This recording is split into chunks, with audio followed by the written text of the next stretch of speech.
Suspense. Autolite and its 96,000 dealers present Mr. Kirk Douglas in The Butcher's Wife, a suspense play produced and edited by William Spear.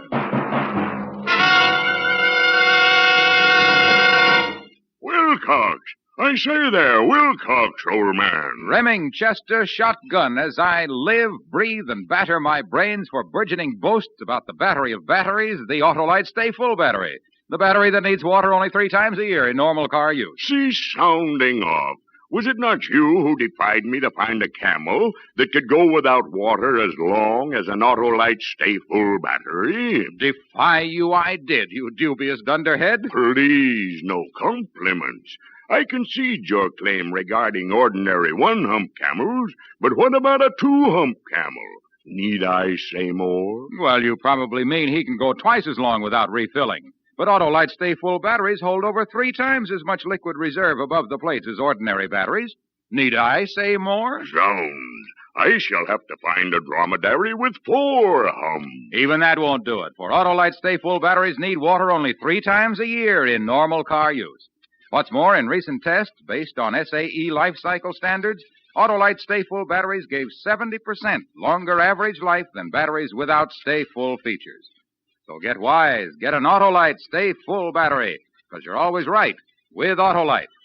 And now, with The Butcher's Wife and the performance of Kirk Douglas, Autolite hopes once again to keep you in suspense.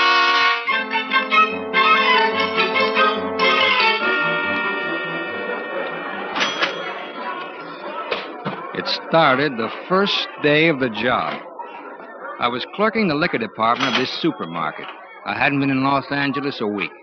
My brother, when I'd left New York, had given me this letter to a friend of his, a guy who owned a string of these markets. The letter was about could he use me. I was a good fella. He'd counted a favor, you know. And the guy had this opening, liquor clerk. And comes the following Monday. I'm at work. I spent the morning loading the refrigerators with beer, soda water, all that stuff. And sizing up the place. You know, back east we don't have these supermarkets. There was a vegetable department run by a nice little dark guy. There was a delicatessen. That was run by an old geezer and his frau. There was a bakery department, a meat department, of course, the groceries. No clerks. You pushed a little cart around and helped yourself. To get out, you passed the cash register and the girl loaded your stuff and rang up the price. My surveillance of the place had reached the girl who checked the groceries when the trouble started. She was looking at herself in a little mirror and putting on some lipstick. Her back was to me. I see her stop putting on the lipstick, but still looking at the mirror. I see her eyes in the mirror. And then she turns around very slowly and looks at me. Just looks at me. She must have been 50 feet away at the least, and with customers between us. But it was like we were all alone, the 2 of us on a beach somewhere, an empty beach. I should have looked away. I should have winked and forgotten it. I should have gone on stacking beer and thinking about how to be a success. That's what I should have done. What I did do was I stood right there and locked eyes with her for I don't know how long. And all the time I was looking at her, I was sending her mental telegrams. You and me, baby. You and me. Hey. Hey, you. Hey. You and me, baby. Hey, what's the matter? Sleep on your feet? Oh, what'd you say? You the new guy, huh? Yeah, I just started this morning. I'm Nick Arnold. I work the vegetables. Oh, Harry Carr. Pleased to know you. Yeah. You got 2 bottles of cold beer? Oh, sure. Cold as a witch's heart. Only don't open them here by the counter, you know, it's the law. Yeah, sure. I have them out back with my lunch. Well? Nick. What? The gal over there by the cash register. Huh? Mary? Is that her name? Mary? Yeah. What about her? Well, that's what I'm wondering. What about her? Oh. No soap. What? She's married. Oh, you're kidding. You see that big guy over there with a knife? The butcher? Yeah? Ask him if I'm kidding. Well, who's he? Her husband. Oh. See ya. I looked over at him. He's a funny-looking guy, a real creep. He stood there stropping a tremendous big cleaver, whistling to himself. He had on, one of those hard straw hats and a white apron. He had those rimless glasses with thick lenses so that his eyes looked like baseballs. When he saw I was looking at him, he nodded and went on whistling and stropping. It's a real creep. Later on, I watched him softening up some sort of steaks. He had a big steel mallet with points on it. He was whacking away at this meat like a pile driver. I watched him grinding, slicing, quartering, sawing the bones off some of the cuts. And always those eyes like baseballs. And that teeny little mouth lost in the big red face, whistling. And I looked over at her, and she was giving me the eye again.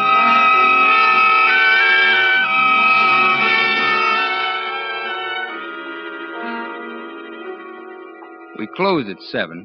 The vegetable guys carted out the old stuff. Delicatessen man put away his pickles. I checked the register, counted my slips, made my entries. Krause the butcher was still there, packing and cleaning, putting stuff in that big refrigerator room back of the counter, but she'd left. I got to my street coat and walked out.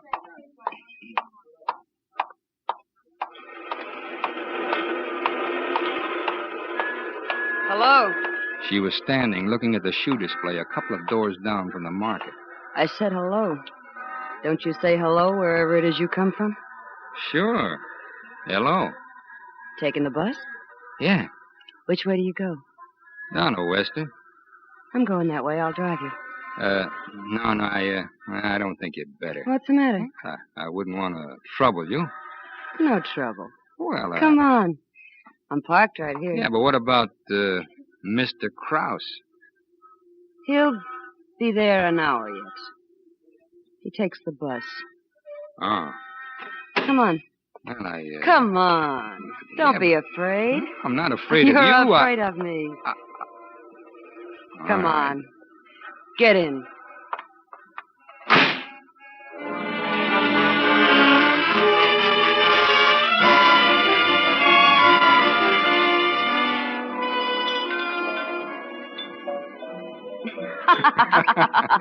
So all day long I'm pushing liquor at them. Now they're pushing it at me.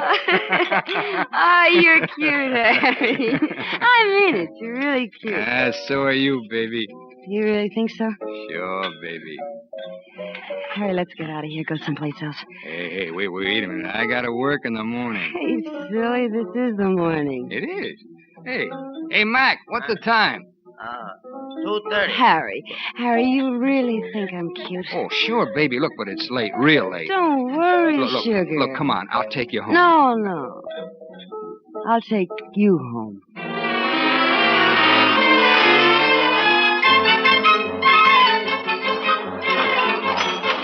Oh, I felt lousy the next morning. I'm not much of a drinker. But she looked fresh as a daisy, smiling and joking with the customers. I didn't look over there. I didn't want to. I didn't want to think about what she must have gone on between her and Krause when she got in. He didn't look happy. I knew why. I kept waiting for him to turn those baseball eyes on me. But he never did. Just went on smashing, slicing, grinding, sawing, all that.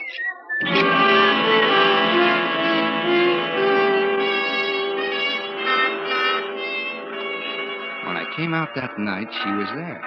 I tried to disregard her, Harry. but she said she had something very serious to talk over. Well, the way she said it, I got in the car again.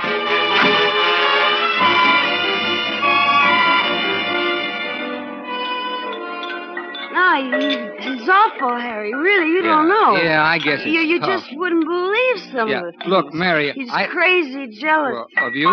That's silly. Well, I guess it's... Jealous of me. Or should I say of you? Me? What's he know about me? Well, I got in this morning, and there he was, sitting up like Grandma in his bathrobe. He says, "Where you been?" I said, "What's it to you, Auntie?" They call him Auntie. It drives him crazy. Now, look, Mary, So he said, "Don't think you can fool me." And he started to cry and say a lot of things about Babylon and then sitting on the waters. Real crazy talk. Look, I better go, Mary. I don't... Harry, don't be silly. He doesn't know who you are, who it is. Yeah, but he could find out. Not unless I told him. Oh, look, you wouldn't do that. Of course not, baby. As long as you're good to me.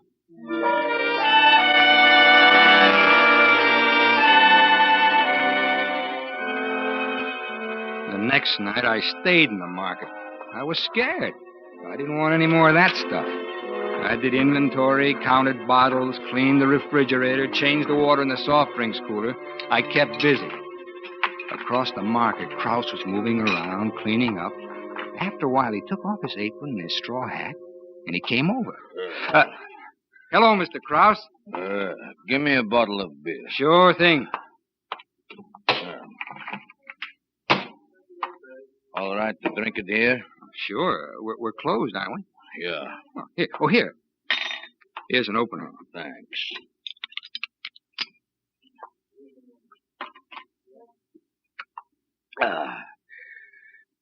You're working late, huh? Well, you know how it is. Nothing to do evenings. No? Nah. I'm new out here. Takes time to make friends. Yeah. For me, maybe it would take time. But not for a good-looking young fellow like yourself. Oh, I don't know. You're a big, broad-shouldered guy. Yeah, sure, Big. That's me. How's the beer? It's all right. Listen, do you know my wife? Your wife? Yeah, you know her? She, isn't she the one who checks the groceries? Yeah. Oh, very nice-looking lady. You think so? Well, of course, don't get me wrong. I mean it very sincerely. A very nice, respectable-looking... Yeah, sure. Listen, have you noticed anything funny going on there? Funny? Somebody's playing around with her. And I want to find out who. With her? You wouldn't think it now, would you? No, I should say not. I don't know who it is, but listen, haven't you noticed anything? I mean, some guy who shoots the breeze with her or something like that? Well, no. Then will you do me a favor? Sure. What? Keep your eyes open. Oh, I will, Mr. Krause. I promise you.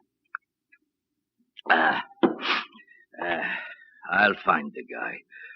I'll find out who he is if it takes a year. And when I do, I'll kill him. Good night. Good night.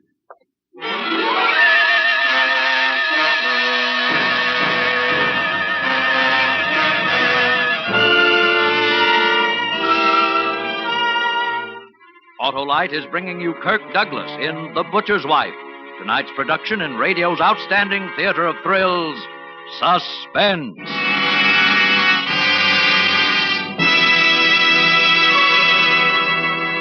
I say, Wilcox, you're keeping me in suspense. Ah, but not for long, Remingchester, old man. I'll tell you here and now, you just can't find anything, man, beast, or battery, to beat the liquid reserve of a genuine Autolite Stay Full battery. That's a powerful statement, Wilcox. That's a powerful battery, Remingchester. Needs water only 3 times a year in normal car use. Extraordinary. Well, I must be on my way if I'm to find a more capacious camel. After all, life is short. Not the life of the Autolite Stay Full battery. With fiberglass retaining mats at every positive plate, Autolite Stay Full batteries give 70% longer average life than batteries without the Stay Full features. That's based on recent tests conducted according to SAE life cycle standards. See your Autolite dealer soon, friends, because you're always right with Autolite. And now, Autolite brings back to our Hollywood soundstage our star, Kirk Douglas, in The Butcher's Wife, a tale well calculated to keep you in suspense.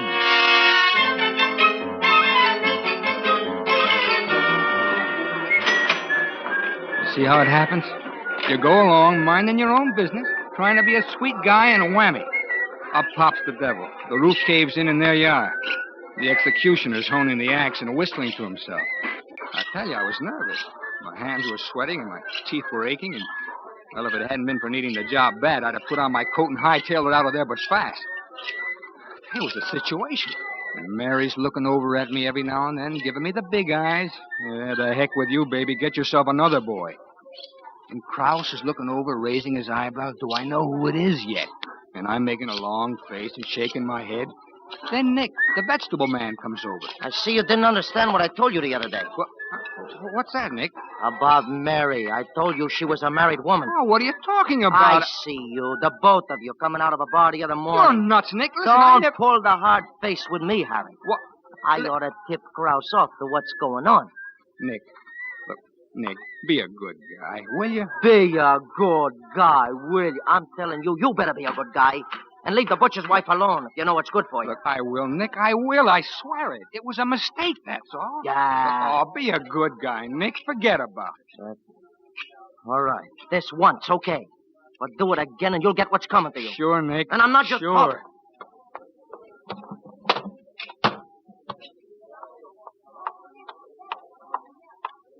Harry. What? Blow, will you? Blow. Harry, I wish you wouldn't treat me this Look, way. Blow, get away. Look at me, Harry. Don't you know your husband's watching you? He's got his glasses off. He couldn't see Hollywood Bowl.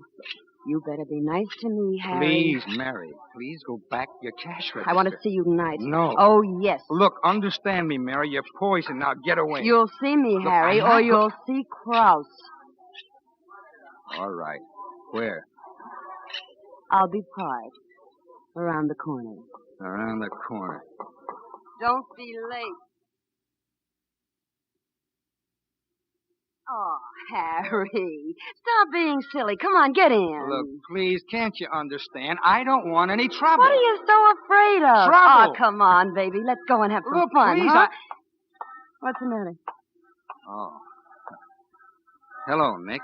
I warn you. Listen, you've got it wrong, Nick. Oh, no. What is all this? You shut up. Don't you talk to me like that. I talk to you like I please, cheat. Harry! Hit him, Harry! I didn't hit him. He was looking down his nose at me, and he was a nice, wide-open target, but I didn't hit him. Because all of a sudden, I knew what I had to do, and I knew I had to do it fast. Harry! Hey, where you going, baby? I didn't turn. Nick was still back there beside the car. I went into the market.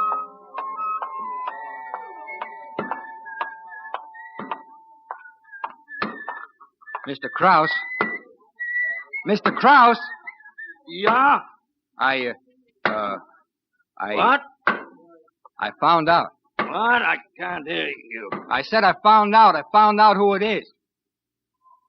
Who? Nick. The vegetable man. Yeah. The vegetable man. I knew yesterday, but I didn't want to get him in trouble. I told him to lay off, but he said nuts. He said if I opened my mouth, he'd tell you it was me, that I was the one. Vegetable man. I'm sorry, Mr. Krause. I never did like him. I never did like him. Well, good night. Good night.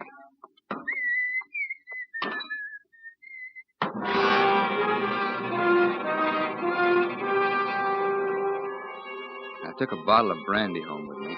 No dinner. I just lay there on the bed about 3 hours, talking to myself. Finally, the heck with the job. I got up, started to pack. I was broke, but I didn't care. I'd have to skip out on my rent, but it didn't matter. I didn't care. I wanted out from Krause, from Mary, from Nick, and suddenly I figured that even if Nick was a snooping little rat with his holier-than-thou, I ought to clear him. So I wrote a note to Krause. I said, I did it, Krause. Don't blame anybody else.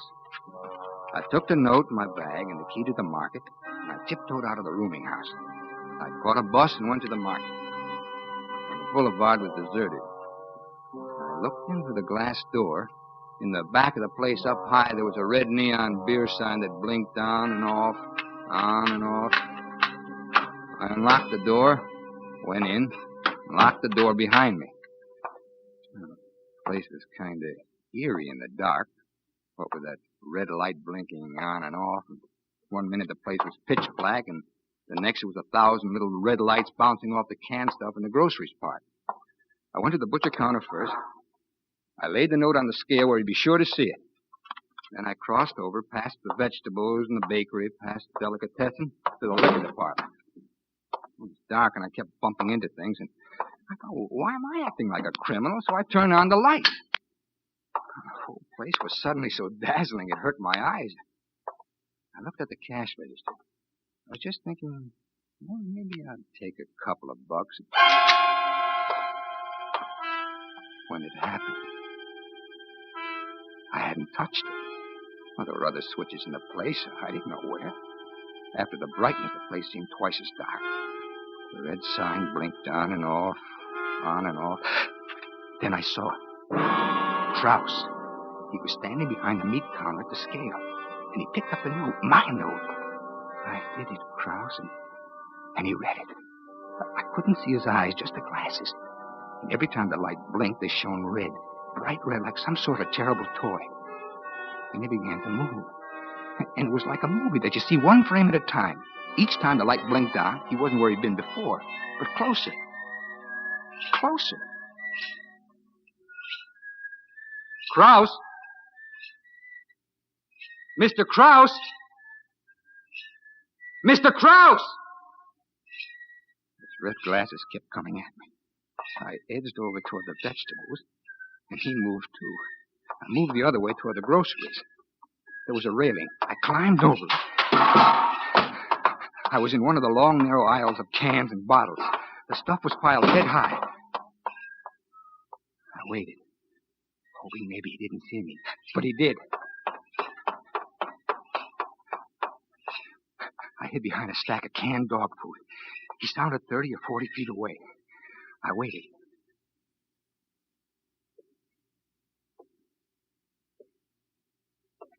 I looked around the corner. He was looking down another aisle. I ducked my head back.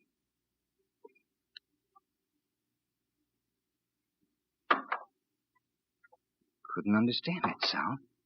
I looked again. The aisle was empty, but in the center where Kraus had stood were his shoes.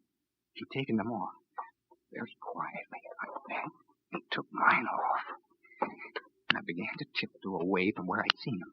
And then I rounded a corner. There he was, not 2 feet away with his back to me. And I lost my balance. I put my hand out to steady me. A whole stack of cans went over. I ran. I kept running, and there I was. I was at the end of an aisle, and there was the wall, the back wall. And I turned, and he was coming straight at me. My hand touched something cold, a bottle. I grabbed it. It was ammonia. Kraus, get back. Get back, Kraus, or I'll blind you. Kraus, I warn you. I swear I will.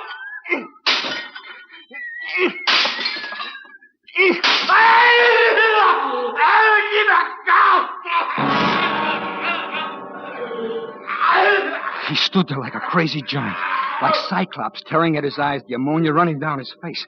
I didn't wait. I ran past him, bumping him aside, ran and cut around the cash register, past the delicatessen in the bakery to the door. It was locked. The key, well, I'd left it in the lock. It was gone. I tried to break the glass with my fist, but it was like steel. Well, I couldn't kick it. I'd left my shoes behind. And Kraus kept coming, feeling his way along, moaning. In the blinking light, I could see he still had the knife in his hand. I slid behind the counter of the meat department. Oh, under my feet, the sawdust. I bent, scooped up a handful. His face was awful, twisted and gleaming. His glasses were gone, and his eyes were screwed tight shut in pain. He stopped 10 feet away, swaying. Then he opened his eyes, opened them as wide as he could, and moved his head from side to side, trying nearsightedly to see me. Then his head stopped moving, and holding it sideways, using one eye to see me, he came on, the knife held way back. I waited. And I let fly with the sawdust and jumped to one side, my back up against the block, and he twisted and skidded in the sawdust, and he fell. He was very still for a moment. I waited. He rose to his knees. In the blinking light, I saw the knife. He'd fallen on it. It stuck out of the middle of his chest. Kraus! Then, very slowly, he got to his feet, one hand over the place where the knife was, and started toward me again. There was a rack over the chopping block. He reached up and got a cleaver. I backed up. Behind me, I felt a large, cold handle. The door to the meat storage room. I heaved it open. Inside, it was cold, bitter cold, and dark. In the center of the door was one small, thick pane of glass. It was clouded. I wiped it clear with my hand and looked out. Kraus stood there, his face an inch from mine, looking in. And then his eyes rolled back and his face went slack and he fell out of sight.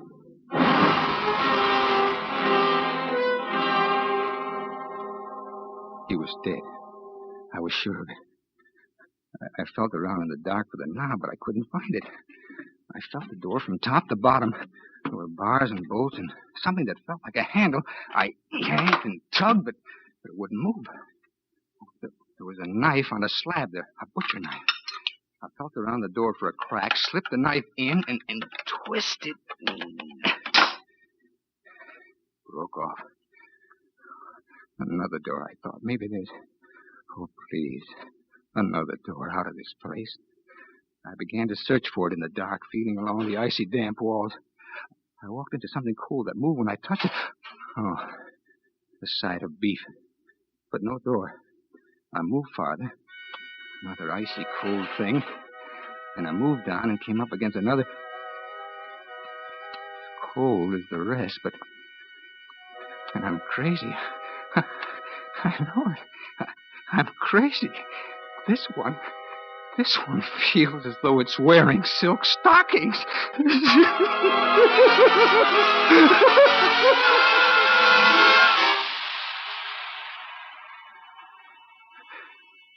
So here I am. It's awfully cold. Cold as a witch's heart. Cold as a tomb. This thing I have in my hand, this knife handle. I wish it had a blade. I know what I do, I know, but it hasn't. Anyway, well, I'm innocent of anything. They'll believe me. They will. There's a letter outside on the scale. It says, I did it, Krause. Don't blame anybody else. And there's my suitcase. Well, that'll prove I meant to go away and not cause anybody a hard time. And there's... Oh, time goes slow. And while I'm waiting and waiting and waiting, I'll tell myself the whole story again. And again, it'll give me something to do, you know. Something to think about. You see, it started the first day of the job. I was clerking the liquor department of the supermarket. I hadn't been in Los Angeles a week. My brother, when I left New York, had given me this letter to a friend of his. You know, a guy who owned a string of these supermarkets. The letter was about could he use me. I was a good fellow. He counted a favor, you know. The guy had this opening a liquor clerk. It was the first day, and I'd come to Los Angeles. I could give you a short time.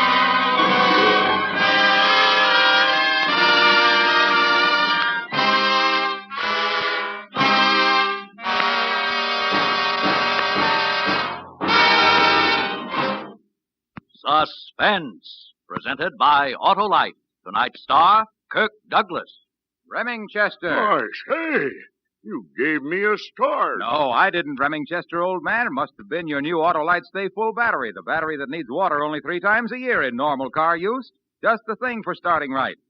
And remember, it's just one of more than 400 products made by Autolite for cars, trucks, planes, and boats in 28 plants, coast to coast. These include complete electrical systems for many makes of America's finest cars. Batteries, spark plugs, generators, coils, distributors, starting motors, and Autolite bullseye sealed beam headlights. All engineered to fit together perfectly, work together perfectly because they're a perfect team. So don't accept electrical parts supposed to be as good.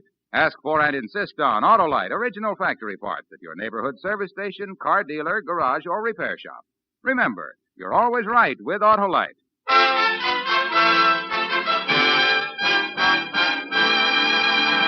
Next Thursday for Suspense, Marlena Dietrich will be our star. The play is called Murder Strikes 3 Times, and it is, as we say, a tale well calculated to keep you in suspense. Tonight's Suspense play was produced and edited by William Spear and directed by Norman MacDonald. Music for Suspense is composed by Lucien Moraweck and conducted by Lud Gluskin. The Butcher's Wife is an original play for radio by James Poe. Kirk Douglas, whose thrilling performance in Champion has placed him among the Academy Award contenders, will soon be seen in Young Man with a Horn. You can buy Autolite Stay Full batteries, Autolite regular or resistor spark plugs, Autolite electrical parts at your neighborhood Autolite dealers. Switch to Autolite. Good night. This is CBS, the Columbia Broadcasting System.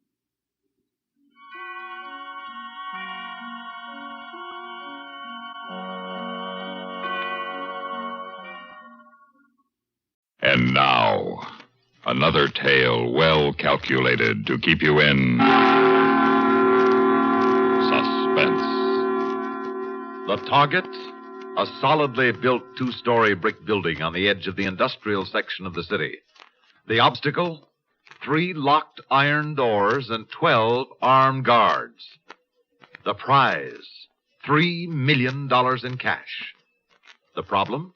to penetrate past the 3 locked doors and the armed guards and emerge safely with the money? The answer?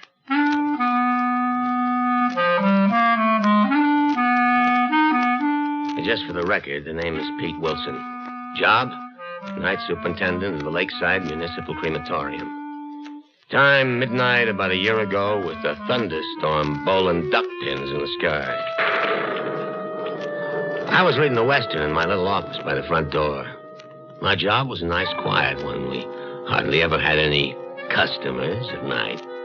My entire staff, Danny Maxwell, was mopping the reception room when I heard the door open and someone come in. Then the daddy of all thunder lifted me out of my chair. And whoever had come in spoke to Danny. Hey, did you see that flash? Bright enough to be Judgment Day. I guess it was Judgment Day, all right. For some people, that is. Did you know 2 people died just since you come in the door? They did, huh? Died where? Someplace in this country. Now 1 more has died. That makes 3. Now it's 4.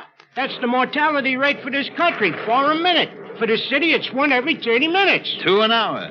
48 every day. And you'll be one of them if you keep up this line of chatter. I want to see your boss. Get him out here. It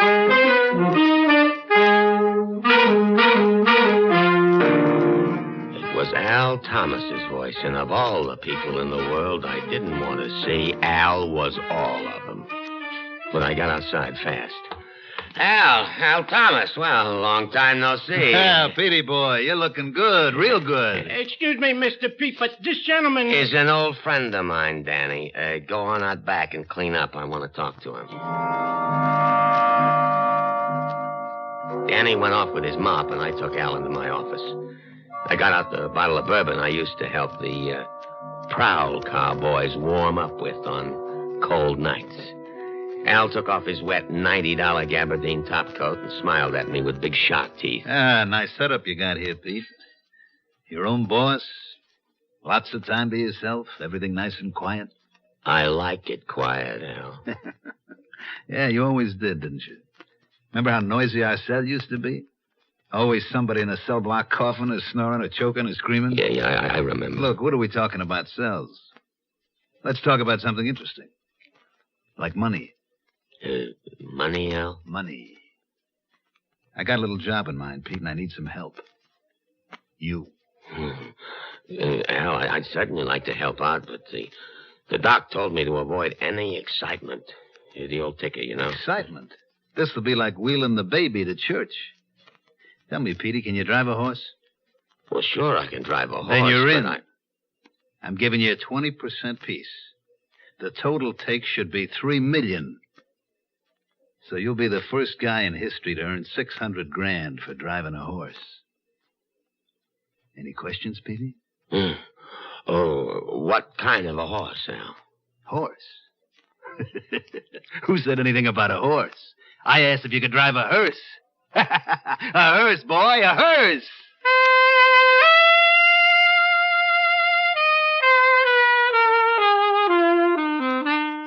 The last thing I wanted was to get back into the business.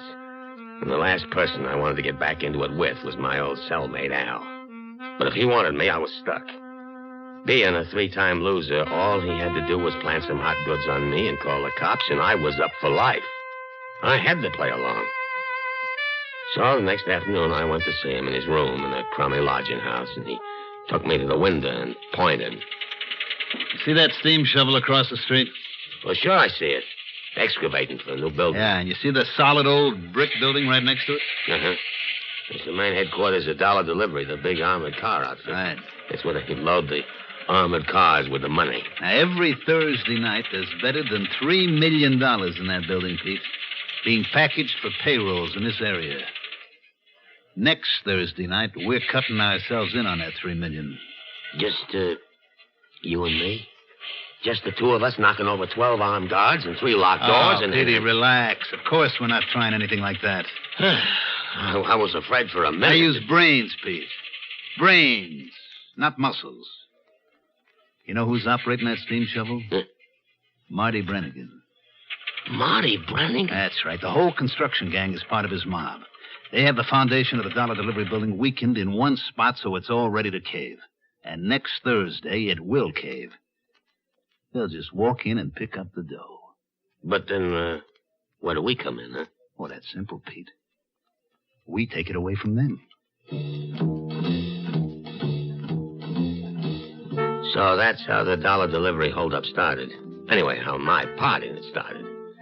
Al didn't explain anymore, and I didn't ask no questions. Al didn't like questions. But next night, he dropped into the crematorium, and I showed him how we take care of our customers. Now, back here, Al, is the receiving door. Mm-hmm. From the outside, a box is rolled through on these steel rollers. One man can handle it. Yeah, I'll show you how the whole deal works.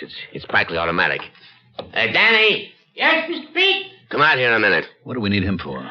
Danny always does the honors. Well, can you trust him? If he starts talking... Oh, Danny never talks. He's punchy. He used to be in the ring. As fast as a thing happens, he forgets it. Yeah, Mr. Pete. Yeah, well, show my friend Al how we handle this, eh? Oh, sure, Mr. Pete. First I push this button. That turns on the furnace, Al. Mm-hmm. And then I push the box down the steel rollers like this.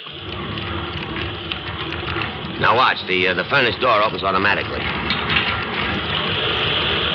Hey, the box is rolling right into the flames. All automatic. Now the door will shut down. That's all there is to it. Okay, Danny.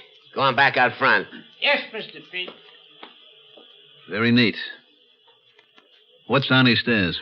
Oh, that's the storage room. We keep cleaning supplies down there, urns, stuff like that. Good. We'll hide the money down there. Hide the money here? You heard me. We gotta hide it someplace, Pete. This is one spot it won't be looked for. That's all then till Thursday night. Oh, except I'll need an official form. Well, what kind of official form, Al? The regular kind. Authorizing a cremation. I wished I knew what Al was figuring on. But like I say, Al didn't like questions. When I thought about the job, taking $3 million away from Marty Brannigan's mob, I went hot and cold. I wanted to bow out, but didn't know how. Al wanted me to help for some reason, and what Al wanted, he got. So I sweated it out, and finally Thursday night came, and along about midnight, I found myself in Al's room watching the dollar delivery building across the street. A truck drove up to it and inside. There goes one of the armored cars inside now to pick up a payroll delivery. Any minute, Marty Brannigan will make his move. Everything seems so quiet. What do you want, a brass band? Keep quiet and listen. That was Marty Brannigan getting inside. His boys are in there now. Now, if we don't hear any shooting or an alarm, by the time I count to 10, they pull it off. 1, 2, 3, 4, 5, 6, 7, 8, 9, 10. Okay, they've done it. Now it's time for us, Pete. Come on. Well, where to, Al? To buy a quart of milk, chum.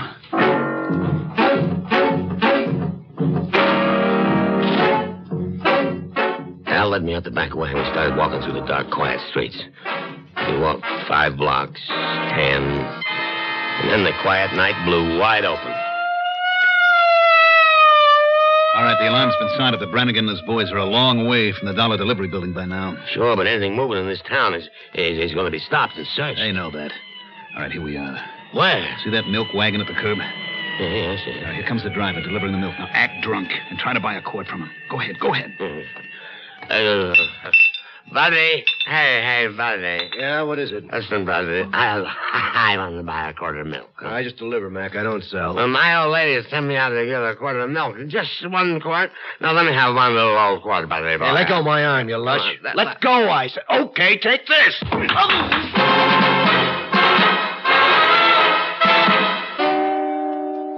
Just as the milkman slugged me, Al stepped in from behind and laid a sap over his ear. We caught him and dragged him into the milk wagon and tossed him in back on top of the cases of milk. Then I found myself standing there with the reins in my hand. All right, Pete, you said you could drive a horse and drive. Come on, boy. Come on. In the next block, there's an alley. Turn into it. Oh, yeah, sure.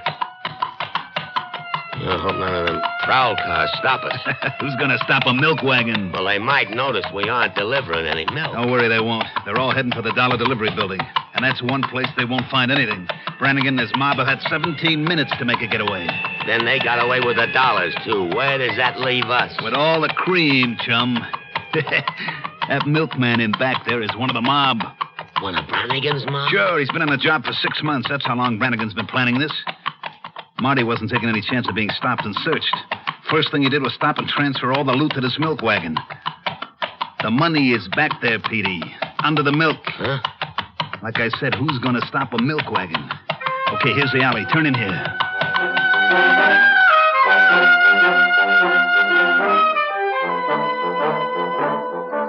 I turned the horse into the alley. It was lined with garages. I maneuvered the horse and wagon into one of them, and Al slammed the doors shut.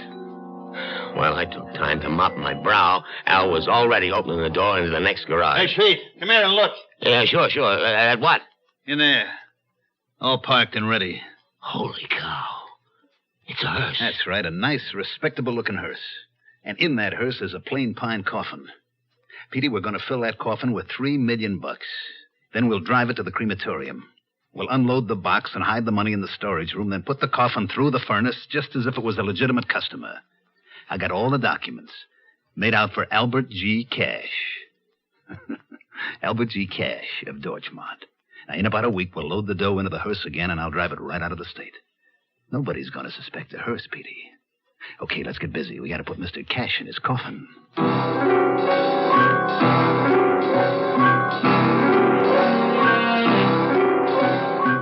Al and I lugged the money sacks in the milk wagon and stowed them in the empty coffin.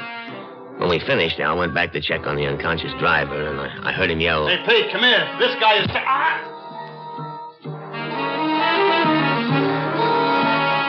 By the time I got there, Al Thomas was stretched out on the garage floor, and the milkman was gone, running.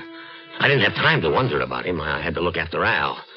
He had an ugly gash in his head, and the blood was pouring down his face. I mopped off the blood and lugged him to the hearse, where I stretched him out on the front seat. He shook his head groggy and tried to sit up. Oh, he slugged me, Pete. He waited for me, slugged me. No, take it easy, Al. Don't try to talk. We got to get the dough hid. You got to get me back to my room. You need a doc. You're hurt bad. No, Doc. Get the dough to the crematorium and hide it. Oh, come on, get going.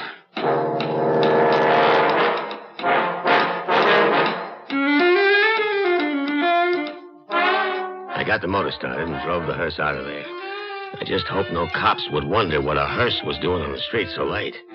If anybody asked, we were from out of town. One prowl car went by without stopping. Then we were turned into the parking space back at the municipal crematorium. Everything was quiet. I slid the pine box holding Mr. Cash onto the loading platform and threw the door on the conveyor. And I helped Al inside. All right, Al. Another couple of steps. That's it. Okay, we're inside. Now we'll hide the dough, and then we'll get you back to your room and get the hearse back in its garage. I'll get rid of the milk wagon, and we're set, eh? Hey, I feel pretty bad, Peter. I gotta lie down. Mr. Pete? Is that you, Mr. Pete? Al, you gotta hide. Stand behind this pillar. Mr. Pete. Oh, there you are. Yeah. Well, what is it, Danny? I got the front all cleaned up. You want me to clean up back here now? No, not yet. Later. Hey, is that a customer come in that box? Yeah, it's Mr. A.G. Cash at Dorchmont. Now, look, Danny. Ain't it pretty late to be receiving customers? Well, it's a rush job, but the family's leaving town in the morning. Now go sweep out the chapel and stay there until I call you, huh? Well, sure, Mr. Pete. Do I do the honors? Later. Now beat it. All right, Al, you can come out now. Danny's gone. Hey, Al, what's the matter? You look so funny. Al!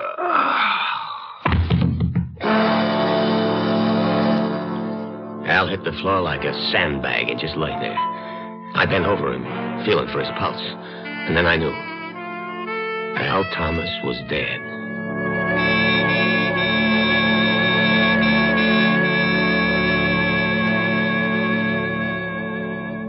In just a moment, we will return for the concluding act of Suspense.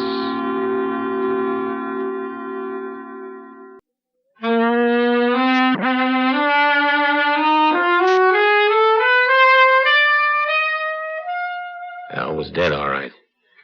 Sometimes the skull fracture has a delayed effect like that. I turned hot and then cold. There was a buzzing in my ears. Now I had a cold corpse, $3 million in hot cash, and an unexplained hearse on my hands. If I could juggle them all fast enough, I was a millionaire. But if I fumbled, well, who'd ever believed I hadn't killed Al for the loot? I'm up my face. Should I? Shouldn't I?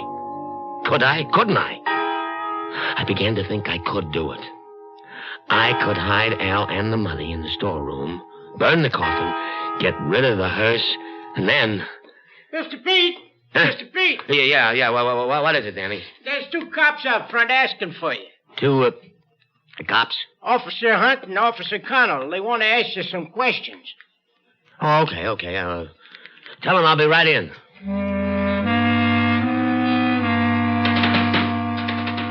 No, I didn't have no choice. I got Al's body out of sight as fast as I could. No time to lug him down to the storage room. And inside 60 seconds, I was out front talking to Hunt and Connell, the prowl car team who patrolled our neighborhood. Pete, we wanted to ask you, did you hear anything unusual tonight? Just sirens, lots of them. Something big happened? Not unless you count $2.5 million big. $2.5 million? Somebody knocked over a dollar delivery and got away with $2.5 million. Missed $500,000 in their hurry. Yeah, we've been searching every car and truck in the streets. No sign of the dough. Headquarters thinks the gang hid it and broke up. Hid it, huh? Now we're searching block by block. You hear any unusual noises, trucks or cars stopping, anything like that? No, not me. Not a thing. You don't mind if we search the place? Search the crematorium? Oh, of course not. Oh, but first, I got some embalming fluid I'd like you to test. Embalming fluid, huh? It sounds interesting. What do you say, Hunt? I say let's try it. Okay. Right over here in my office. Step in. Be comfortable. I keep it in here, filed under E. The best Kentucky bourbon embalming fluid. See what you think, huh? Man, that'll put life in a mummy. Here, Connell. Thanks, Hunt. You're right. That'll make the dead ones happy and the live ones happier. Well, have another. It'll be a long night. You can say that twice. The captain is really going to ride us to find that dough. Well, happy days.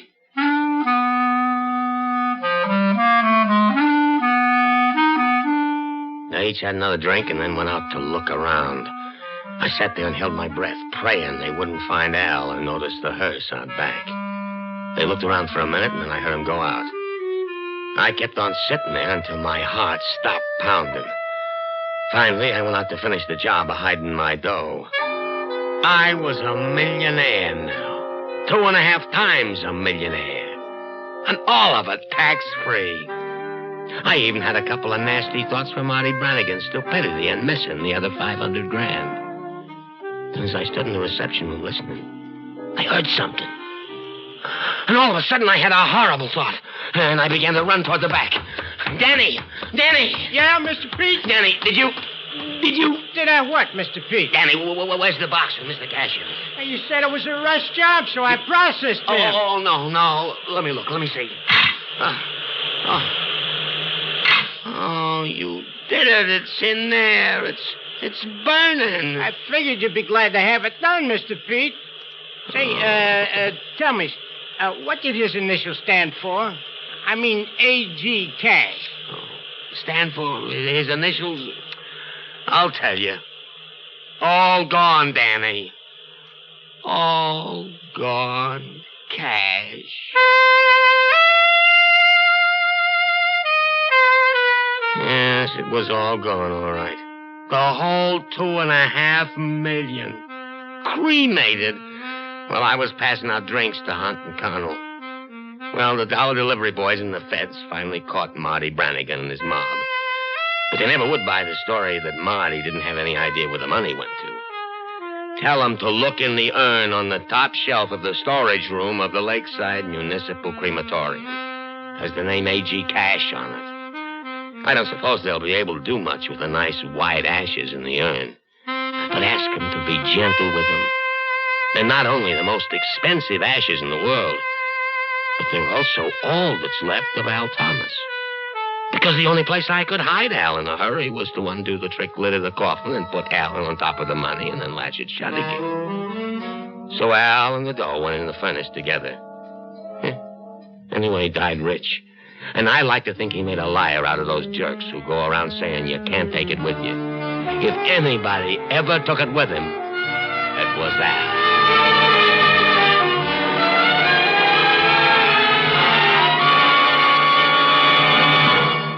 Suspense.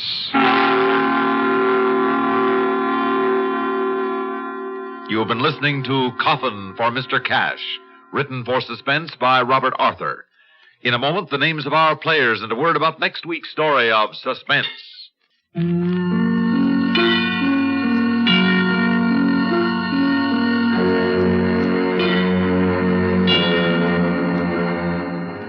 Heard in tonight's story were Leon Janney as Pete Wilson and Mandel Kramer as Al Thomas.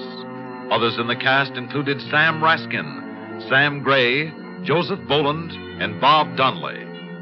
Listen again next week when we return with A Shipment of Mute Fate by Martin Storm. Another tale well calculated to keep you in suspense.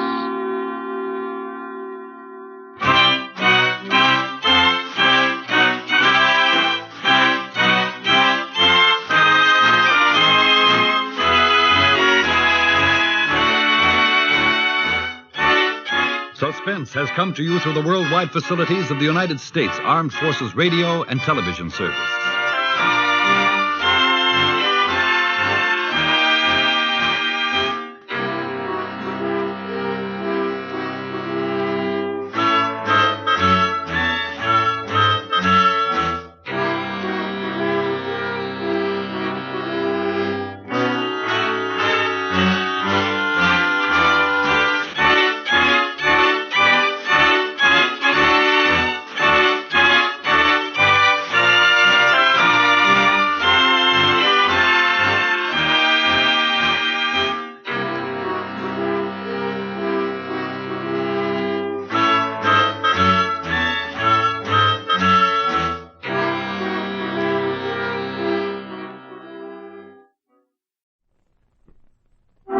Suspense.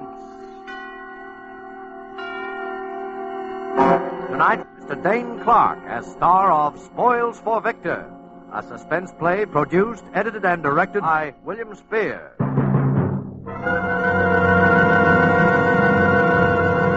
Suspense.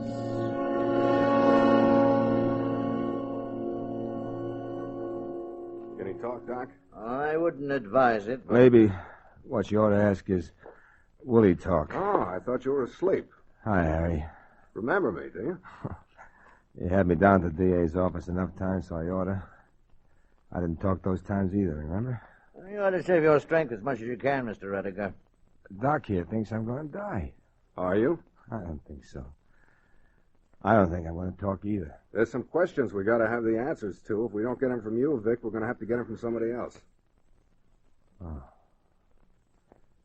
What kind of questions? About those 2 slugs you got in your ribs, among other things.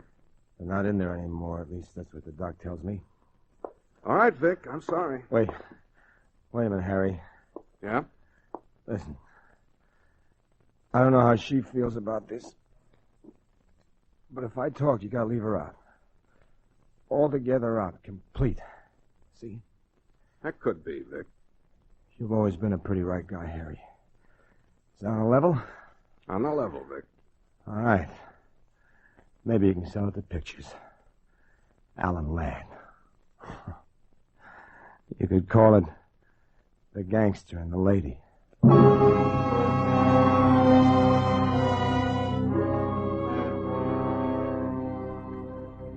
You know the mob. Bonnie Bernard, Pinky Roberts, and the rest. As far as they're concerned, it doesn't matter much now what I tell you, I guess. We were never big operators, nothing really big time, but we always had plenty of money in our pocket most of the time. But this time I'm talking about, the dive had been pretty long. My pants were getting shiny in the seat. My shoes were getting holes from walking instead of riding. And even Barney was getting a little rusty looking. And this one day, he's sitting around the office with Pinky when I come in, and his chin is down around his belt buckle someplace. Hi, Vic. Hi, cutie. Hi there. What's new? I hear there's a depression on. Know anything about it? Forget it. There's no money in it. Hey, they cut the phone off yet? He thinks he's kidding. Who you want to phone? A home relief? A dame bets you 3-1. And one what? What do you care? You ain't got it. Dames. Boy, I ain't never seen nothing like this guy with dames. They buzz around him like he was John D. Rockefeller. There you go, always looking at the seamy side. Some dames like it for what you are, not what you got. Sure, I know the kind. Your mother and your grandmother. Hello, is Madeline there? Yeah, I guess so. Victor Rudiger. Who's calling, some guy said. She's probably married. So what? She gave you the phone number, didn't she? Hello, Madeline. Yeah, remember? Say, who's the guy who answered the phone? Oh, so you got a sense of humor, too, huh? The butler, she said. I just called up to say hello. I don't like to let these things get cold, you know. That's right. What are you doing with yourself? Well, now, for instance. I see. Hey, sure I would. Where do you live? Wait till I write it down. Okay, I'll do that. Goodbye now. Hey, where's a place called Whitford Way? Whitford Way? Yeah, you ever hear of it? Yeah, it's in Bel Air, Vic. Bel Air? Yeah. Hey, that's pretty big stuff, ain't it? Yeah, plenty. Say, you don't suppose she does have a butler, do you? Sure, there's a butler, all right. And she's the maid. What's she like, Vic? How'd you meet her? Well, I'm just walking along Vine Street, rubbing my last 2 nickels together. She comes out of a joint with her arms full of bundles. She bangs into me. She goes one way, the bundles go the other. I pick her up. So one thing leads to another. I buy her a cup of coffee, and I got her phone number before she decides to have another one. I scram, that's all. Nothing special, but she looks like she wouldn't try to promote you for much more than a ticket to the movies, and that's the best offer I had all week, so I gave her a ring. Come up and see me, she said. So I figure, what can I lose, right? Right. What's her name? Madeline what? Well, she didn't tell me, but the guy on the phone, wherever he was, he said it was, Rawlins, Rawley, something like that. So what? You don't read the papers much, do you, Vic? I guess I know where the horses are running as well as the next guy. Why? Is that her? That dame in the picture, is that her? Yeah. You see what it says? Madeline Rawlins opened up Bel Air home. Wealthy sugar heiress whose personal fortune makes her one of the world's richest girls. Holy smokes! You want to keep up on those things. That's her, all right. That's her. Oh, of all the dumb luck, boy, you got it. Yeah. Hey, I might be able to shake a little of that sugar out of there at that, huh? That's the trouble with you, Vic. You think too small. Sure, what you want to do is marry the dame. Well, what's so funny about that? Maybe I've been underestimating your talents, Vic. All right, funny man, what? Funnier things have happened, Vic. Are you kidding? No. Barney, be yourself. So maybe the dame does go for me for a couple of weeks. All right, a couple of months. Because I'm, different from the guy she's been going around with. But take a guy like me serious? Nuts. Maybe we could do something about that so you wouldn't be so different. So what? So what if I even if I did marry the dame? Do you think I could stick up with a setup like that? I'd be out of my ear in 6 months. A lot could happen in 6 months, Vic. Nothing that I couldn't make happen in 6 weeks and without any marrying. Oh, yes, it could, Vic. What? Something could happen to her. Like what? Like an accident? Accidents happen all the time. And they got community property laws in this state. Oh? See? Nothing doing. Okay. You're going out to see her, though, ain't you? Yeah, I guess so. Yeah. You might need it. Thanks, bro. 50... What's that for? I just want you to make a good impression on the girl, that's all. Thanks. And think about it, Vic.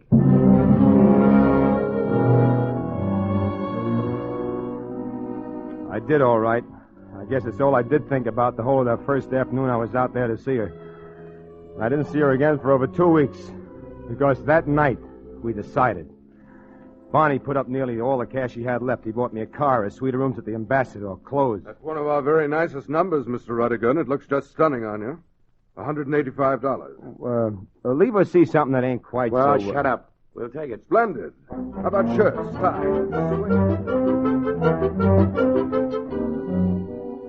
I went around places. We hired a publicity agent. I was supposed to be a wealthy young oil man. We even hired a guy to try to teach me to talk better. All right, Mr. Rudiger. Repeat after me, please. The house of Murphy features turtle soup and oyster stew. No, Mr. Rediger. You have it just backwards. Yeah? Turtle soup and oyster stew. Turtle soup and oyster stew. Again, please. The house of Murphy features... No.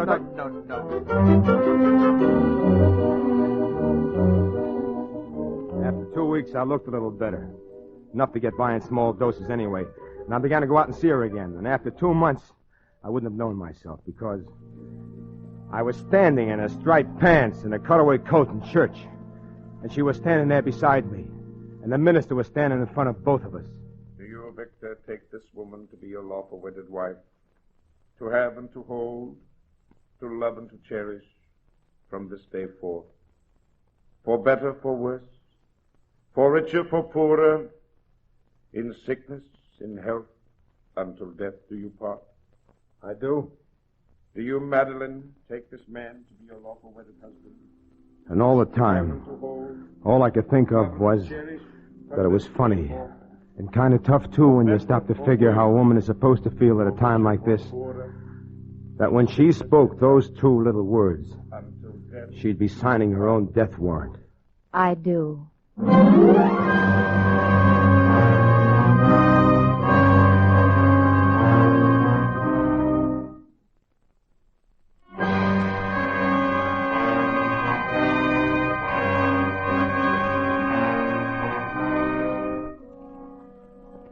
In 6 months, Bonnie and Pinky and me were going to be rich. And she was going to be dead. I didn't have any feelings about it at first. Inside of me, I was feeling like an old stray dog that just found a swell home. I was tired. I hadn't known how terribly sick and tired the years of snarling and snapping for every bone had made me. And so at first, I just stretched my paws out to the fire. I lay around in the sun and enjoyed myself. I didn't even mind Madeline. Then after I got over feeling tired, something else began inside. Something began eating me. Just a little thing at first, but it got bigger. I didn't know what it was, except I knew it wasn't my conscience. I hadn't had one of those since I was 10 years old. But for a while, I thought maybe I was just missing the old gang, the old ways. But that didn't fit either. And then one day, we'd been married about 4 months then, and we were going out for dinner. I was upstairs getting ready, and I passed by her dressing room, and she was in there with a maid fixing her hair. Well, there you are. You better hurry if you expect to take me out anywhere. Yeah, I will. Say, that's a new hairdo, isn't it? It will be. You like it? Yeah, it looks kind of cute. Hand me the dryer now, will you, Marie? Yes, madame. What's that? An electric hair dryer. You've seen me use it before. I don't remember. Don't bother, Marie. I'll plug it in. You can go now. Yes, madame. Hey, wait a minute. You ought to be careful handling those electric gimmicks when your hands are wet that way. You can get... silly. I've been doing this. Madeline! Madeline! Get a doctor, Marie. Get a doctor! Oh, yes, monsieur. Then I was down on the floor beside her, remembering from somewhere that with people who had an electric shock, you gave them artificial respiration. I pressed my hands against her ribs, and I was talking to her without hardly knowing myself what I was saying. Madeline! Madeline, baby! Come on, baby, come on, snap out of it. You're going to be all right, baby. You gotta be. Oh, please, baby, please. Hello, please, Vic. please. What happened? Oh, Madeline. Oh, I remember. Are you all right? Why, Vic, you're crying. Me? You're crazy. Oh, baby, baby.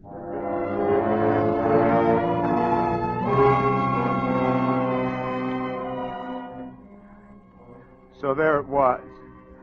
So now I knew. Because if I just stood there, she'd have died. But I couldn't stand there. Not for all the money in the treasury could I have stood there. Because I was in love with her.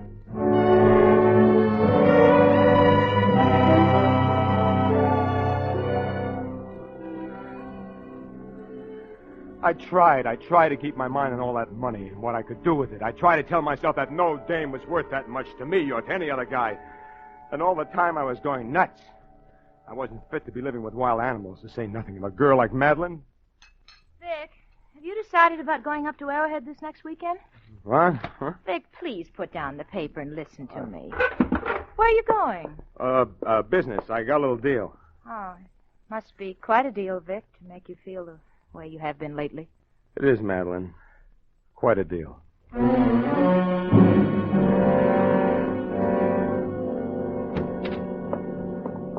Hiya, Playboy. How'd it coming? Hi, Bonnie. Hi, Pinky. Hi, kid. Hey, you're looking great. Not that you hadn't ought to be. Yeah, we missed you, Vic. But we've been reading all about you in the society columns. Yeah, you've been living up there on the fat of the land for quite a while. Yeah. Putting there 6 months, Vic. That's right. So we've been sort of expecting you. That's what I figured. That's why I come. And I hope you're ready to talk business, Vic, because we are. That's why I'm here. Okay. So we start talking. Listen, Barney, look, wait a minute. Suppose I figured out a better way. A better way to what? A better way to get dough out of the setup. How much dough? Maybe $1 million. $1 million? Are you kidding? What's the matter with $1 million? Nothing. Only my way, we get about 10 times that much, and that's what we're in this for, and that's what we're going to get, see? I might even be able to get more than $1 million in time. You're not trying to tell me you're getting soft, are you, Vic? I don't like murder, that's all. And you wouldn't try to tell me you've fallen for the dame, would you? Well, what if I did? Because I wouldn't believe you. I've known you for a long time, Vic, and I know you ain't that kind of a guy. No, I wouldn't figure it that way, Vic. No. I'd figure that maybe you were getting away with it up there a lot better than you expected, and you didn't see no reason for not hanging on to the rest of the dough. All be yourself. Oh, no. I don't like murder, Barney. Maybe you don't. I can see how maybe you wouldn't. But I put my dough into this. I put my brains into it. It's the biggest thing that anybody's ever pulled. $10 million. And I ain't taking any less. It's my way or else. Well, what about it? Okay. It's better. Got it all figured out? For the accident? Sure, a burglary. Pinky here breaks in. You and her hear the noise. You go down and find Pinky at the wall safe. You got one, haven't you? Yeah, in the library. So you catch Pinky and you shoot. Only you hit her. I do. Why not Pinky? No. If it's an outside job, they'll keep looking for the guy, and that might find him. And if you do it, it's an accident, open and shut. No more trouble. You like it? Sure, it's great. You got a gun, haven't you? Registered to you? Yeah, up at the house. Use that. Want to set a time? Sooner the better. Friday night? Friday night.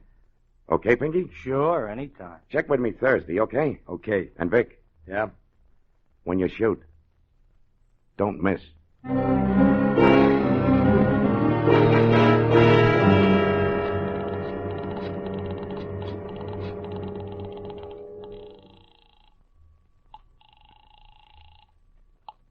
Hello? Hello, Helen. Yeah? This is Vic. Victor Rudiger. Vic! Why, you old so-and-so. I never thought I'd ever hear from you again. Look, Helen, I want you to help me. Why, sure. What is it? I wouldn't ask you, Helen, but I'm on a spot. Yeah, I was on a spot once, too, remember? What do you want? You're a good kid, Helen. Now, listen. I can't tell you over the phone, and don't talk to anybody. Not to anybody until I tell you. But what are you doing Friday night? Whatever you say. Okay, I'll be in touch with you. Remember, Friday night.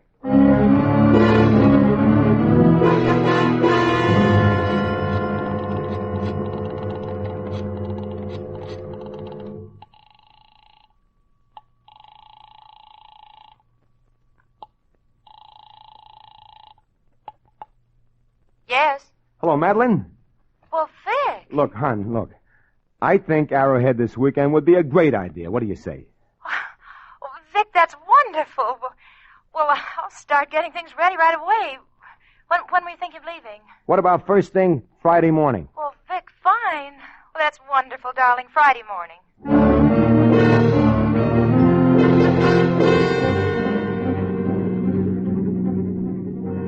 It's about 90 miles to Arrowhead, and I usually make it in 2 hours easy the way I drive. But this time, I guess my mind was on almost everything except my driving. You made up your mind pretty suddenly, didn't you, darling? About what? Oh. About coming up here. Oh, I don't know. Vic! Vic, please, not so fast on these turns. Fast. It was too slow a while back. Well, a while back it was too slow. You were crawling. Why'd you tell the servants to go away for the weekend? The way I didn't tell them to go away. Well, the way you said it, it meant that. Well, we were going to be away. I figured they might like a little vacation, too. Oh, I see. Vic, what is it? What's what? What's the matter? Nothing the matter, Madeline. It's just business. Business, that's all. Victor, I don't believe you. What do you mean? I mean, I don't believe it's business. I believe it's something else. Well, what else could it be? I believe it's something about you and me. Oh, it isn't. It isn't, Madeline. It isn't. It's a deal, that's all. And the law will be over by a few days. Will it? Of course it will. Vic, I love you. I could never fool myself about that. I'd do something awful if anything ever came between you and me. Anything or anyone. I know, Madeline. You don't want to talk about it, do you? I can't, Madeline. All right. Remember, anything or anyone.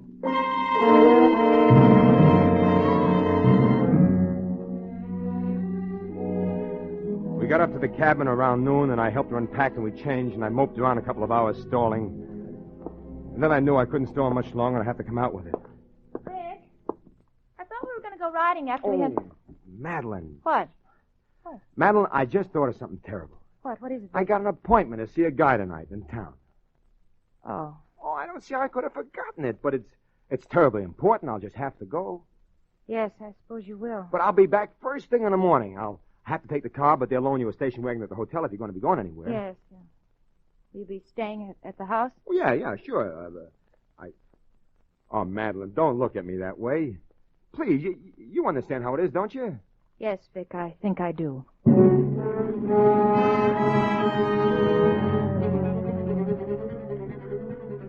I drove on down feeling like the world's worst heel and scared and excited, too. I called Helen and told her how to get out there and where to leave her car and how to get in without anyone seeing her in case they were already watching the joint. It was good and dark about 8 o'clock when I let her in. Am I on time? Sure, swell. Boy, what a dump. Yeah, it's quite a place, isn't it? It's awful empty, though. I had an idea it was kind of a party or something. It is, kind of. The people I'm expecting will be along later now. Come on up this way. Gee, knew you'd married into the gravy, Vic, but I didn't know it was anything like this. You come in here. Now, what's this? Bedroom, dressing room. So this is what rich people call a bedroom. Look at the mirrors. Yeah, look. Helen, can you put your hair up over your head? Huh? You know, that sort of crown business on top? Oh, like this? Sure. Yeah. Is that part of the act? Yeah, that's it. And while you're at it, put on this nightgown, will you? And the dressing gown, too. And there ought to be some slippers in there that will fit you. Now, wait a minute. Oh, now, wait a minute, Helen. It's nothing like that. I'll wait outside. Vic, it is one of those divorce things, is it? No, like I said, it's a sort of a gag. Okay. You're the doctor. And what's that? Phone. Aren't you going to answer it? Probably isn't important.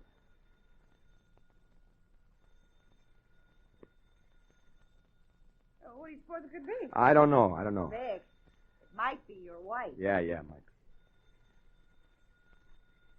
Well, for heaven's sakes, why don't you answer I it? can't answer it. Oh, all right. Oh, gee, these things of your wife's a darling. How do I look, huh? You look just about right.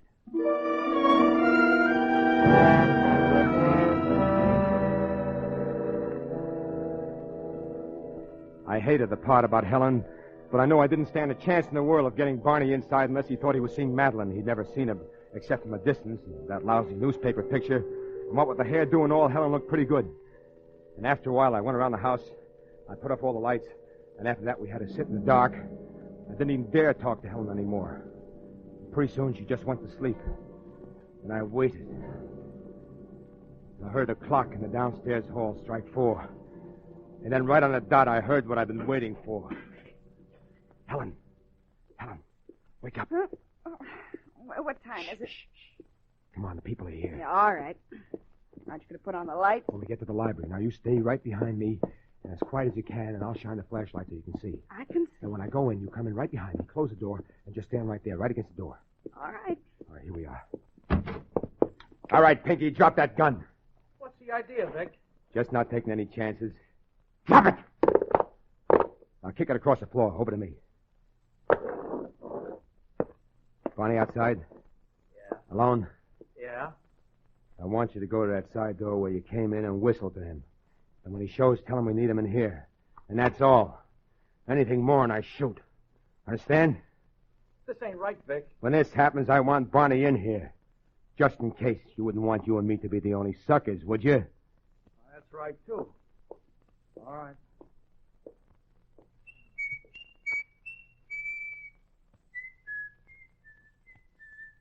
Hey, Barney, we need you. He's coming. Vic. Take it easy, baby. All right. What do Put you up want? your hands and keep 'em up. What's the idea? You better go outside, baby. Yeah, all right, Vic. That ain't your wife. Close the door after you. What is this, the old double-cross? Yeah. The old double cross.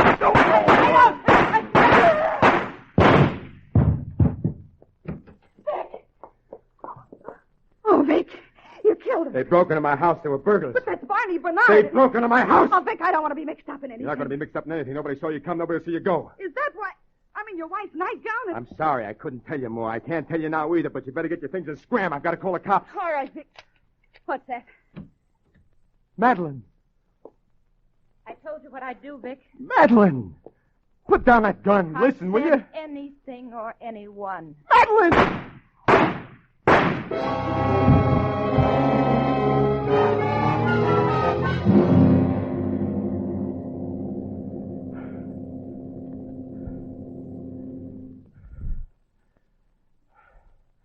There it is, Harry. But remember, you said the DA's office would lay off her. That's right. You better lie down there. Look, Harry, do you think the way it was, it might make a difference? How? To her? Yeah, Vic. Yeah. I think it might.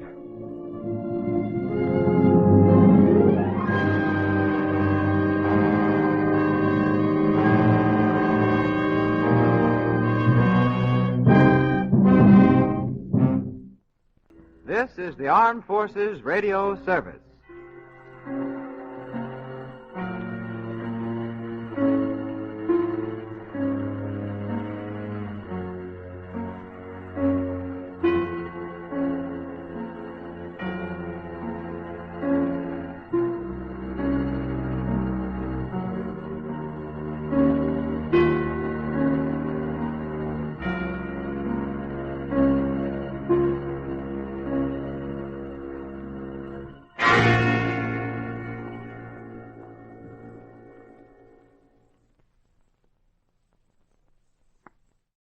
And now, Roma Wines, R-O-M-A, made in California for enjoyment throughout the world. Roma Wines present Suspense. Tonight, Roma Wines bring you Miss Rita Hayworth as star of 3 Times Murder, a suspense play produced, edited, and directed for Roma Wines by William Spear. Suspense, radio's outstanding theater of thrills, is presented for your enjoyment by Roma Wines. That's R-O-M-A, Roma Wines. Those excellent California wines that can add so much pleasantness to the way you live, to your happiness in entertaining guests, to your enjoyment of everyday meals. Yes, right now, a glassful would be very pleasant, as Roma Wines bring you Rita Hayworth as Laura, with Hans Conried as Elmer in a remarkable tale of suspense. One of the most thrilling World Series in recent baseball history. And now, the exclusive that I promised you earlier in the program. A report so sensational that I'm going to devote all of my remaining time to it. I have before me a copy of a document delivered in person today to the district attorney's office by one Fredonia Bell. Fredonia Bell was the trusted personal maid of Laura Starling Morton, whom you will remember from the widely publicized murder trial of just 4 months ago. This document is a statement written by Laura Starling Morton in her own hand, and it begins as follows. Quote, I only regret that it will be impossible for me to be present when this is read aloud. What I shall relate here concerns 3 men. Of these 3 men, it is not on behalf of my husband Robert that I write, nor on behalf of my husband Charles. This is for Elmer, but I don't think that Elmer will ever see it, for Elmer, too, is going to die.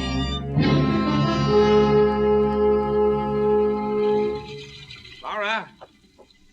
Laura? Yes, Robert? Laura, where's my electric razor? In the medicine cabinet, where it always is. Oh, for the love of Moses. No, Robert, I wish you wouldn't shave while you're in the bathtub that way. What's the difference, darling, where I shave? I like to shave in the bathtub. Well, I just don't like to see you meddling with electricity while you're in there. You might get a shock or something. Yes, sure, Mrs. Thomas Edison. All right, so go ahead. I don't care. Listen, darling, listen. I like to shave in the bathtub. I'm relaxed in a bathtub.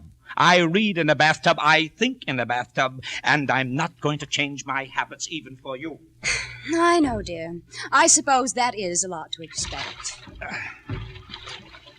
Oh.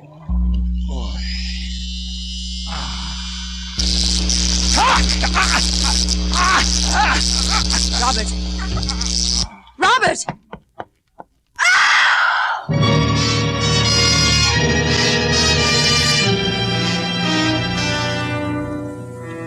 It was a good, loud scream.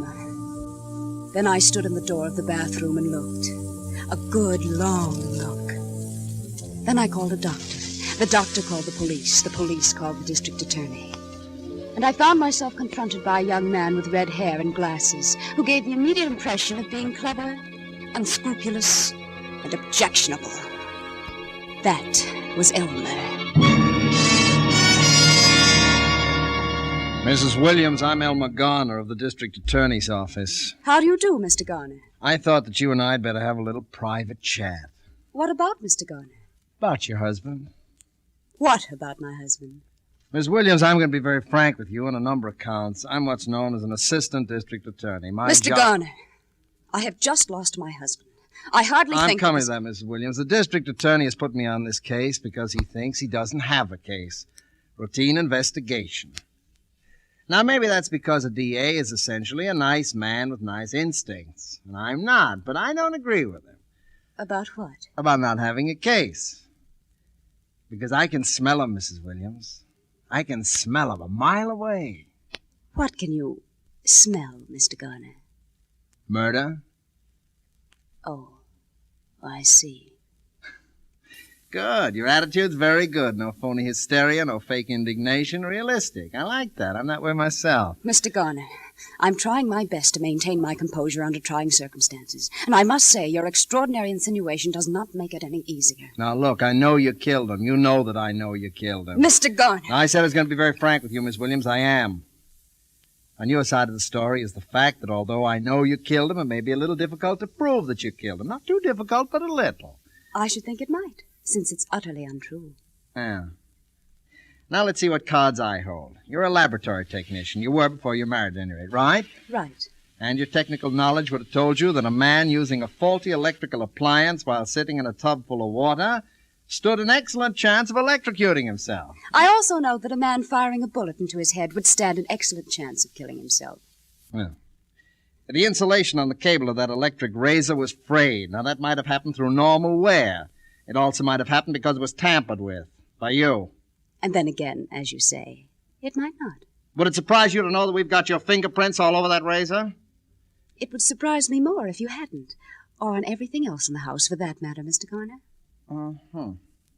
You're a very intelligent woman, Mrs. Williams. You're right. It would have looked funny.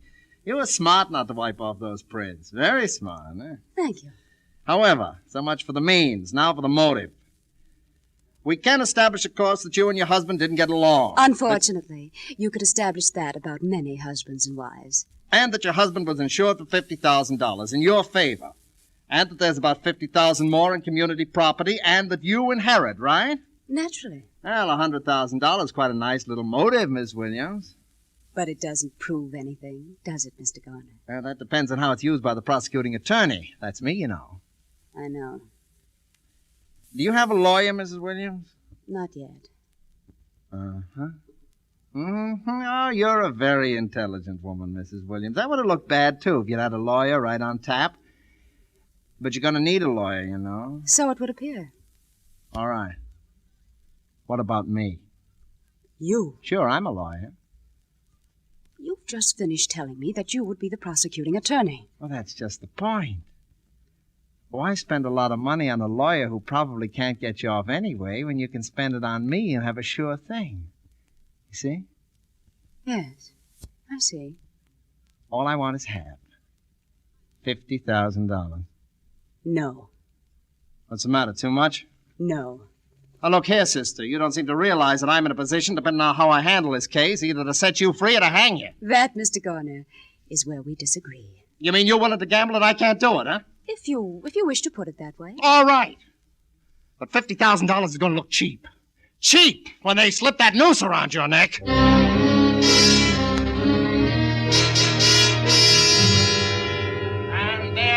That's, ladies and gentlemen of the jury, cold, calm, emotionless. The same Laura Williams who carefully calculated, carefully planned and premeditated the murder of her husband. I ask the death penalty. I must ask it. For ponder well, ladies and gentlemen of the jury. If you set her free, believe me, this will not be the last accident to mark the bloody trail through life of Laura Williams. And when that accident occurs, when the next victim is struck down, his innocent blood will be on your hands.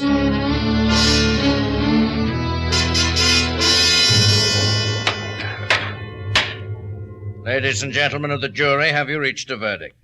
We have, Your Honor. What is your verdict? On the grounds of insufficient evidence, we find the defendant not guilty.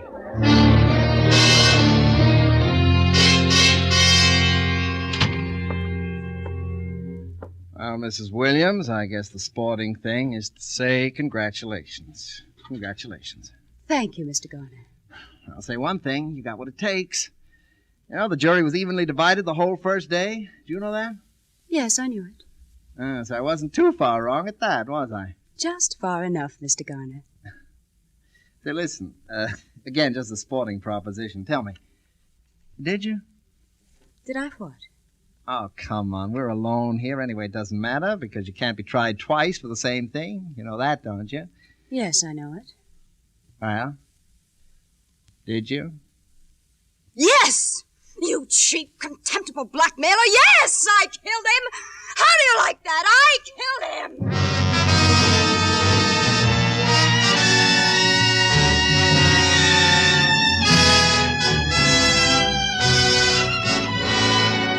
For Suspense, Roma Wines are bringing you Rita Hayworth with Hans Conried in 3 Times Murder, a radio play by John DeWitt and Robert L. Richards. Roma Wines' presentation tonight in radio's outstanding theater of thrills, Suspense.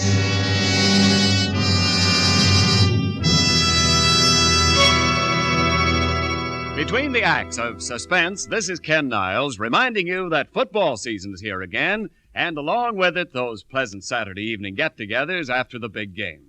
So here's a tip when you play host. A sure way to delight your guests. Serve Grand Estate wine. For Grand Estate wines, presented by Roma, America's greatest vintner, give you the ultimate in wine excellence. Yes, the brilliant clarity, full fragrance, and mellow taste of Grand Estate wines please the most discriminating guest. To assure the outstanding quality of these limited bottlings of Grand Estate wines, Roma selects only the choicest grapes. Then at Roma's famed wineries, necessary time, and the patient, priceless skill of Roma master vintners guide each precious bottle of Grand Estate wine to rich, mellow taste luxury.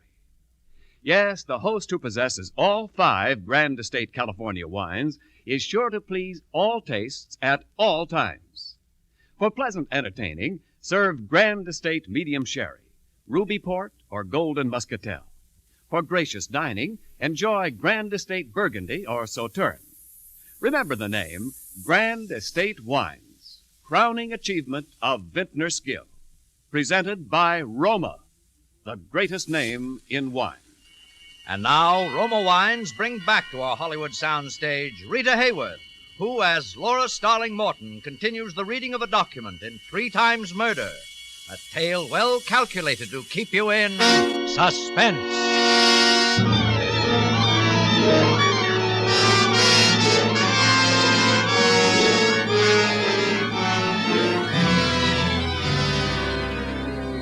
Perhaps I gambled too recklessly with Elmer. I have since had cause to wonder. But there were things that I could not foresee as well as Elmer. Suffice it to say that after my acquittal, with $100,000 from Robert's estate, I moved into another city and took up my life again under another name. That there is Laura Starling. I met and married Charles Morton, a charming and eccentric man of twice my age, whose genius as a research chemist accounted not only for those qualities which endeared him to me, but for a very considerable personal fortune as well. That my conscience bothered me not in the least, and I was quite happy, and that as the years went by, I had seen, I thought, the last of Elmer.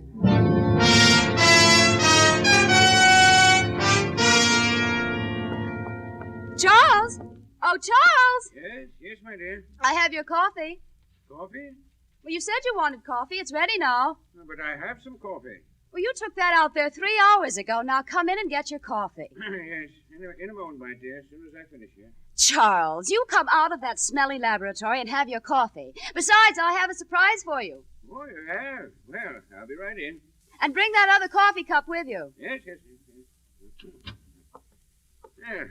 Now, what's all this about a surprise? Look. What? Oh, yes.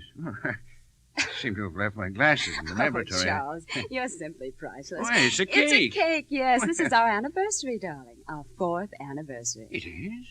Oh, why, so it is. Oh, Laura, this is so thoughtful of you. I'm afraid I'm hopeless, my dear. I know it's the husband who should be thoughtful, but You're just you, darling. Now sit down and relax for a while. Yes. Oh, here's your cup. Thank you. Charles, what's in that cup? Coffee. Charles, I'm sure that even in the atomic age, coffee does not come in the form of white crystals. Hmm? Oh, yes. I'd finished my coffee, and I was doing some other things there. Charles, what is it? Thiochlorate. You see, at the moment, I'm testing... Charles! What? Why, that's deadly poison. So it is. You see, the tyrosine radical follows its tendency Charles, I wish you wouldn't mix things up in the cups and dishes that way. It's dangerous. Dangerous? Well, suppose you got the cups mixed up. Suppose you drank... Oh, good heavens, Laura. Half the stuff we use in chemistry is dangerous if you go to drink it, but who's going to do that? It's like, like eating soap. You wash your hands with it every day, but who'd think of eating it, huh? Well, now, you take that cup right back out to the laboratory and empty it and wash it out. Oh, yeah, all right. Charles? Yes? I was wondering, since it's our anniversary... Yes? Let's go out to dinner and celebrate. Why, yes. I think that's a splendid idea. And oh, my goodness. What? I completely forgot. My brother's coming to see us today. Your brother? Well, my half-brother. Charles, I didn't know you had a brother. Oh, didn't you? Well, you see, he's been in the Army for almost 5 years. He just got back a short time ago. Got wire yesterday saying he's passing through town and like to see me. So I thought Does he know you're married? Why, I suppose he doesn't. As a matter of fact, we've never been very close. Neither of us much letter writing, so on. But he's the only relative I've got. And all the sympathy I've wasted on you because I thought you were an orphan or something. Oh, I was, practically. When's he coming? Why, this afternoon sometime, I think. Well, I guess there's your answer. I am sorry, my dear. Why, Charles, that's all right. Maybe your brother would like to go out and celebrate with us. Well... Right in here, sir. Hello there. Hello, Charlie. Come in. And I want you to meet my wife. Laura, this is my brother, Elmer. There was no doubt that it was Elmer. There was no doubt but what he recognized me. And there was no doubt in my mind as to how he intended to play his hand this time either. For he gave no public sign of recognition, but simply looked straight at me and smiled and smiled and smiled. So, you've gone into private practice, Elmer? Criminal law, I suppose? Mm-hmm. Well, there's no appreciation in this country of men who hold public office, financially at least. You always did have your eye on the dollar, didn't you? What about your racket, Charlie? What have you been up to? Oh, just puttering around here in my laboratory. You mean right here at home? Oh, of course. Oh, I guess that's new since you were here last. Well, there's a lot that's new since I was here last. Yes, it's right in there. Right through those doors. Yeah. Isn't that sort of a nuisance for a wife, or isn't it? Not in the least. Why should it be? Oh, now, Laura, don't try to cover up my feelings. Just before you came, she was scolding me for carrying thiochlorate around in the family coffee cups. Well, now, isn't that interesting? Isn't that a coincidence? Why? Well, I was just thinking what a fine setup for a murder. Somebody poisons a chemist in his own laboratory. It looks just like an accident. It's neat, huh? You'll find that Elmer has a morbid mind, my dear. He used to try people for murder back in Illinois. Oh, I tried some beauties, too. Well, I've got to get along. Sorry I can't accept your invitation for tonight. Well, but you are staying over for a few days, aren't you? Oh, yes. I'll see you again. Soon. Well, good. Oh, don't bother to come to the door with me, Charlie. I know you want to get back to work. Well, as a matter of fact... Perhaps Laura will, huh? Give us a little chance to get acquainted. Why, yes, of course. Well, call us, Elmer, don't forget. Oh, you can depend on it, Charlie. Well. Little Laura Williams. What do you want? What do you think old Charlie would say if he knew? I asked you a question. I suppose he'd go on loving you in his own peculiar fashion. Never be quite the same, now, would it? There'd always be that little gnawing down, huh? I'm afraid things would be kind of under strain around here, Laura. You do have a price, I suppose. I might. Well, the way why you're so eager to pay it this time. I'm happy here. I'm at peace with myself and the world. I don't want anything to change. No other reason? What other reason would there be? I suppose all this property would go to you in the event of another little accident, huh? You don't really believe that. The motive and the means. Money and poison. How much, Elmer? Oh, no. You've got me wrong, Laura. I don't want money. When did that happen? Did it ever occur to you that I might simply be interested in my brother's welfare? No. All that has occurred to me so far is to wonder why I had to pick the one man in the world who was related to you. You want to hear my proposition? I'm waiting. The motive and the means. Well, there's always the means for an intelligent person such as you, Laura, but if we took away the motive... The motive? The money. The will. No motive, no temptation, you see? I see. And in a way, of course, that's for your own protection, too, because if Charlie ever so much as slipped on a banana peel and you inherited that money, there isn't a jury in the world that wouldn't convict you, Laura, simply on your past record. You realize that, don't you? Yes. So, you see, no motive and no case either, you see? What do you want me to do? Get him to change his will. In favor of his only living relative, I presume. Uh-huh. That's me. And then? Well, that's all. You were in the clear, because after that, Charlie couldn't suspect you even if I told him. He probably wouldn't believe it. Throw me out of the house for persecuting his little bride. Maybe even change his will right back again, you see? All right. You can do it, can't you? I suppose so. Oh, I know you can. I know you'd better.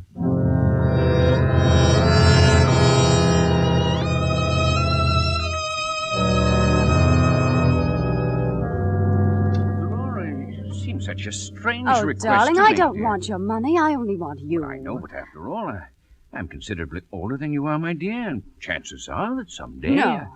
The whole idea of losing you and then profiting by it, well, it's just hateful. But who else would I leave it to? Leave it to your brother. Elmer? Why not? It doesn't matter, but... Well, Oh, please, darling. For me. All right, my dear. If it really makes a difference to you. Now, don't you worry about it any more.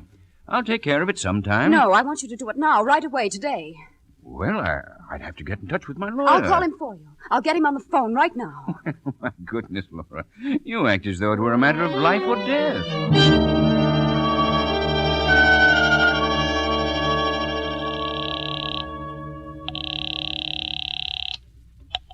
Ambassador Hotel. Mr. Elmer Garner, please. Thank you. Yeah? This is Laura. Uh-huh. It's all right. It's all arranged. Is there? Yes, the lawyer's coming tomorrow. You sure? Well, I was standing by the phone while he talked to him. Did he tell the lawyer what changes he wanted made? Yes, he did. Not that I think you'd ever tell a lie, Laura, but how do I know this is all true? Hasn't he told you? No. Well, then perhaps you'd better drop by this evening. Well, that's more like it. I'll expect you after dinner. I'll be there.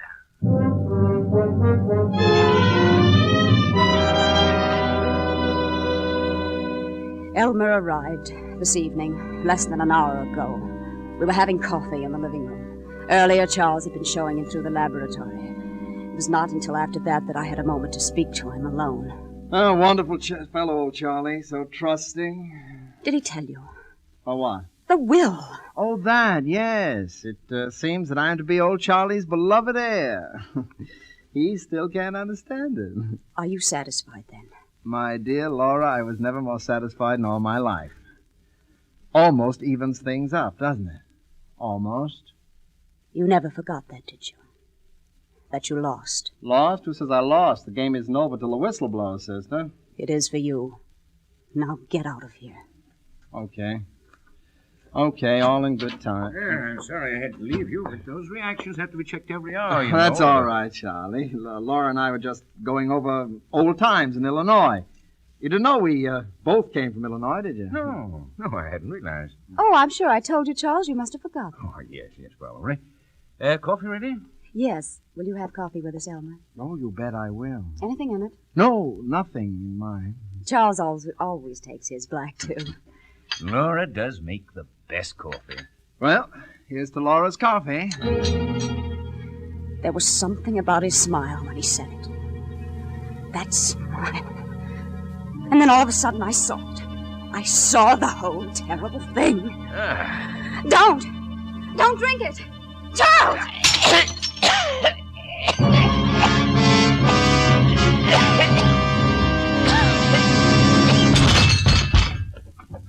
Well, old Charlie seems to have keeled over. Charles! Yeah, wouldn't be surprised if that was thiochlorate poisoning. What a fool. What a fool. What a fool. Uh-huh. The motive and the means. And the motive is a real beaut this time, Laura, because you had to kill him before he changed his will. Neat, huh? You killed him! Sure, but that's not what the jury's gonna think. And of course, I'll get the money anyway.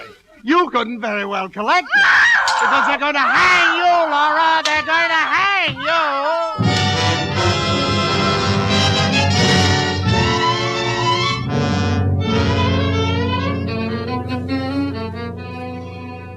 Elmer is downstairs in the living room. I am in my study. And once more, I am waiting for the police. There is no escape for me, of course. Elmer knows that. But there's one little thing that he has forgotten. The last play of the game. For I've just drawn up a will of my own, leaving my property and everything that I inherit from Charles to Elmer. It's dated 3 days ago. This statement I shall give into the safekeeping of my personal maid, Fredonia Bell, who, after all is said and done, has been the one true friend I've ever had. I shall give it to her with certain instructions for its eventual disposal, which I know she will follow to the letter. When that is done, I have beside me a glass of water. It contains thiochlorate, the motive and the means. Because, you see, when the police come, it is Elmer who will have to do the explaining, not I. And he will have to explain 2 bodies. Charles and mine.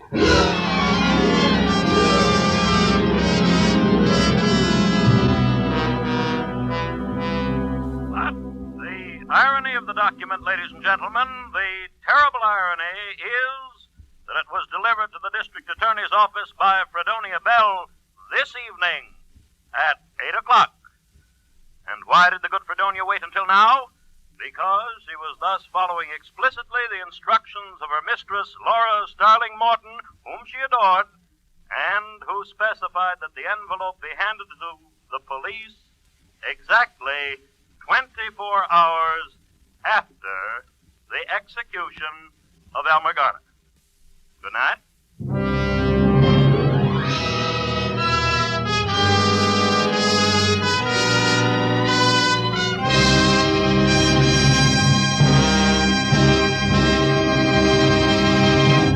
Suspense. Presented by Roma Wines, R-O-M-A, made in California for enjoyment throughout the world. This is Ken Niles, and it's my exceedingly pleasant duty, Miss Hayworth, A, to compliment you in the name of some 20 million listeners who must have loved your performance just now, and B, to present to you this gift basket of Grand Estate wines with the compliments of Roma. Well, thank you, Mr. Niles. Excuse me, I'm a little out of breath. I don't usually kill so many people, at least not in one day. Well, how does it feel to play a murderer? I love it. I've been looking forward to appearing on Suspense for a very, very long time. And, of course, Bill Spear, your world champion producer-director, is one of my oldest and dearest friends. Well, from the way Bill is waving congratulations and blowing kisses from the control room, I'd say he still loves you. Rita, I suppose you'll welcome a restful evening at home after such an exciting broadcast. Oh, as a matter of fact, we're having a few friends over tonight, Ken. Well, from your basket here, let me recommend for your guests Grand Estate Ruby Port or Golden Muscatel. You'll find either of these Grand Estate California wines a delightful expression of hospitality when friends drop in. A delicious treat later in the evening with cake, nuts, or cheese. You've sold me, Ken. Good. And Rita, Grand Estate Ruby Port and Golden Muscatel, like all Grand Estate wines, are born of choicest grapes, then skillfully guided to taste perfection by Roma's master vintners. Necessary time and patient care endow each precious drop of Grand Estate wines with a brilliant clarity, full fragrance, and mellow taste that bespeak a truly magnificent wine. So, to enjoy the ultimate in wine excellence, the wine to serve is Grand Estate Wines, presented by Roma, America's greatest vintner. I'll remember that. Fine. Say, Rita, we're looking forward to seeing you in Columbia's Down to Earth. Isn't that the one with Larry Park? Yes, I enjoyed making it. But the picture I'm really looking forward to is the new one I'm about to start. Also a Columbia picture. Oh? Well, why are you so particularly excited about it? Well, Ken, because in it will be my favorite actor, and it'll be directed by my favorite director, both the same man, who also happens to be my husband. His name is Orson Welles. Good night, Rita. Good night. Next Thursday, same time, you will hear Mr. John Lund as star of Suspense. Produced and directed by William Spear for the Roma Wine Company of Fresno, California.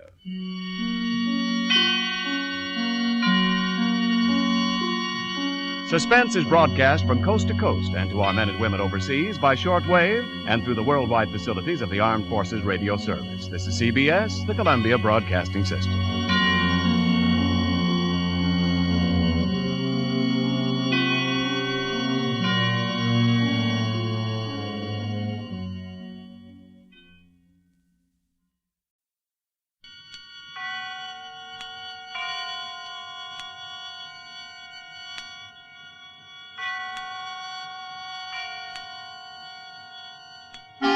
Suspense.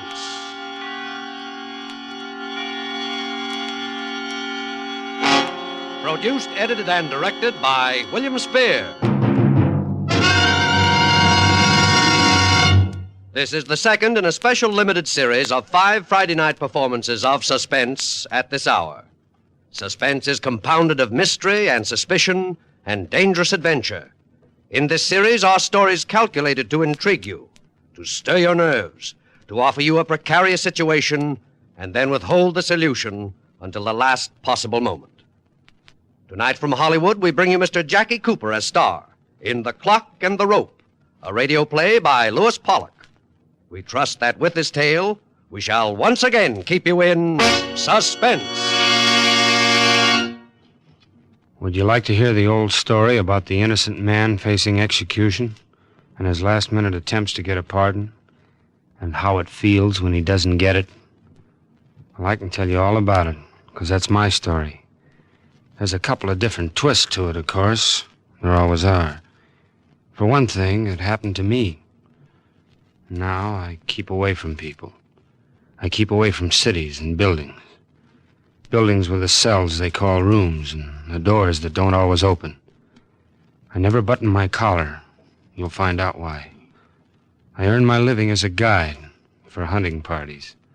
Me, who couldn't find my way across a city park. I never sleep indoors. And I can't stand clocks. Most of all, I can't stand clocks. It happened so fast. I told them it wasn't murder. It was self-defense. Involuntary self-defense, like putting up your arm to protect yourself. But it didn't work out that way in court. That's the other different twist I told you about. They convicted me.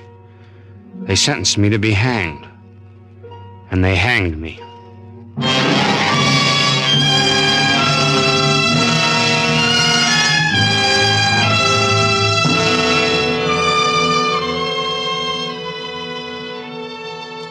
I was night man. My job wasn't hard, and to me, interesting. Sell a little gas, do the rough strip down for some repairs that had to be done the next day, take care of any transient overnight parking. Then this girl started dropping in for gas every other night or so, late. I liked her style, but I was too shy to say anything, and I guess she figured it. She'd sit with a sort of a little smile, half turned in her seat, and watch me while I filled the tank. Then she'd pay me and pull away with a funny look in her eyes, like she was getting a kick out of the way I acted. Then one night, instead of pulling away when she paid me, she spoke. Oh, come on. Open up. Huh? Say something. I've been here 20 times. You can say a word or two, can't you? You know, hello, or it's a nice night, or it ain't, or... Oh, well, I didn't know that you wanted me to. You're a funny fella. I didn't look like I didn't want you to, did I? Or don't I know my looks anymore? Oh, sure. Oh, I just... Well, can I get your windshield here? Tell me, did I hear somebody call you Hank the other night? I guess you did. My name's Henry. Henry Guilford. Did your girl call you Hank? Haven't you got a girl? No steady girl. Is that what you mean? I don't mean anything. Anyway, what would you be doing with a steady girl working here every night? Well, I get one night off. Go to a dance or something. Oh, you get a night off. Oh, sure. Hey, say, you like to dance? I have danced. Well, I'm off tomorrow night. You ever go to the Arcadia? They got a good band there. Forget who it is this week. I'm sorry, tomorrow night isn't my night off. Oh. But I get off at midnight, though. Well, gee, the Arcadia closes at midnight. All the big dance places close at midnight. Well, we don't have to have a big place, do we? Well, oh, no. No. There's the Owl Inn out on Trapscott Avenue. They run late, have a pretty good little band and booths and everything. That'll be fine. I'll pick you up at your job. No, I'm way at the other end of town. I have to drive my car back anyway. Suppose I meet you at the Owl. I'll be there a little after midnight. I'll be there. Okay, I'll see you. Yeah, see you. Oh, say, hey, what's your name? Tomorrow night, bye.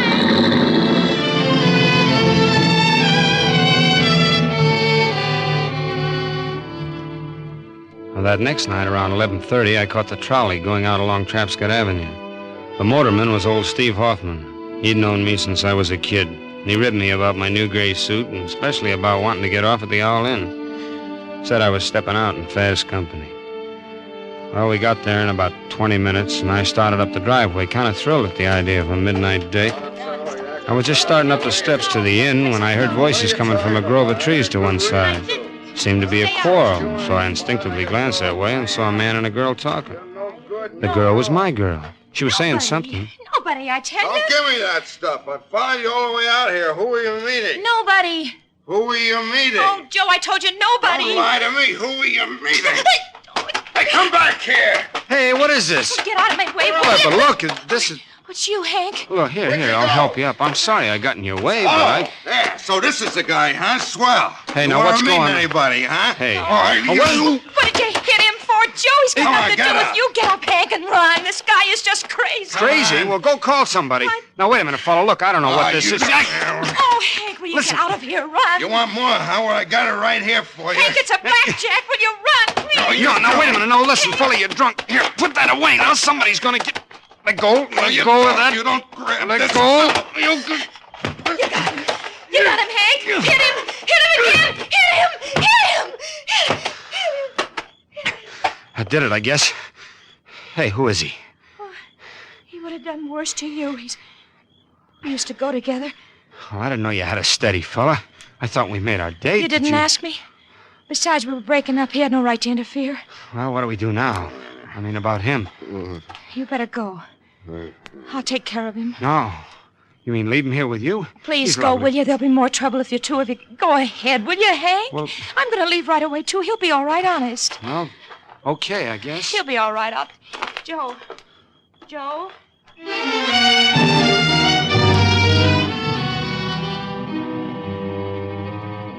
But he wasn't all right. He was dead. I knew about it hardly 2 hours later. She didn't come and tell me. The police came and got me. And they didn't learn about me from her either. They didn't know anything about her, and they acted like they didn't want to know. Sometimes you punks aren't as smart as you think you are. I wasn't trying to cover up, I tell you. I wasn't. All right.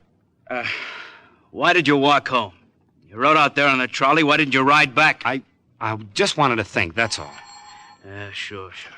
Of course, you weren't thinking about how maybe the motorman wouldn't remember taking you out there if you didn't ride back. No, why would I do that? I've known old Steve Hoffman all my life. That how you found out?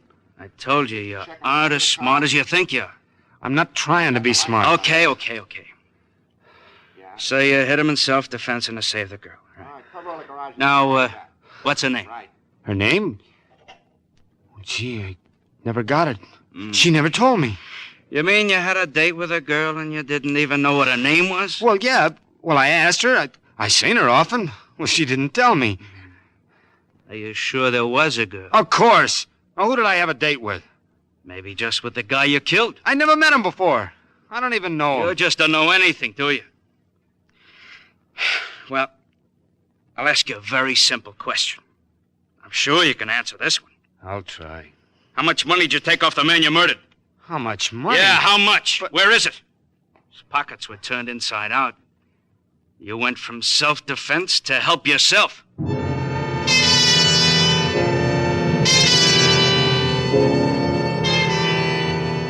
They pushed me around some after that. They'd take me to court and then back to my cell. Half the time I didn't know what was going on.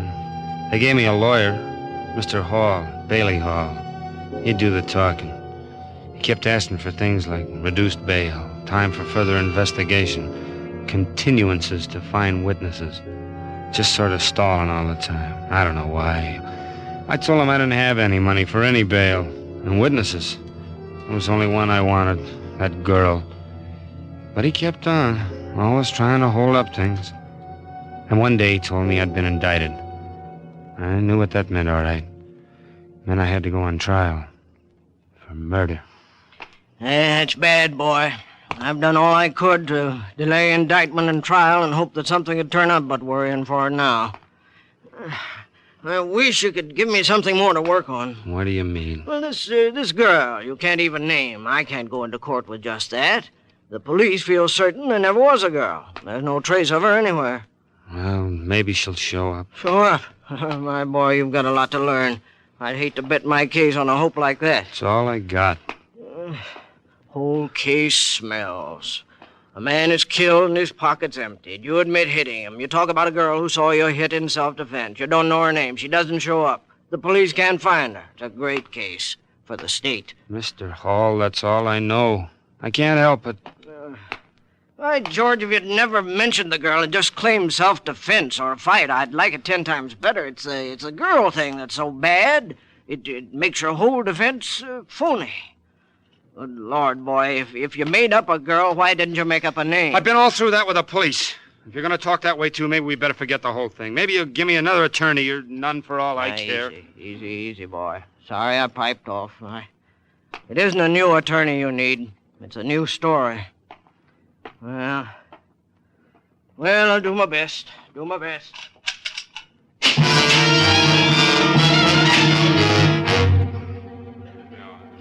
Yeah, that's right. Guilford rode out to the inn that night in my trolley. On my Speak run. louder, please. Yeah, that's right. Guilford rode out to the inn that night in my trolley on my Face run. the jury, please, and talk louder. Oh, louder. Oh. Yeah. I said I took Guilford to the inn that night. It was about 12:10. That's 10 after midnight, you know. Card talk. That's the way we talk around the barn. He got out and started for the inn. Yes. Well, And, just a minute. Did you notice anyone else around? Any girl, for instance? Girl? No. Nobody else. Just All my right. friend Fatty Cushion, that's Well, all. that'll be all. We play pinochle together. Thank you very much. Yes. Hmm? Defense may have the witness.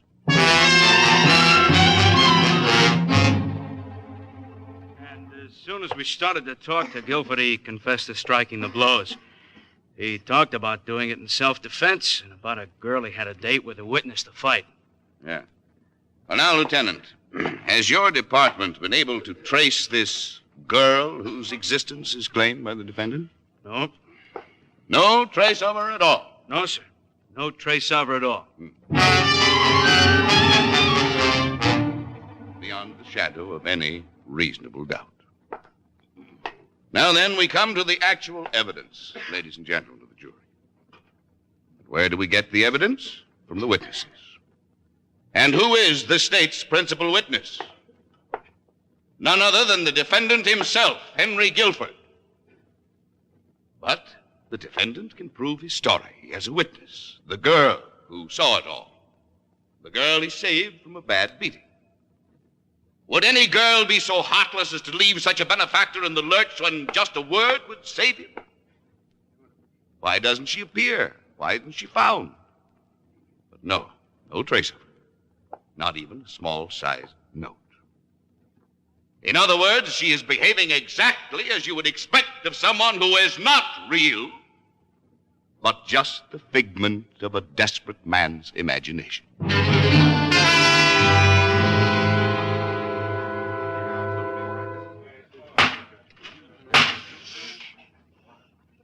The defendant will rise.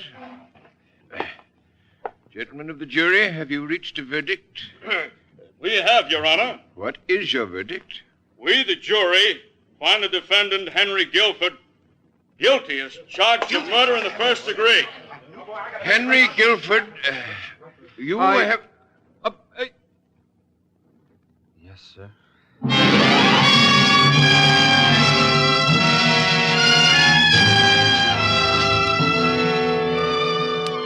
It was crazy. Sometimes I thought it must be just a crazy nightmare. Like when you're going to wake up and everything's going to be all right. I was innocent. And they were going to hang me for murder. Because they couldn't find a girl. One girl who knew I hadn't done it. Can you imagine how that feels? My boss at the garage and the fellows who worked there days chipped in some money. I had an uncle in West Virginia who sent Mr. Hall $50 in cash, a promissory note for another $50, and I guess Mr. Hall put up some money himself for expenses. Anyway, he kept appealing the case all the way up to the state Supreme Court, but it didn't do any good. Kept coming back with the original decision sustained, Mr. Hall said. I asked him if he was going to take the case to the United States Supreme Court, but he said he couldn't. He had nothing to justify a hearing. Guess he meant everything was cut and dried. All this time, the courts had kept changing the date. The date I was supposed to be hanged. Now, all of a sudden, I knew there weren't going to be any more changes. The last date set was it. How do you suppose that feels?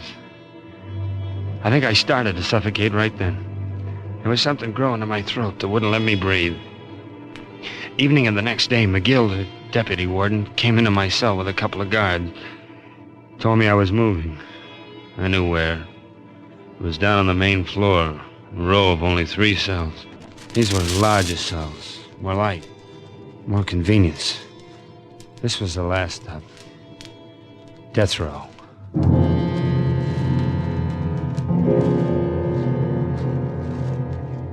Now, there's a team of 2 guards who live right in the cell with you the last few days.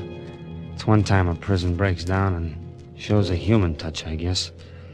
Or else they just want to make sure you don't go ahead and carry out the sentence on yourself. Anyway, whatever it was, I was grateful. Because now I was lonely. Way deep inside myself, I ached with loneliness and fear. I was afraid. Well, not like a man, but afraid of the way a child's afraid.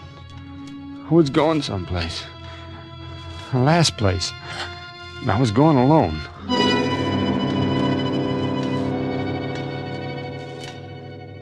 The thing you feel most the last hours is the time. The clock. Remembering how often you wished it would hurry so you could get off work or go out of school or see a girl or go fishing. Oh, you remember 100 hours like that when 6 hours is all you got left. Outside, you know, they're watching the clock, too. Not like you are, but they're watching it. All the usual people concerned with an execution, doing the usual things. Your lawyer, the warden, governor maybe, newspapermen, guards, the executioner.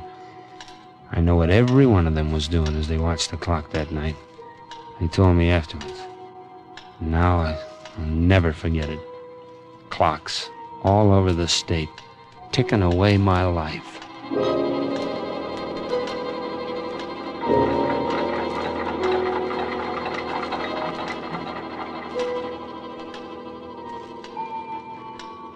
You know, you ought to get some sleep, Warden. It's only 5 hours away. I know. Oh, I wish I could lose this pain in my chest for a little while. I think I'll just lie down here on the couch. Why don't you do that, Warden? Yeah.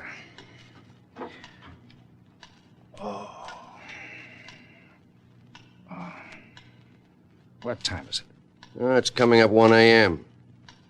Been feeling bad all day? Not too good. I got this thing in my chest. I suppose it's nervous indigestion. Could be. Yeah. Had it a couple of weeks, as a matter of fact. Oh, I'm exhausted.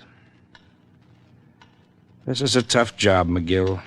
And every time it gets harder. Takes it out of me. What do you think of young Guilford? Nice kid. Yeah. Yeah, nice kid. He sounds like he's... Well, that's not up to us. It's not up to us. Well, I'll try and get some rest. Yeah. When shall I call you, Warden? Oh, make it an hour beforehand. 5 o'clock.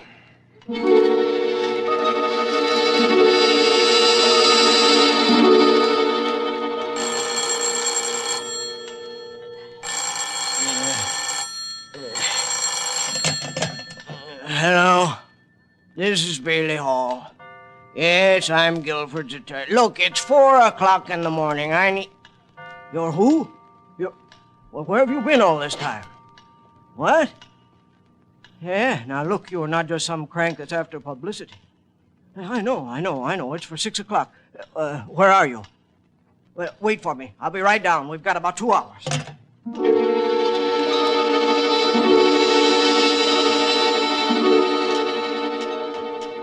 I'll stake my reputation on it, Governor. This is the girl. At least it deserves a stay of execution. It's true, sir. Honest, I swear it's true. I've been away. I've been in Mexico, and you just don't read the papers there. I just hadn't heard about it till tonight, but it's just as he said it was. Self-defense. Please, sir, it's after 5 o'clock now. Can't we get... What about the money that was taken out of the dead man's target? I took it. I needed it. I didn't know he was dead. He was drunk. I had every right to the money, honest. He'd been my husband, and... Well, very well. Richards. Yes, Governor? Type out a stay of execution on the Guilford case for 3 weeks. Bring it in, and I'll sign it. You can take it down. All right. You better phone the warden to make sure, though, Governor. The boy's only got about a half hour left.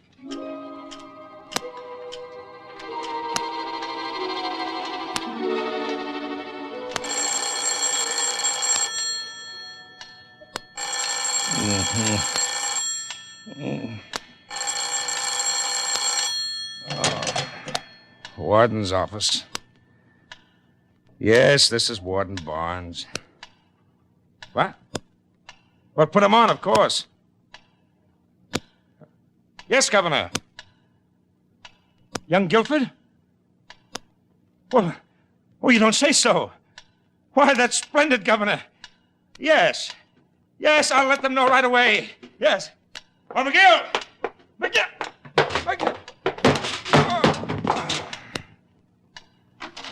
Yes, Warden, Harry! Jack, come in here quick. What's the matter? Something's happened to the warden. Let me get him up on the couch. Come on. That's better.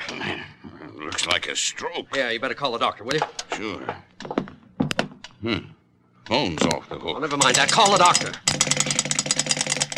Must have been the strain of this execution. Warden. I think he kind of liked the kid.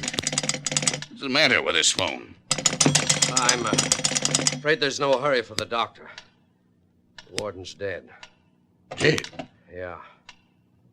It's 5:30. I'll have to take over for the execution.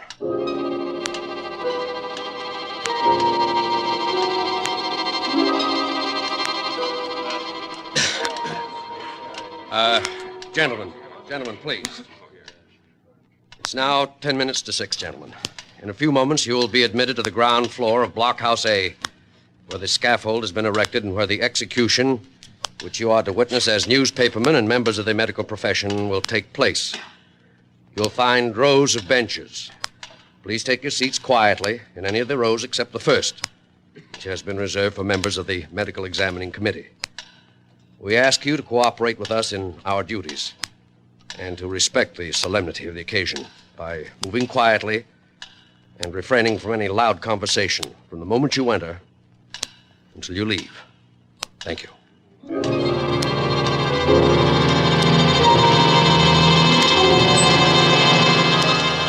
minister was reading from the Bible when the outer cell block door clanged. I shall not hope. I knew it was time. They were coming for me. Lie down in green pastures. This was it then. Leadeth me. There was a group of guards. The deputy warden was with him. He opened my cell door. One of the guards came straight up to me. He was carrying a leather strap with a big buckle on it. I stood up. I felt him strapping my arms behind me. The minister stopped reading for a moment to say something. Steady, my son. We'll go now, Guilford. I started to say something to the deputy, but he nodded his head at the men, and we started to move.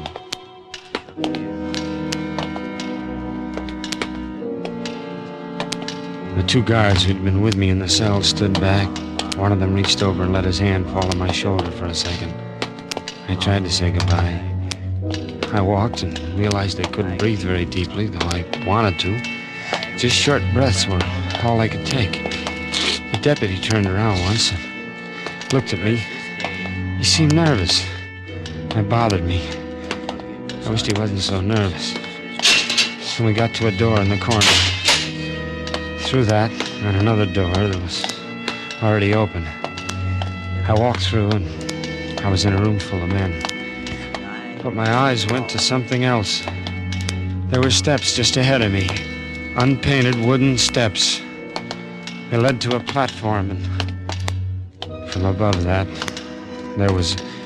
I saw the rope. I'll walk up with you, my son. Huh? What?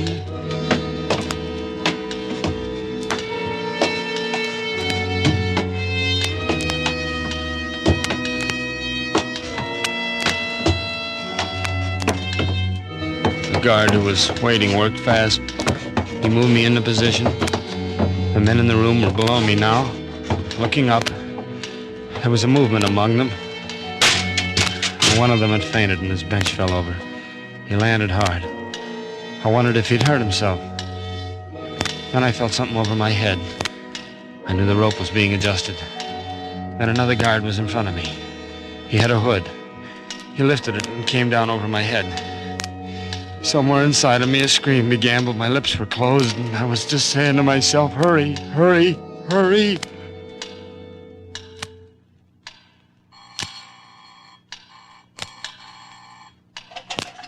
Don't put any calls through here. What, Tom? But you know better than to ring the phone now. Guilford's on the scaffold.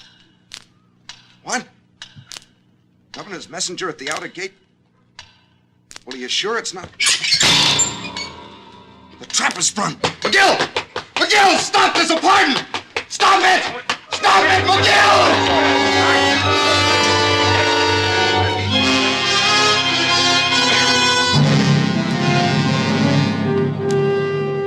No, a man doesn't always die right away when he's hanged. They talk about the neck being broken and death coming instantly. No, not always. Death doesn't come for a long time. For some men, it's nearly 20 minutes. For others, it may be less, but never under 12 minutes before the heart stops. You can check on that. Me? I was only up a few seconds. They cut me down, and the doctors worked on me right on the wheel stretcher that was waiting to carry my body out. No, I didn't lose consciousness. I sometimes wish I had. I sometimes wish I had gone then instead of being brought back to remember every bit of those last hours. There was a new trial after I was on my feet again, but I don't know what was said. I was free. I saw the girl, Judy. I know her name now, and I thanked her. Neither one of us knew what to say after that, so she just went. Yes, I never sleep indoors. I never button my collar. I don't like buildings, any building. It's got stone and steel and holds you in.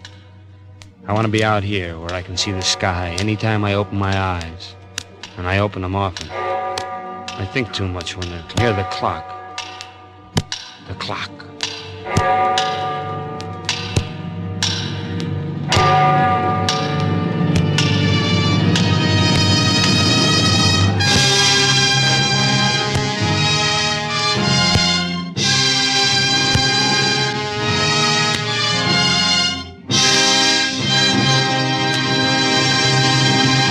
Suspense. Produced, edited, and directed by William Spear. Tonight you heard Mr. Jackie Cooper as star of The Clock and the Rope. This was the second in a limited series of 5 Friday night performances at this hour, which will present radio's outstanding theater of thrills, Suspense. Jackie Cooper appeared by courtesy of United Artists. Appearing with Mr. Cooper were Kathy Lewis, John McIntyre, Elliot Lewis, Joseph Kearns, Paul McVeigh, Junius Matthews, Wally Mayer, Lester J., and Jack Crucian. Music for Suspense is under the direction of Lud Gluskin, with original music composed by Lucian Morawek. Next Friday, same time, we will bring you one of the most remarkable studies in suspense ever to be presented in this series. Mr. Dan Duryea will be our star in The Man Who Couldn't Lose. Don't forget, next Friday, same time, listen to Suspense.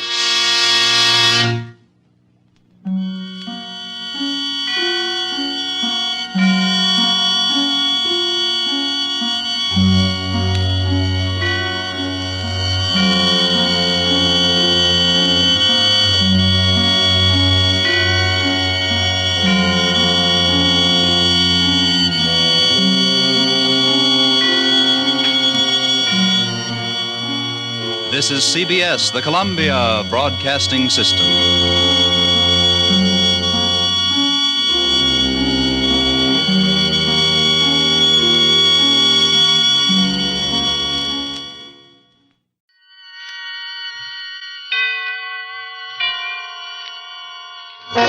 Suspense. Among wine stewards, the men who are responsible for the wine selections in the cellars of famous hotels and restaurants, the choice is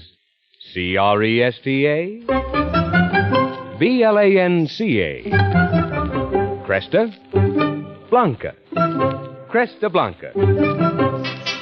Yes, with professional hosts who know how to please the palates of America's most discriminating guests, Cresta Blanca California wines richly bespeak gracious hospitality. So compliment your guests by serving the best. For distinguished entertaining, pour magnificent Cresta Blanca sherry, port, muscatel, or any Cresta Blanca wine. From the finest of the vines, it's Cresta Blanca wine. Shenley's Cresta Blanca Wine Company, Livermore, California.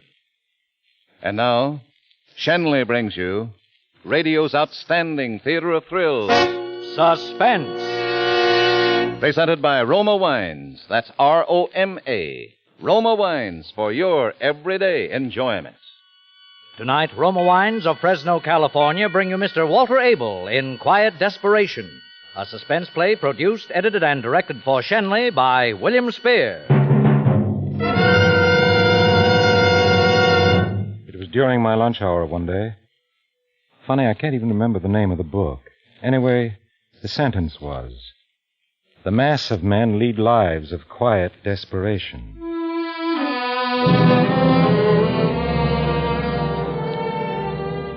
I couldn't seem to get past that sentence, quiet desperation. That was me the author was talking about, Homer Bigelow. And suddenly I thought, why should I go on like that? I was desperate, okay, but why should I be quiet? Why shouldn't I do something about it? Get myself out of the rut. All I needed was the right break. It came a lot sooner than I expected.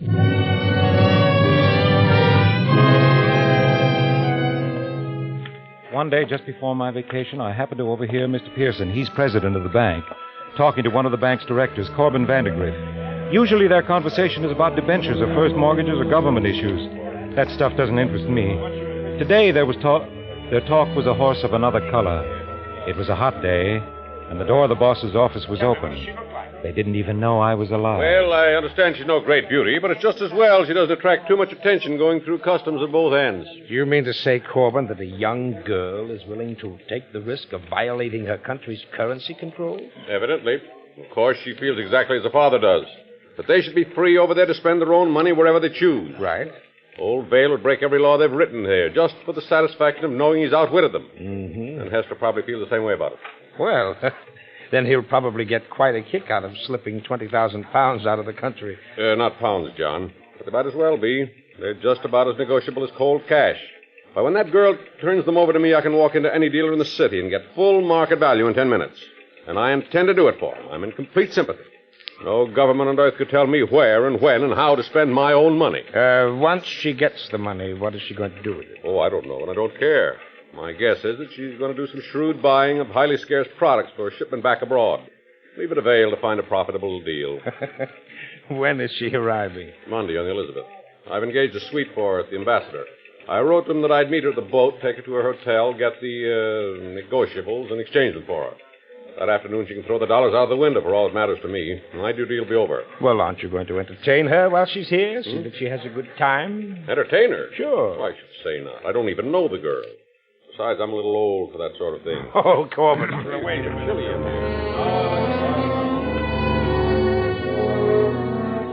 I wondered what Mr. Pearson would say if any of us employees at the bank were to play fast and loose with the law the way Corbin Vandergrift and that snooty dame Hester Vale were doing. He wouldn't be quite so sympathetic and understanding. You can bet your bottom dollar on that. That kind of skullduggery was labeled strictly for the rich. I should have put the whole thing out of my mind, but somehow I couldn't. 20,000 pounds. $80,000 in American money. I stood there outside Mr. Pearson's office. I was shaken out of my quiet desperation somehow. I just stood there, dreaming about romance and adventure that you could buy with money.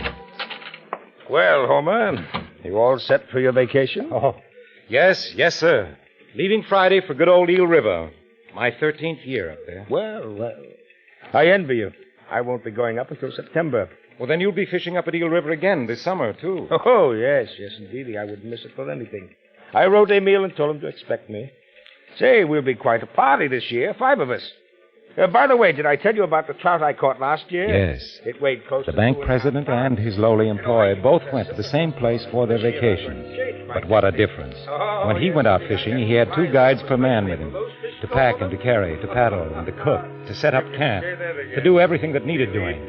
Whereas I had to do everything for myself and by myself. Have a good time, Homer. I'll see you when you return. I'll say goodbye now, son. I won't be back anymore today. Goodbye, sir, and thank you.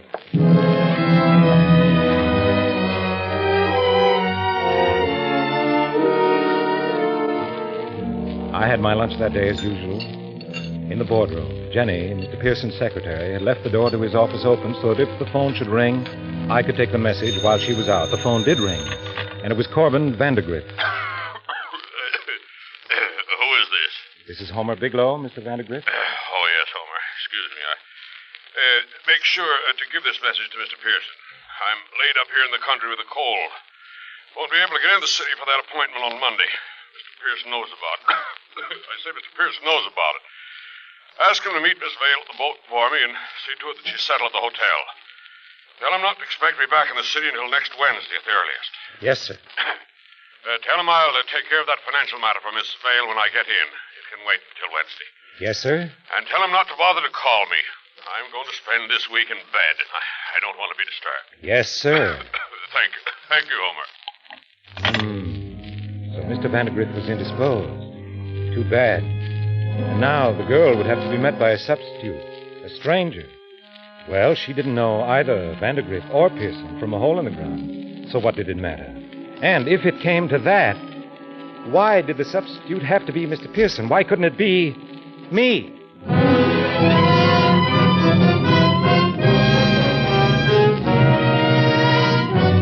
For Suspense, Roma Wines are bringing you Walter Abel in Quiet Desperation. Roma Wines' presentation tonight in radio's outstanding theater of thrills, Suspense.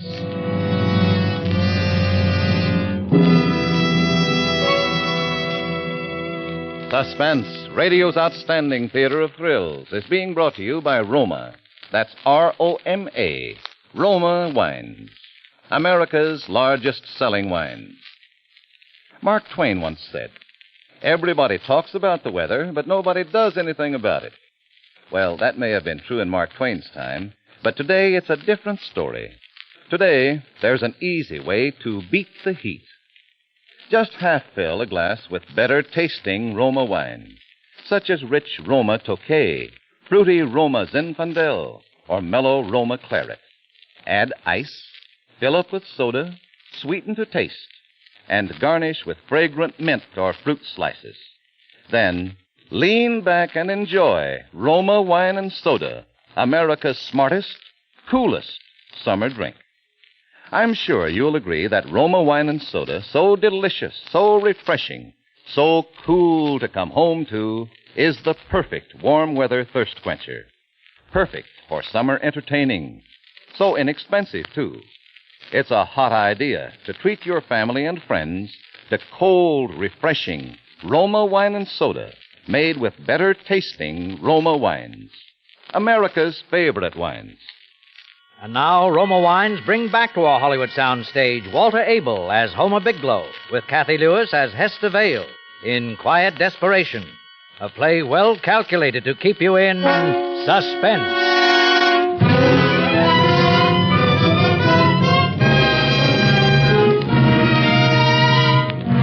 My days of quiet desperation were over.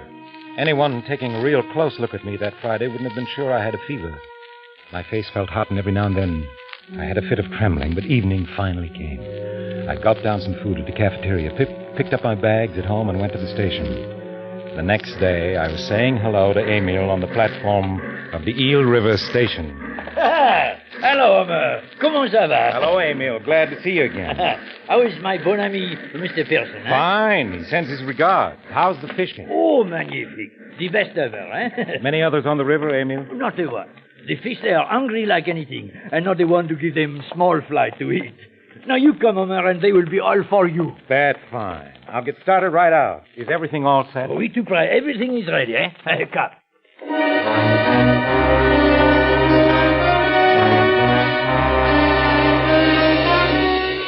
In half an hour, I was at the camp on the shore of Eel River. I had lunch, changed my clothes, put my city clothes into my pack instead of into my suitcase, which I was going to leave in camp.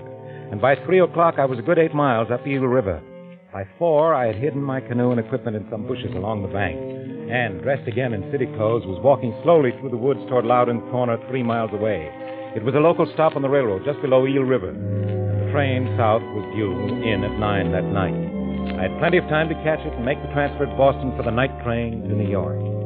At the Boston station, I bought a cheap suitcase and a couple of shirts, and when the train dropped me at Grand Central early Sunday morning, I went straight to the 49th Street Hotel, which was just a couple of blocks from the Ambassador. I scrawled the name Henry Smith in the register and was shown to my room. I had a whole day and a night to wait, and for once, with all that time on my hands, I didn't read a book.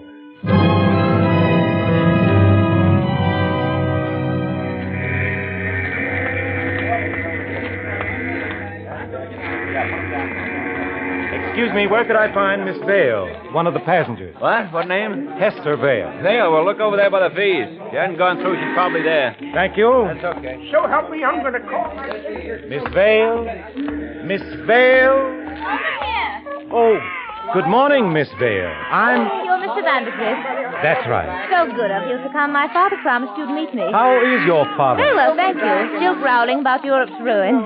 It's been a beastly nuisance, this waiting. Why? Very warm in America. Is there anything I can do to help? Thank you. That chap's finally finished mucking about in my boxes. You'd think I was an adventuress, smuggling something priceless into your country, wouldn't you? Had nothing to declare, you know. Came with empty trunks. Expect to fill them up while I'm here. Can't buy a thing in Europe, you know. Europe's a dreadful nightmare. Yes, so I understand. Father wrote you all about it, did he? Foolish of him to write. The mail might have been opened. Oh, no. After all, the war's over. Is it? Well, shall I take you to your hotel? You probably want to rest. Rest? Not at all. I'm scooting out to the shops right off. You have enough money for shopping? They allowed me £100. I still have most of it. That'll do for a starter. If they'd only known about, you know. Yes, if you care to turn the contraband over, I could see about converting it into dollars for you. Contraband? Spies and all that sort of thing. That describes it exactly. It's very nice. Not now. I'll dig them out at the hotel. All right. Is there anything you'd like to do this evening? Oh, dear. I don't want to impose on your time. You're not imposing. It's a pleasure. But I'd like to see a play. One of your bright American musicals, if possible. I think that can be arranged. Nice. Suppose I call for you at 7. We can have dinner and then go to the theater. That's splendid. Spitefully kind of you. No, forget it. I haven't seen a musical myself. Well, not for a long time, anyway.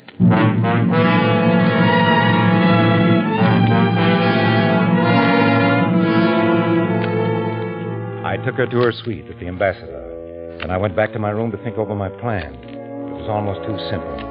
As soon as she turned the securities over to me, I'd take them to a broker and collect. Then I'd catch the night train back to Loudon's Corner, then through the woods to Eel River.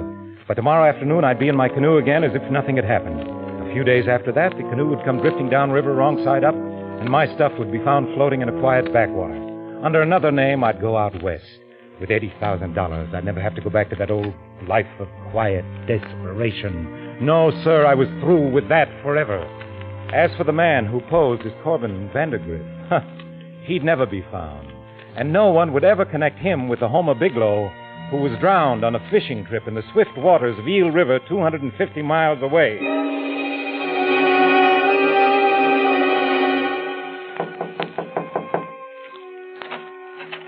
Good evening, Miss Vale. Hello, right on time. How was the shopping? I'd say it left me quite speechless. I can't wait until I can really go on a spree. Are we ready? Oh, you are? Quite. Oh, dear. Will you hold this key for me? There's simply no room in my bag for it. Sure, I'll keep it in my pocket. Thank you.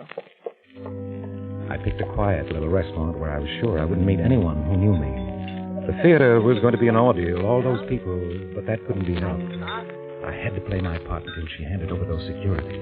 I couldn't afford to look too anxious about them either, but I needn't have worried. Well? While we were waiting for the dessert, she opened her bag and pulled out a package of about a dozen small envelopes, different sizes and different shapes. Here you are, Miss Vandergrift. Take good care of them. Are these? They are. I put them in my inside pocket. All the way down Broadway in the taxi, I felt them. The envelopes were too small, it seemed to me, to hold securities. Maybe if they were folded over. But even then, they would have to be bulkier than they were. I had to look into those envelopes to know if the securities were really there. But I had no chance, and it wasn't until the taxi dropped us in front of the theater that I was able to make one. Well, here we are. Miss Vale, I wonder if you'd mind seeing the show alone. Oh, dear.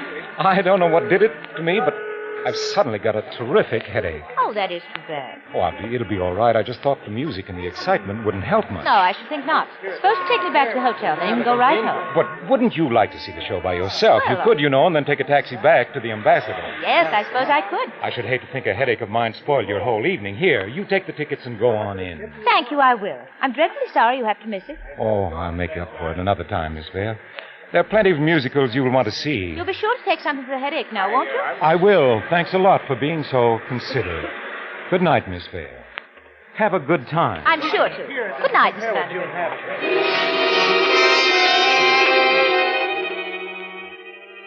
Back in my hotel room with shaking hands, I opened the envelopes. There were nothing but letters from her friends, sent to her from different parts of the world. Not a single security in any of them. Could it have been a mistake? Did she hand me the wrong package? It didn't seem possible. Maybe she suspected something was wrong and played a trick on me. I was sweating and reached for my handkerchief, and that's when I felt her hotel key still in my pocket. I threw the package of letters into my suitcase and walked over to the Ambassador, 2 blocks away. Her key opened the door, and I was alone in her suite. I had until at least 11:30, 2.5 hours. I took my time about it, making sure to put everything back exactly as I found it. I searched her baggage, the bureau drawers, the closet, every conceivable place, even under the rugs, and found exactly nothing. She had them on her then. I turned the light off and went into the bedroom to wait. Soon after 11:30, I heard the outer door open. Really, I'm terribly sorry to have caused this trouble. Mr. Vandergrift was suddenly taken with a headache, or I'm sure he would have forgotten to return my key. Oh, that's all right. It really doesn't matter. You can use this duplicate until he returns it to you. It is a bother, though. Oh, not at all, Miss Vale. Happens often. Good night. Thank you. Good night. Oh! Oh. Mr. Vandergrift. What are you doing here? I'm sorry to disturb you, Miss dear. Vale, but I had to come back. You see, you forgot to give me the securities. Securities? Yes, the securities I was to have sold for you. But, my dear man, I did give you the securities. Oh, no, there wasn't anything in the package except some letters from friends of yours. Who are you? You're not Mr. Vandergrift. Miss Vale, what my name is doesn't matter very much. By this time, it's enough for you to know that I want those securities, and I mean to get them. Hand them over. You get out of here. I warn you, Miss Vale, I don't want to get nasty, but I'm not going to leave without them. Stay away from me. The securities, Miss Vale. Say not no. Where are they? No! Miss Vale, tell me. I don't want to hurt you. The more she struggled, the tighter I gripped her throat. Her arms beat weakly against my sides, and suddenly I got so mad at her that I Where are they? Where are they? Tell me, where are they? My fingers tightened and strained against her soft flesh. Then suddenly, she quit struggling. And when I loosened my grip, she fell down on the floor unconscious. Where was that purse of hers? Ah, there. I ripped it open. Nothing there but a powder compact and a lipstick and some change. Where could they be? She'd have to tell me. I'd make her. Miss Vale. Wake up. Miss Vale. She didn't move. And then I saw she wasn't breathing anymore. I'd killed her.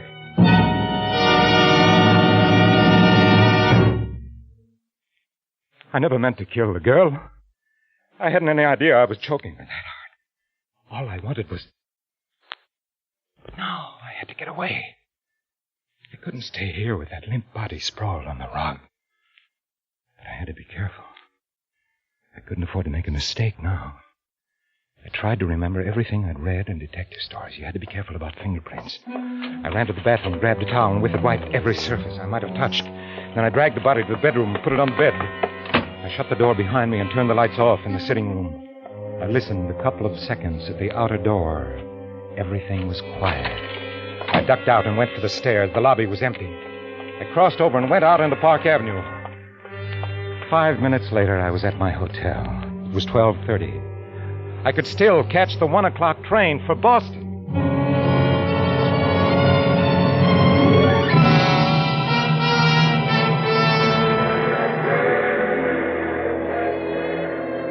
Fine mess I'd made. The best thing that could happen to me now. Mind you, the best thing would be to get back home to the boarding house, to the bank, to that horrible, hopeless rut I'd tried to get away from. That was the best I had to look forward to. The worst... I didn't even have the courage to look at that. But then, how could they pin it on me? If anybody had anything to worry about, it wasn't me. It was Vandergrift. He had the date with her, not I. As far as anybody knew, I didn't know any such person as Hester Vale ever existed. Vandergrift was the guy she told the desk clerk she'd given the key to. I bet the poor sap wouldn't even be able to prove an alibi for last night, midnight. Yes. Ha! I could go back to my fishing and forget the whole thing, forget it ever happened. I was safe. Fine consolation that was, after all the beautiful plans I'd made. But at least I was safe.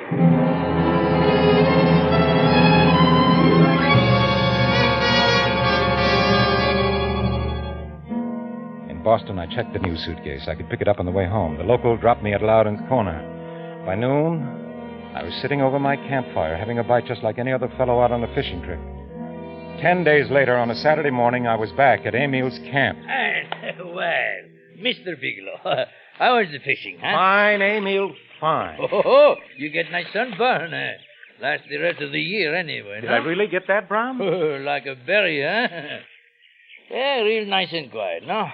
I have no party fishing before September when Mr. Pearson come with fall friends. Yes, I know. He told me. Oh, he's some fisherman, Mr. Pearson. Always try for record. But you don't care for record, eh, Mr. Bigelow? You lead a simple, quiet life. I guess so. But you enjoy it, no? Enjoy it? Oh, I try my best. You have other hobby, maybe, huh? No, I don't have any other hobbies except reading. Oh, Mr. Pearson and me, we have same hobby.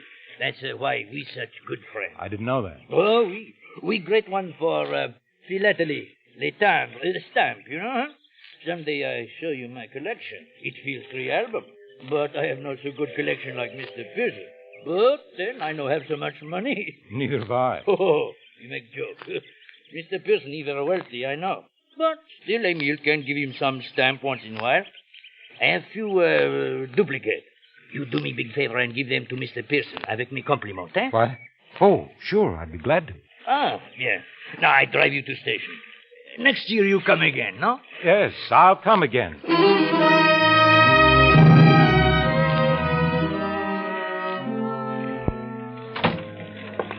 Well, Homer, you're back, eh? Did you enjoy your rest? Yes, it was fine, Mr. Pearson. Good. I can't say we've had any enjoyment back here. Have you heard about Mr. Vandergrift? Mr. Vandergrift? No, sir. Is there something wrong? Wrong? I'll say there is. He's been arrested for murder. He insists he's innocent, but the police have a strong case against him. Very strong. It looks bad indeed. I'm sorry, sir. So are we all. It means I'll have to give up my fishing trip this summer for one thing. I can't desert dear old Vandy at such a time. I'll have to wire Emil, and I just got a letter from him telling me he had everything arranged to. Yes, he told me he was expecting you. Oh, well. Can't be helped, I guess. Oh, say, by the way, he wrote that he sent some duplicates on to me in your care. Stamps. Stamps? Oh, that's right, he did. Sorry, I forgot about them, Mr. Pearson. I must have them at home. I'll bring them in tomorrow, sir. Well, there's no hurry. I have no mind for them now anyway. Well, back to work. Come on, go back to work.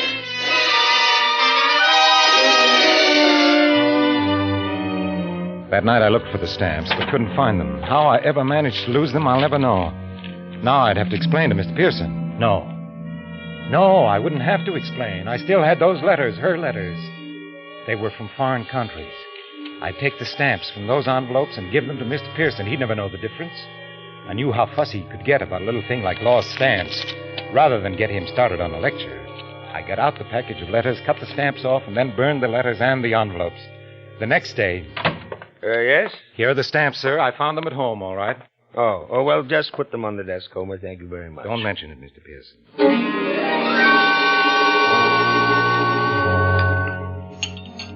I was having my lunch later in the boardroom when Mr. Pearson came in. He had a stranger with him. A tall man with an angry face. Oh, so here you are, Homer. Yes, sir. Homer, I want you to meet Mr. Scott. How do you do? All right. Those stamps you gave me, Homer. Are you sure you got them from Emil? Oh, yes, sir. Just before I left, he gave them to me for you. No, Homer. No, I just called Emil. He told me he gave you some recent French issues. Those weren't the stamps you gave me. Well, Mr. Pearson, I guess you found me out. You see, I lost the stamps Emil gave me, and I didn't want to disappoint you, so I went to a stamp dealer's and picked up a dozen odd stamps to replace them. I didn't think it would make much difference. Is that your story, Bigelow? Why, what do you mean? It's true. They were very rare and valuable stamps, Homer. You must have shelled out a pretty penny for them. Oh, I don't know.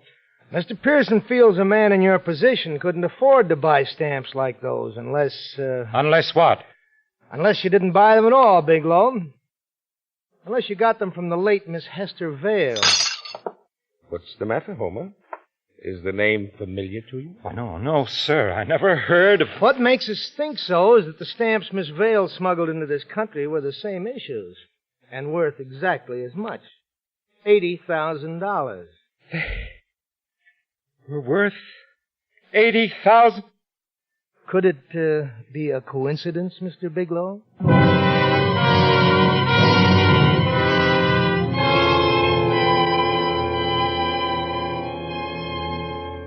Quiet desperation. I've been catching up on my reading here in prison while waiting. I found another good quote. Happiness is the absence of pain.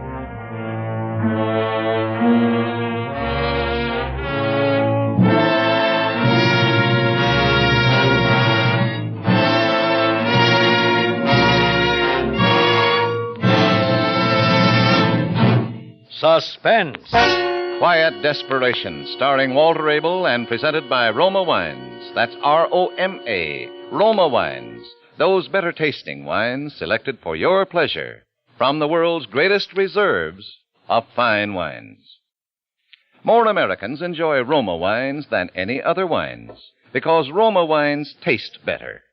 To create this better taste, Roma begins with natural juices, gently pressed from California's choicest grapes. Then Roma master vintners, with ancient skill and unmatched wine-making resources, guide these luscious grape treasures unhurriedly to taste perfection. Then, these better-tasting wines are placed with mellow Roma wines of years before. And from these, the world's greatest wine reserves, Roma later selects for your pleasure. Right now, a wonderful way to discover the better taste of Roma wines is to serve Roma wine and soda, iced. For cool, lip-smacking refreshment, enjoy delicious Roma wine and soda made with your favorite Roma wine. That's Roma, America's largest selling wines. Walter Abel will soon be seen in the Hal Roach production, Fabulous Joe. Tonight's suspense play was by George and Gertrude Fass. Next Thursday, same time, you will hear Donald O'Connor as star of Suspense. Produced and directed by William Spear for the Roma Wine Company of Fresno, California.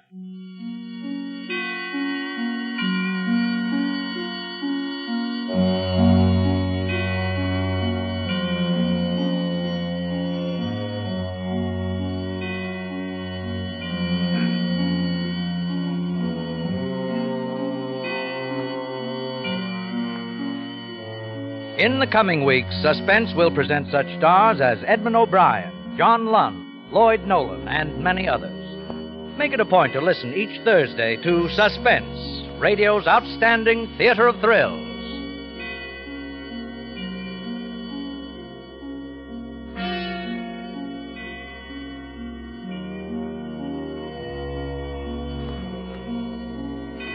This is CBS, the Columbia Broadcasting System.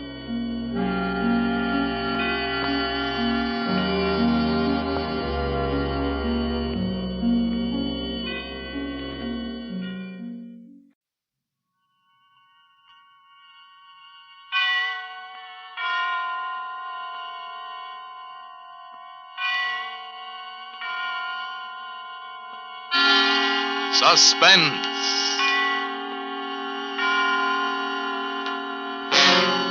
Tonight, Autolite and its 96,000 dealers present Mr. John Lund in Experiment 6R, a suspense play produced and edited by William Spear. Friends, I know you've enjoyed trouble-free summer driving if you've replaced those old-style narrow-gap spark plugs with wide-gap Autolite resistor spark plugs. Tell 'em why, Harlow. Tell 'em why. Because Autolite resistor spark plugs with the exclusive built-in 10,000 ohm Autolite resistor give you a full, even spark all along the line of fire. Keep going, Harlow. You're doing great. Well, your engine idles smoother with Autolite resistor spark plugs. Performs better on leaner gas mixtures. Actually saves you gas. You're getting better all the time. Autolite resistor spark plugs cut down radio and television interference, too. So insist on Autolite resistor spark plugs. Okay, Harlow. Give 'em the old punchline. Don't be satisfied with spark plugs supposed to be just as good. Get genuine Autolite resistor spark plugs. You're always right with Autolite. And here's a reminder, Suspense may be seen on television in many parts of the country every Tuesday night. And now, with Experiment 6R and with the performance of John Lund as Morris Brandt, Autolite hopes once again to keep you in suspense. Entirely fitting somehow that here in the Carlton Plaza Hotel, where he spent so much of his life, we should honor this hero of science and pay him our humble gratitude. Mr. Brandt is, as you know, at this moment in our special clinic, and it's from there that he will address us on the subject of Experiment 6R, a page in the progress of science with which his name will forever be associated. When I received his letter and heard the thrilling news that, unknown to any of us, a human volunteer had actually... Well, it was, of course, inevitable that I should call this distinguished gathering together. I won't speak any longer now because minutes are precious. We're ready. Will you speak to us now, Mr. Brandt? Ladies and gentlemen. Ladies and gentlemen, Mr. Morris Brandt. Brandt speaking. I don't know exactly how you good people of science are going to take my little story, the history of my own part in Experiment 6R. When I finish my story, if I finish it, you will wonder perhaps why I wish to tell it at all. Well, something about the irony of this situation appeals to me. I'm going to enjoy every minute of it. You know, even the fact that somebody just now pressed a buzzer and I jumped to attention and started speaking is ironic. Because I guess that's how Experiment 6R began a couple of months ago. Yes, just like that.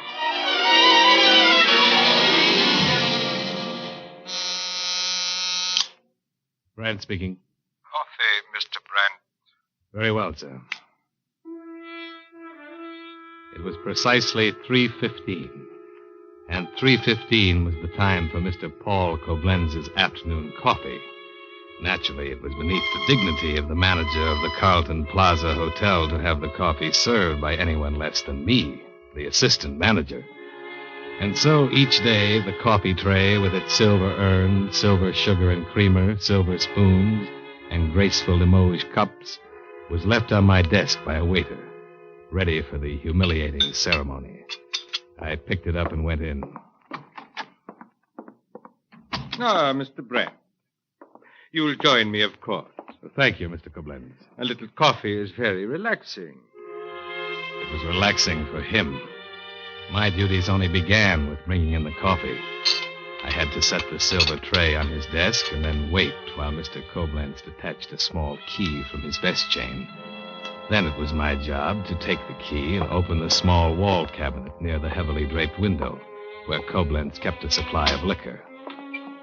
I would take out a bottle of expensive brandy and carry it over to the desk. Koblenz liked the dash of it in his coffee. Oh, thank you, Mr. Brent. It was this part of the silly ritual that I hated most. That locked cabinet was a symbol of Koblenz's suspicion and distrust.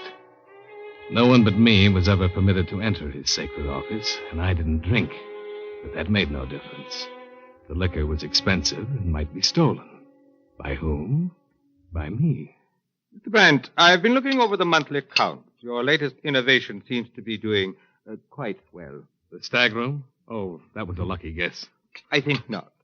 Your reasoning, I believe, was that businessmen like a place to lunch by themselves in quiet and comfort. It seems, Mr. Brent, that you have the rare talent of knowing what people want. Well, I hope so. Especially when giving people what they want can be so profitable. And lead to give you what you want. Yes, indeed, Mr. Brent. You have a very successful record during your 12 years here. Perhaps too successful. Why, what do you mean? Success has the habit of making a man crave something further. I think we shall have to have a talk some day soon, Mr. Brent. But that will be all for today. You may replace the brandy. He handed me the little key to the cabinet. He had finished with me for the day. Back in my office, I thought of what Mr. Koblenz had said. Too successful meant only one thing. He thought that I was ambitious to hold his job, my only possible advancement. Mr. Koblenz was quite correct. I would do anything to have that job. Anything. Now, after 12 years of it, I was determined to have that job. Not because it was a better job, but because it was his. I didn't sleep well that night in my cramped inside room, thinking of Mr. Koblenz in his penthouse suite. But finally it was morning, and the hotel came to life again, with all its problems. There were the usual 2 or 3 bad checks accepted by the night clerk, and all the other boring, commonplace irritants. The only drama of the day was brought in by the housekeeper. May I speak to you a moment, Mr. Brandt? Yes, Mrs. Oberman? It's about 1402, Mr. Brandt. What seems to be the trouble? The maids won't make up 1402. Why? The room... I know it sounds crazy, but that room is full of rats. Live rats? Oh, nonsense. The maids are imagining things. It's true. I saw them myself. Very well, Mrs. Oberman. I'll see about it. Everyone's afraid to go in 1402, so I hope you can get them out of there. Well, thank you very much, Mr. Brandt. Live rats. What next? Room clerk, please. Hello? Brandt speaking. Who's the occupant of 1402? Dr. Tomlinson? Is he in his room? Well, when he returns to the hotel, please let me know. I shall have to speak with him.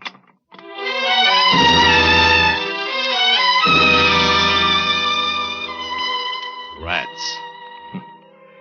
Well, it was fairly typical of the kind of problem which is automatically relayed to the assistant manager, being hardly glamorous nor important enough for the manager to be bothered with.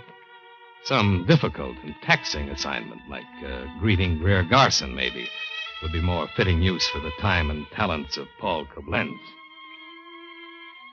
As I thought about it, and him, I began to hear a sound in my head like a clock ticking. I recognized that it was almost 3:15. As busy as I was, I could sense, without looking at a clock, that it was nearly 3:15. It was time for the buzzer on my desk to sound out the call which symbolized all the tyranny, all the pompous authority, and the warped, sadistic soul of... Brandt speaking. Coffee, Mr. Brandt. Very well, sir. Again, the humiliating ritual. Performing the services of a waiter to satisfy Paul Koblenz of his authority. And today he began the talk with me that he had been promising for so long. Mr. Brandt, you have been with us for 12 years, is that correct? Yes, Mr. Koblenz. 12 years and 2 months. And you have always impressed me as an ambitious man, a competent man. Well, thank you, sir. But you must realize that you have come as far up the ladder as is possible, at least while I am alive. Well, I don't think that... And I am a very healthy man for my age, Mr. Brandt. Eventually you may replace me. But it will be a long time to wait, I'm afraid. A very long time indeed. Well, I'm really awfully busy, Mr. Koblenz. I have observed certain signs of restlessness in you during the last year or so. Restlessness? You are not satisfied to be merely the assistant manager. You dream of occupying this desk someday. My desk. Will that be all, Mr. Koblenz? I will tell you when you may go. You would like to have my salary, which is very considerable, instead of your own, which is a good deal smaller. I must say that no one is so well qualified. If anything should happen to me, you would automatically be appointed manager of the hotel. Mr. Koblenz, I'm sure I never... will not discuss the matter further. I just wanted you to know that I know, as they say, what the score is. Have you finished your coffee, Mr. Koblenz? I have finished my coffee, Mr. Brandt. Good afternoon. It was exactly 3:30 as Koblenz handed me the little key to the cabinet, and I replaced the brandy. I took the coffee things back into my own office and closed the door. I knew exactly what Koblenz had meant. He had actually said, "I know you would like to eliminate me in some way, and I warn you, I'm on the alert. Don't try anything funny if you know what's good for you." As if there were the slightest chance. As much as I hated him, there was nothing I could do. Mr. Brandt speaking. You asked me to call when Dr. Tomlinson returned to the hotel, Mr. Brandt. What? Oh, yes. Thank you.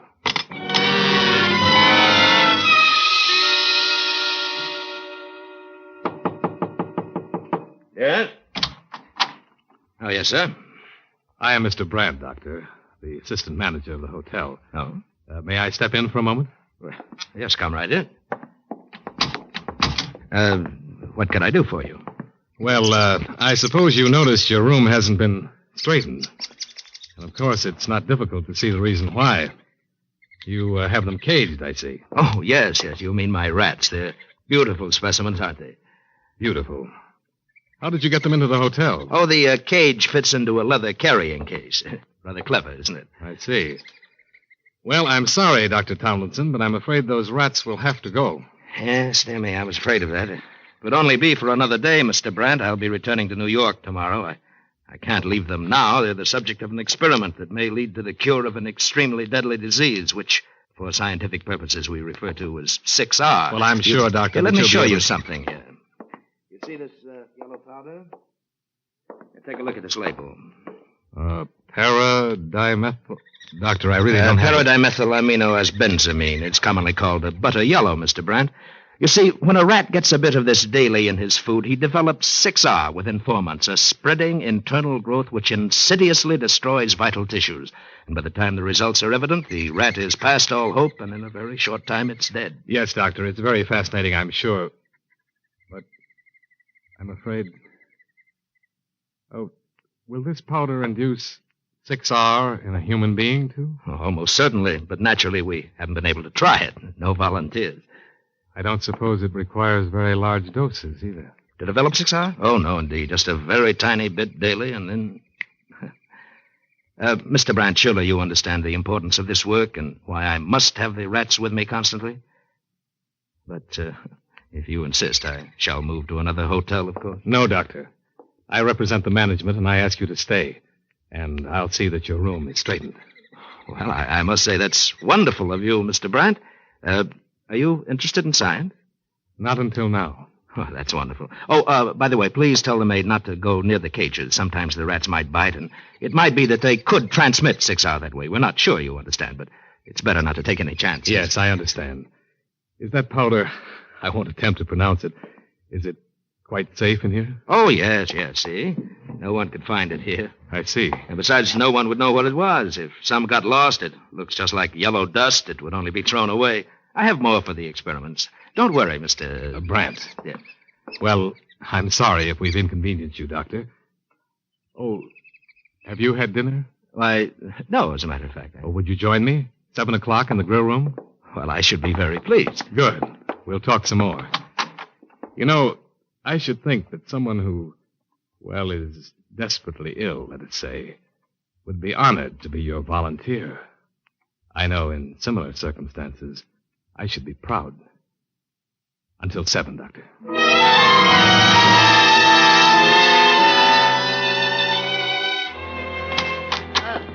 wish to see me, Mr. Brandt? Yes, Mrs. Overman. It is very important that Dr. Tomlinson finish his stay. Yes, sir. I will meet the chambermaid in his rooms promptly at 7:15 and see to it that the rats don't frighten them. Thank you, Mr. Brandt.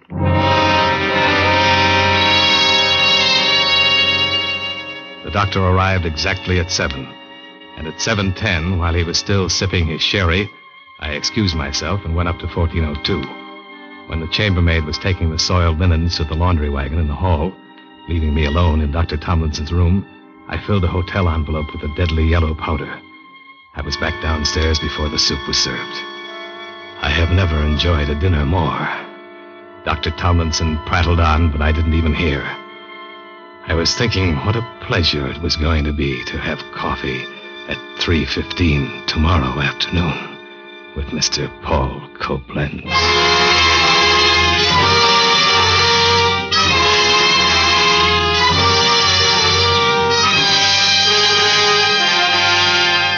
Autolite is bringing you Mr. John Lund in Experiment 6R, tonight's production in radio's outstanding theater of thrills, Suspense.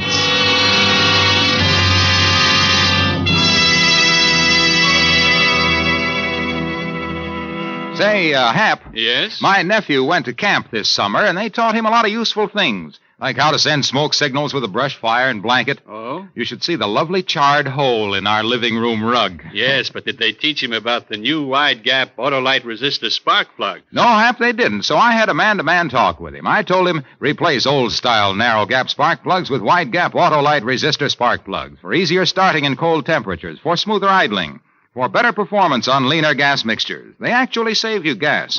That's useful information. Right. I told him confidentially, of course, that every Autolite resistor spark plug has an exclusive built-in 10,000 ohm Autolite resistor.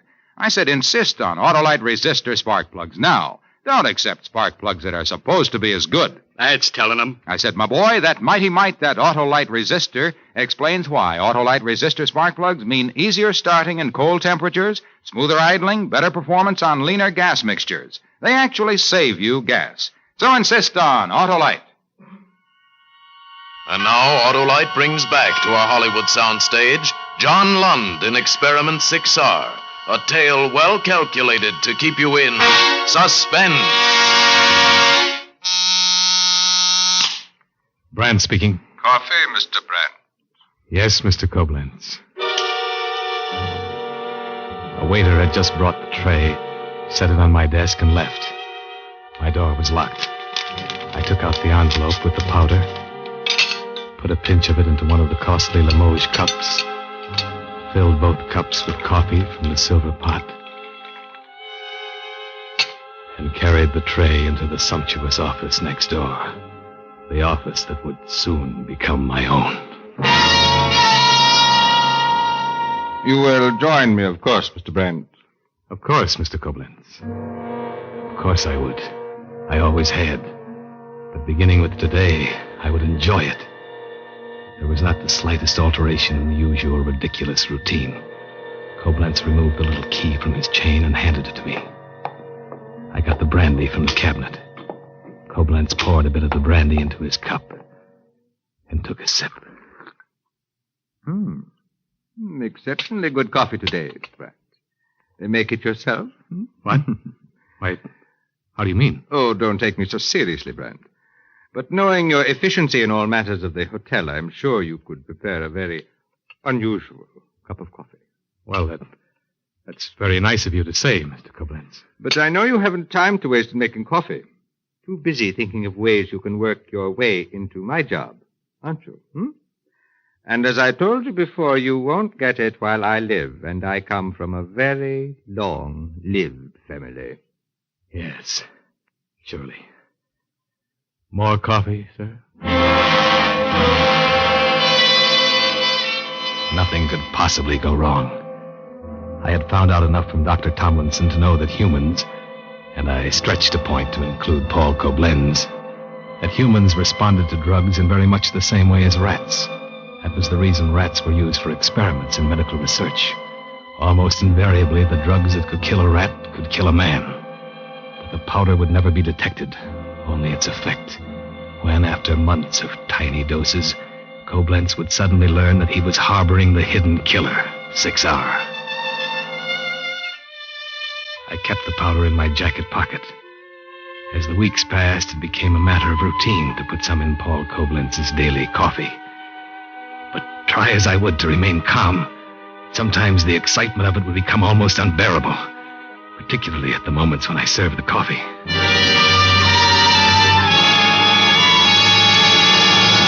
Mr. Brant, I can't tell you what pleasure this afternoon cup of coffee gives me. And, of course, it gives me one of the few chances I get during the day to see my busy and trusted assistant. That is a pleasure, too. Thank you, Mr. Koblenz. Oh, I received a letter a few days back from a Dr. Ernst Tomlinson. Tomlinson? He was a guest here, I believe, for several days. Oh, really? Well, I don't Surely you haven't forgotten. He wished specifically to be remembered to you. The gentleman with the rats. Rats? Oh, yes, I do recall something. Yes, of course. I realize, Mr. Brant, that I have allowed many of my managerial duties to fall on your capable shoulders, which action has perhaps given you a mistaken opinion of your authority on these premises. But really, Mr. Brant, live rats in a room. The animals were caged? I think I should have been consulted. Fortunately, our other guests were not cognizant of the fact that we were for 2 days zookeepers of a sort. If they had known, I'm afraid Mr. Fenwick should have immediately replaced you. I'm sorry, Mr. Koblenz. Yes, I am sure. The good doctor seemed quite taken by you, Mr. Brant. Have you a personality side you've never shown me? I've always considered you rather dull. Will that be all, Mr. Koblenz? You're angry. Well, no matter. See, yes, that will be all. I'm rather tired today. Go, please. Dr. Tomlinson had written, but only to compliment me. That was good. He hadn't missed any of the yellow powder. As far as Koblenz's insulting behavior was concerned, well, there wouldn't be much more of it. Dr. Tomlinson had said there were no outward effects to 6R. But the tiny admission of fatigue on Paul Koblenz's part was, I felt, a good sign.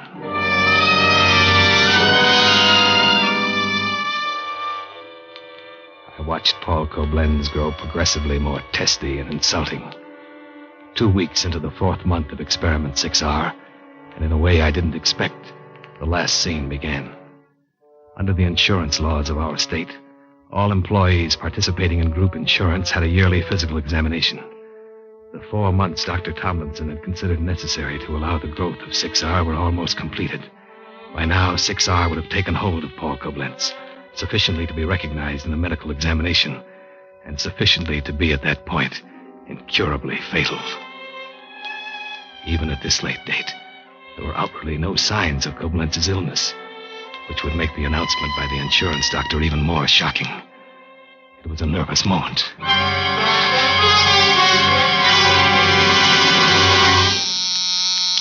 Brant speaking.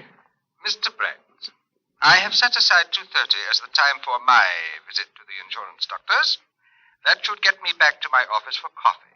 After which, if you have no pressing duties, you may... Yes, Mr. Koblenz. At 3 o'clock, I heard him come back into his office next door. He walked rather heavily, I thought. I wanted desperately to see him at once, to see the reaction he must have to the news the insurance doctors had given him. But I waited. Finally, it was 3:15. Brandt speaking. Coffee, Mr. Brandt. Yes, Mr. Koblenz. The waiter had brought the coffee tray as usual. I carried it in. Koblenz sat quietly at his desk, his face partially in the shadow from the drawn blinds. You'll join me, of course, Mr. Brandt. Oh, thank you, Mr. Koblenz. Here's the key.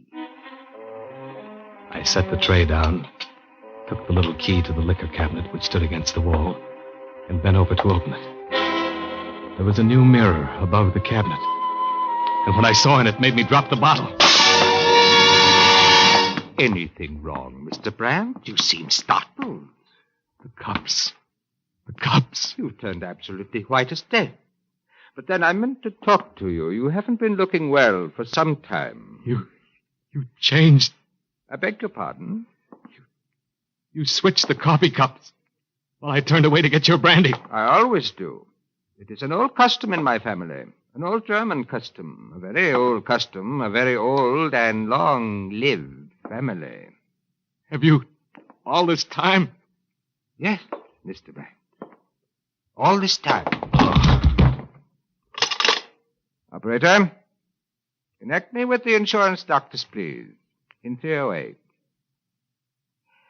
Is it possible for you to see Mr. Brandt immediately, Doctor? Thank you. It's urgent.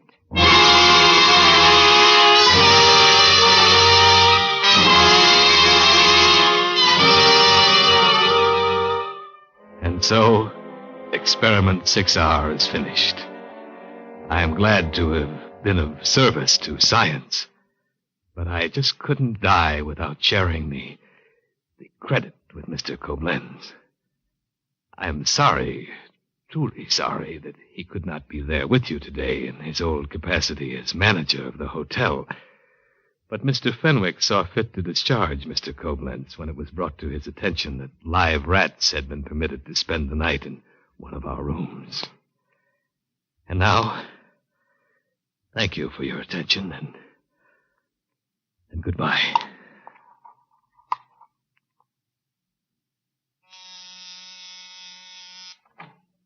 I was just bringing your order, Mr. Brandt. Your friend just phoned and told me. If you'd only mentioned it before... Friend? Mm-hmm. Mr. Koblenz. Koblenz? But I didn't order anything. Oh, now, Mr. Brandt, it's no trouble. We know now about your little custom. If you want coffee at 3:15 every day, you shall have it. Come now. It's just 3:15.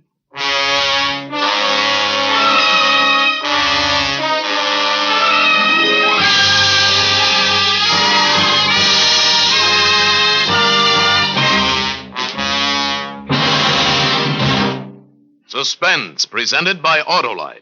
Tonight's star, John Lund, in Experiment 6R. John, do you mind if I ask you a question? Why, of course not, Harlow. Okay. What do you think of Autolite resistor spark plugs? Well, Harlow, let's put it this way. Yes? I can't imagine you selling anything but the best. Oh, well, now, Now, don't be coy, Wilcox. You just keep right on telling people that Autolite resistor spark plugs are the best.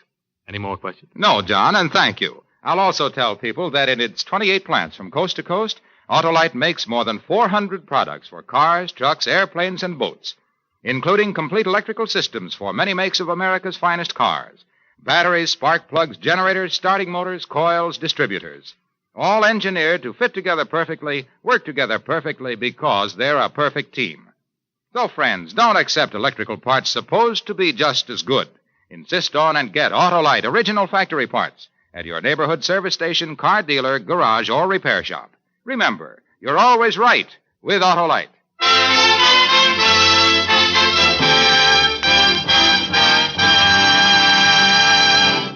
Next Thursday for Suspense, Charles Lawton and June Havoc will be our stars. The play is called Blind Date.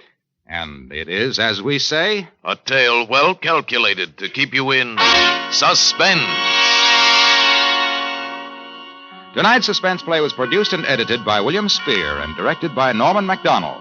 Music for Suspense is composed by Lucian Morawek and conducted by Lud Gluskin. Experiment 6R was a radio play by Donald Stubbs and Harold Kahn.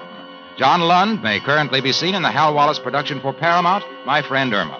In the coming weeks, you will hear such stars as Van Johnson, Edward Arnold, and Betty Davis.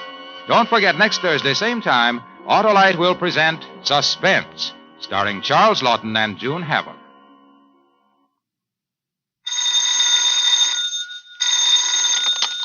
You can buy Autolite resistor spark plugs, Autolite stay-full batteries, Autolite electrical parts at your neighborhood Autolite dealers. Switch to Autolite. Good night. This is CBS, the Columbia Broadcasting System.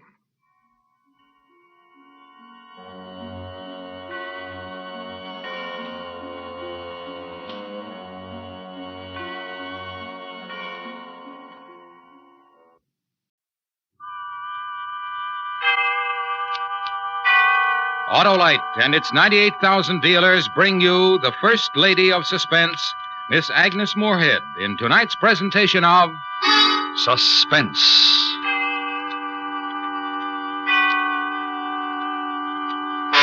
Tonight, Autolite presents the terrifying story of a double murder and the woman who became involved in this criminal activity. Weekend Special Death.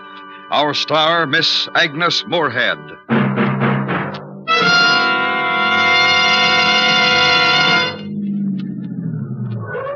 Hey, Stan, what's baseball's brainiest manager doing out here? It's my battery, Harlow. It struck out due to no water. Well, you should have an Autolite Stay Full battery, Stan. That's the perfect power pitcher that needs water only 3 times a year in normal car use. Sounds like a real major leaguer, Harlow. Yeah, it sure is. The Autolite Stay Full bats 1,000, season after season, thanks to fiberglass retaining mats around every positive plate. They reduce shedding and flaking to give the Autolite Stay Full longer life, as proved by tests conducted according to accepted life cycle standards. Drop me off at the nearest Autolite battery dealer, will you, Harlow? Sure, Stan. He'll fix you up with an Autolite Stay Full, the battery that says right on the case, needs water only 3 times a year in normal car use. Remember, Stan, from bumper to tail light, you're always right with Autolite. And now, Autolite presents transcribed Miss Agnes Moorehead in Weekend Special Death, hoping once again to keep you in suspense.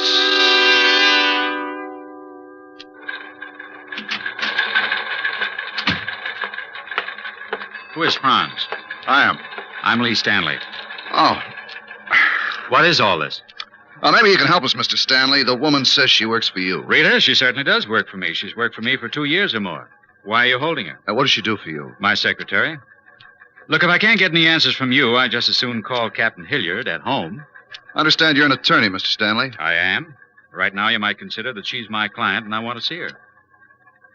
I'm warning you, Franz, I won't tolerate any irregularities. You're holding her, and I have a right to see her. Come on. I'll be in 201 for a couple of minutes. Okay, Lieutenant. We got her down the hall here, Mr. Stanley. Booked yet? Not yet. When we picked her up and tried to get some information from her, she just gave us her name and address and asked us to call you. That's all we know, except, of course, the 2 guys she was with. She was with 2 men? Yep. Where are they? Are you holding them? Sort of. What do you mean? They're dead. Yeah, Mr. Stanley, your secretary killed them. In there. Go ahead, Mr. Stanley. She's waiting for you. Yeah. Lee? Lee, is that you? Yeah. Oh, Lee.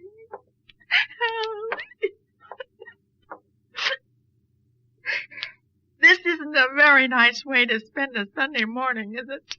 No. Hi.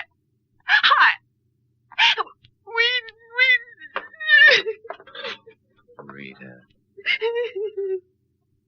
All right. What is it? Tell me.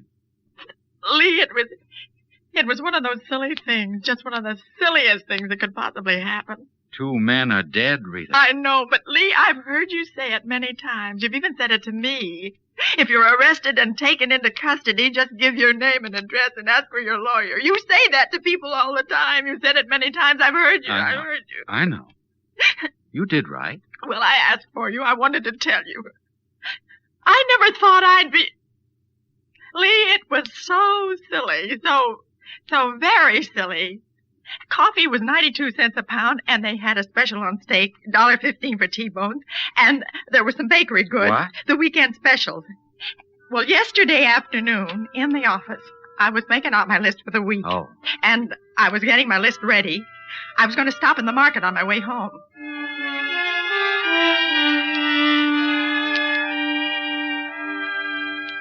Potatoes, carrots, okra. I need some lettuce, I guess. Radishes, celery. Elmwood 48321. Mr. Stanley is in the office right now. Is there any message? Yes, I'll tell him. Thank you for calling. Goodbye. Hello. Oh, hello. My name is Tony LaFaro. Is Mr. Stanley in? Oh, hello, Mr. LaFaro. I've heard Mr. Stanley speak of you. I'm Miss Dorsey, Mr. Stanley's secretary. I'm sorry he isn't in right now, but he's due back any minute. Then I'd like to wait for him. Yes, of course. Take a chair over there. Sure. Thanks. Didn't know whether anybody'd be here or not. Saturday afternoon and all. I was going to call him at home if I didn't get him here. Well, we're usually not here on Saturday afternoons. But Mr. Stanley had to be in court this morning, and then he had to attend a luncheon. I see. It's a beautiful day, isn't it? That's swell. Not for me, though. Oh? When you said you'd heard Mr. Stanley speak of me, you mean that you know about the trouble I'm in. Well, I'm sure Mr. Stanley will be able to help you, Mr. LaFaro. Otherwise, he wouldn't be handling the case. Just don't understand how people can be that way. I didn't take that car. It was mine. It belonged to us, me and my wife. I had a right to sell it, and how she can charge me with theft, I don't know. I can't understand any of these things. Well, what's this? Hello, Tony. Mr. Stanley. What's up now? My wife's back in this country. She's going to throw some more charges at me. That's right. I received a letter this morning. I'm out on bail now, waiting for my trial and that other thing. Will they put me back in? You better come in my office. I brought those receipts and bill of sale on the car that you asked me to find. Good. All right if I leave now, Mr. Stanley? Go on in, Tony. I'll be in a minute. Make yourself comfortable. Sure. Rita, have any plans this afternoon? I want to get my shopping done. Why? Well, I hate to ask this. It's such a swell afternoon and all, but he's in more trouble than he knows. There are 2 new warrants against him for grand theft. I want some information before they're executed, if possible. I'll need you. Oh, Lee. I'm sorry. These things happen now and then. Well, I'll get my book. I was going to play golf, if it helps you any. Well, it doesn't. You know something? What?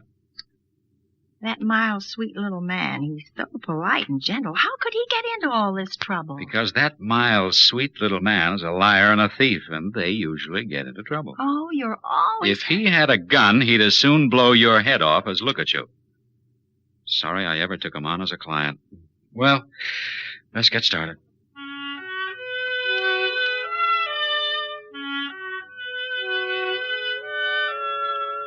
Anthony M. LaFaro was so quiet and soft, and when he looked at me with those big brown Latin eyes while I was taking notes, I knew how wrong everything had been for him. You as usual, were all lawyer. He'd talk and you'd tell him he was lying and make him tell it to you another way. It was all so involved. Something about him stealing a car from his divorced wife and her being in England. Oh, I don't know. I just took notes. 6. Well, that's enough for now. Where are you staying? The motel. You go back there right now and stay there. I'll call you Monday morning after I talk to Judge Presley. But I'm going to tell you one thing. This is going to cost you money. Oh, don't worry. I can pay. Thank you for your time. Sure. Good night. Good night. And good night, Miss Dorsey. Good night. Sorry I messed up your afternoon. Oh, it's all right. Oh. Where's my coat? There. Oh. What about these? Well, they have to be typed up. By when? I'll need them first thing Monday when I talk to the judge. When can you do them? I better do them right now, Lee. Oh, you're tired. I'm busy tomorrow, and I don't want to take them home. I think I'll just stay here and get them out right now. Oh, thanks. I better be getting along. You were swell. Just a minute. Hmm? I have to go shopping before the stores close tonight. Oh. Here's your check. Thanks. I'm flat broke. See you Monday. Night, boss. Night. You were swell to stay, Rita.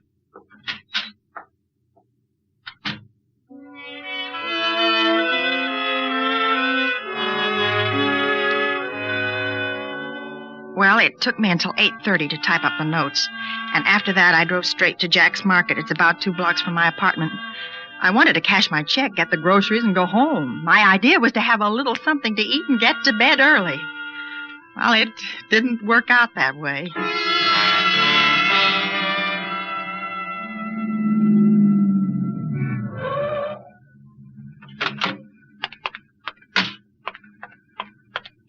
Wait! Hey! Wait, please! Huh? Oh, thank you.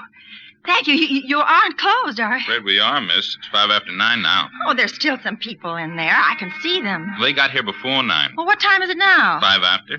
Oh, I haven't got a thing in the house to eat. I'm sorry. I'm not supposed to let any more customers in after 9. That's why they put me here. Oh, dear.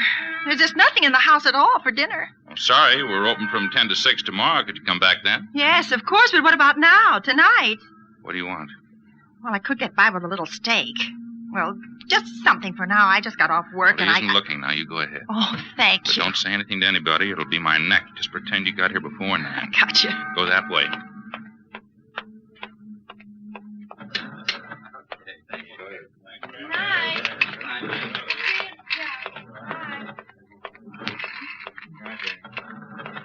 Well, as long as I did get in, and I decided I'd do all of my shopping. Wouldn't hurt anybody if I was just a little late. You know how it is in a store. You wheel back and forth looking for what you want. At least I do. And that's what I did there. I was way in the back of the store, and I didn't notice it when they turned off the overhead fans. And I didn't notice that there wasn't anybody front at the cash registers. But I did notice it when all the lights suddenly went out.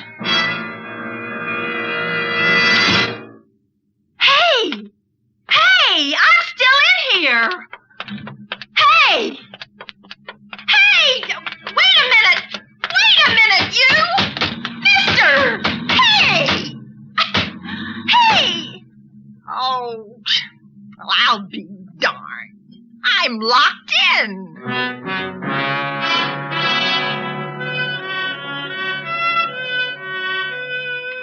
This was a Jack's Market. You know how they are. Always built in from the street so that you can park on any side.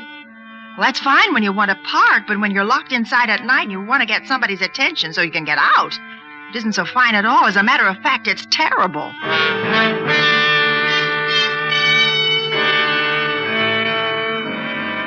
After a few minutes, I went to the hardware counter and got a flashlight and waved it for a half an hour, and when nobody saw it or paid any attention to it, I got worried. I was more worried when I got in the phone booth and found out I didn't have anything but a check. And I couldn't open any of the cash registers or the door to the little office in the back. I want you to know things got a little worse about 2 a.m, after I'd settled for a pint of milk and a piece of cheese and stretched out with a sack of flour for a pillow. Something woke me up. Something near the side entrance.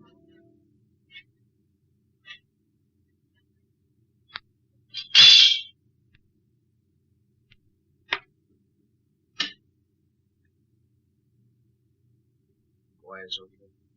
Okay. Got him grounded. Let's go.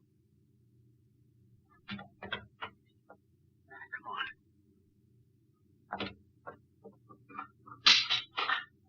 No. Wait here till I get set up. Keep an eye open. Here, take this. Anybody shows their face, use it. One of them, the bigger one, went to the little office carrying a load of tools with him. Well, he didn't worry me, but the other one, the one in the white overalls and the hat, worried me a lot. He didn't see me, but I saw him. It's your client, Lee. The liar and the thief who'd as soon blow your head off as look at you. His name was LaFaro, and this time he had a gun in his hand.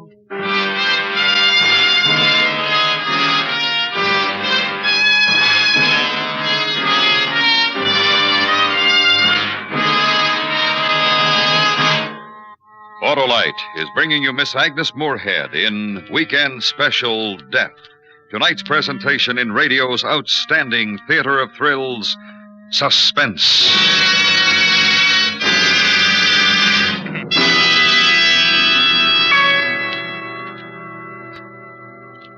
Well, Harlow, I signed up an Autolite Stay Full battery. Ah, smart move, Stan. You got yourself a real pennant winner with that great battery that needs water only 3 times a year in normal car use. And they tell me that Autolite Stay Full has a life that's longer than an umpire's face, Harlow.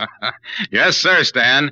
Fiberglass retaining mats protect every positive plate to reduce shedding and flaking and give the Autolite Stay Full longer life, as proved by tests conducted according to accepted life cycle standards. The Autolite Stay Full really makes a hit with me, Harlow. And with everybody who wants a battery with pep, power, and peak performance every time.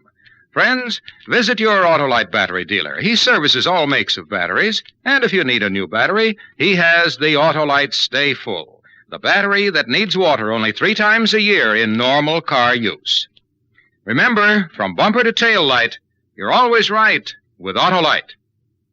And now, Autolite brings back to our Hollywood soundstage Miss Agnes Moorehead in Elliot Lewis's production of Weekend Special Death, a tale well calculated to keep you in suspense.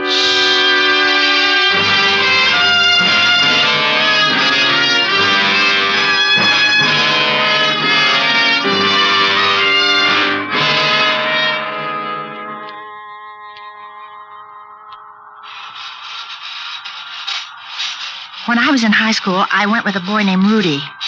After school, he worked at a filling station with a pay telephone booth in it. And when Rudy wanted to call me, and nickels were very scarce in those days, he had a way of making a call without any money. I remembered Rudy, bless his heart. He's married, has 5 children. And I certainly had a call to make. Well, 2 men were drilling holes in a safe. One of them had a gun, and I was locked in a supermarket with them, and I wanted to tell somebody. Well, I took off my shoes and got myself up to the telephone booth. I left the door open so the light wouldn't go on, and then I went to work the way Rudy showed me. And I must have done something right. Good old Rudy. Hello? Hello? Is there anybody there? Hello? Oh, please. Hello? This is the special operator. Oh, hello? This is the special operator. Hello? This is the special operator. Are you having difficulty? Oh, I certainly am. You'll have to speak louder. I can't hear you clearly. I'm in trouble. I'm locked in I'm sorry, Texas. miss. I can't hear you. I can't talk any louder. What is it, miss? I'm in trouble. I'm locked in a supermarket. There are 2 men here trying to open the safe. Well, this connection's very bad. What number are you calling from? It doesn't make any difference. I'll have to know your number before I can help you. Well, it's Evergreen 50972. What number are you calling from? It's Evergreen 50972. Now listen to me. I want you to get the police over here right. Very bad, miss. You hang up. I'll phone you right back. See if I can make a proper connection. Don't hang up. No. Oh. Hey, what? Oh, that sounds like a phone's off the hook. Oh, isn't this one? There's a phone up in that part of the store, isn't it? Yeah. Let's take a look. What's funny? What now? Well, stop, just like that. Come on, let's take ourselves a look.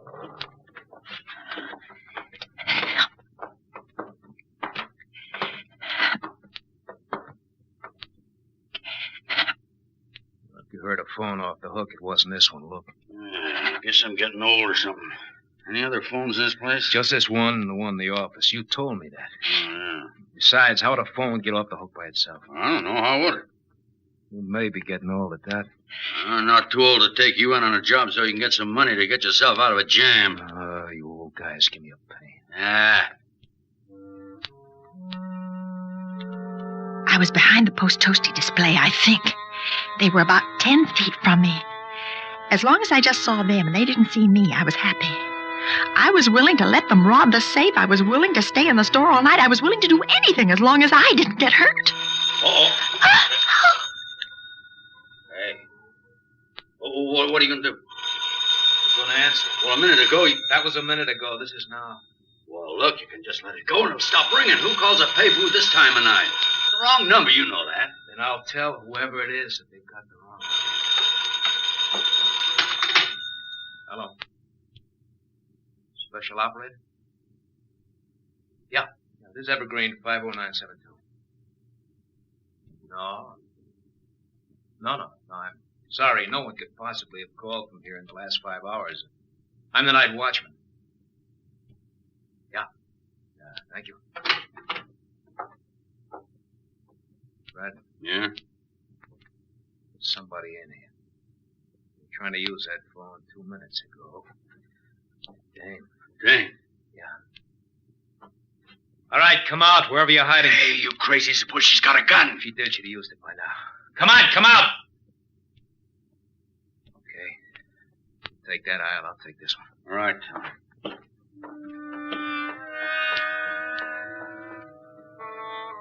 There was one advantage. I knew they could have used a flashlight and nobody on the street would have seen it, but they didn't know that. So it all went on in the dark. The chase, I mean. I crawled, they walked, I slithered, they crept.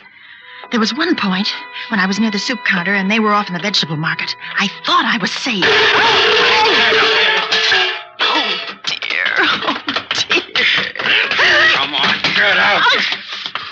Bring her back to the office where we can use a light. Come on, you. All right, take it easy, take it easy. Oh, that stuff, that's real tough. Come on, shut up. All right, get the door. Yeah. Hi.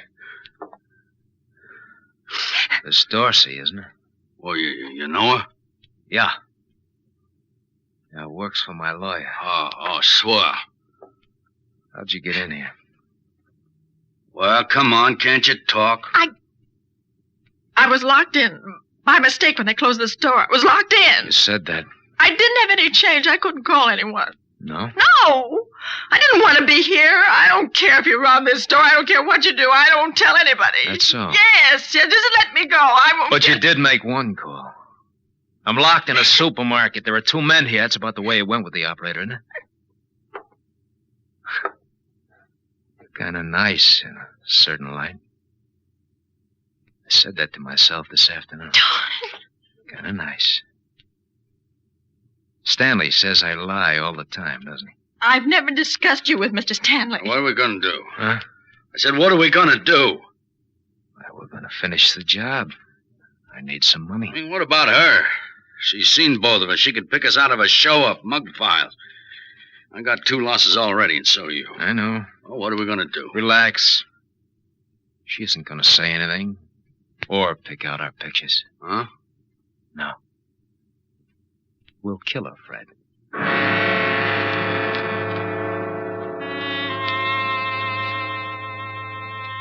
He wasn't lying then, Lee. Not one bit. I knew that. I knew it the minute he looked at me. He told me to sit down on the floor facing the wall. I did, expecting a bullet in my back any minute. Instead, I had to sit like that while they went to work on the safe again. Come on, hurry it up. Hurry it up, will you? Going as fast as I can. Don't open one of these things in 15 seconds, you know. Doing my best. Ow, lousy drill. You pushed it too hard, that's why it broke. Well, you're pushing me too hard. Get it open. We haven't got all night. A second. You, ever seen a safe crack before? Hey, you. No. No, I haven't. Pretty interesting, huh? How are we doing? It's close. Just a little bit here now. Yeah, okay. Okay. All right, try it. Okay. No, not yet. Well, it should be. Well, I tell you. Yeah. All right, let's get loaded up and get out of here. Miss Dorsey, that's a very interesting project, cracking a safe. I'm sure it is. Oh, knock it off. How much you make a week? $60. 60 a week, huh? Tell me, you know how much I'm making this week for 2 hours' work, do you? No. I'm making... Well, I haven't got time to count it now. Okay, that's it. All right, let's go. All right, baby. Where to? That way. Out there? It's as good a place as any. Oh, the noise. I'll jam this into one of the flour sacks. It'll kill it. All right, get the lights and let's get out of here.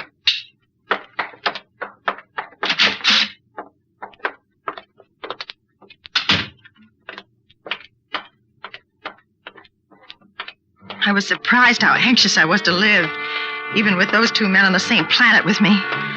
My eyes were pretty used to the dark by the time we were out in the aisle passing the ginger ale display. You ever break a plate glass window?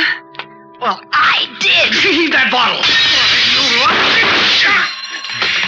Oh, you crazy fool, you hit me. Fred! Fred! Where are you? Where are you? Alarm or no alarm, I'm going to get you, baby. Get you good. You scared? Scared, are you? Running won't be any good. I'll get you sooner or later before you get out of here. Sooner or later. I'd been falling over things all night long. This time it was the other one. The dead one.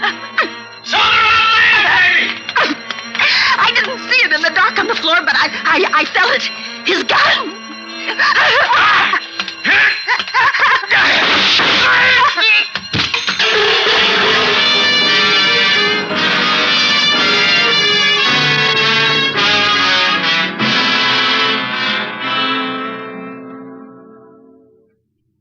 That enough for you, Lieutenant? Yeah, that's plenty. Can I go home now? I don't know. What do you mean you don't know? You don't want to hold around these charges that homicide was justifiable? Yeah, well, that isn't what worries me. Well, what does? What have I done now? Rudy. What was his last name? Huh? He may still be walking around making free phone calls. Maybe I want to talk to him. You're my lawyer. What do I say to him? Nothing, baby. You said enough. Come on, I'll take you home. Good night.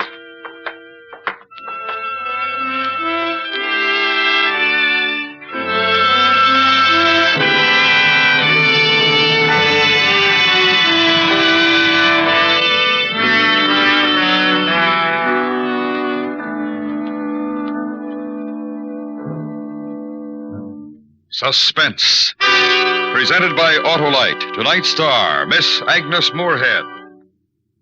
This is Harlow Wilcox for Autolite, the world's largest independent manufacturer of automotive electrical equipment. In 28 plants from coast to coast, the men and women of Autolite build over 400 products for cars, trucks, tractors, planes, boats, and industry. Autolite contributes its manufacturing experience and skills to the fields of transportation, electronics, agriculture, die casting, and plastics. The Autolite name is famous all over the world for products of unsurpassed quality and performance. In service, too, Autolite facilities are worldwide. Wherever you travel, you'll find trained experts prepared to serve you. So, for superior products, always look for the name Autolite, because from bumper to tail light, you're always right with Autolite.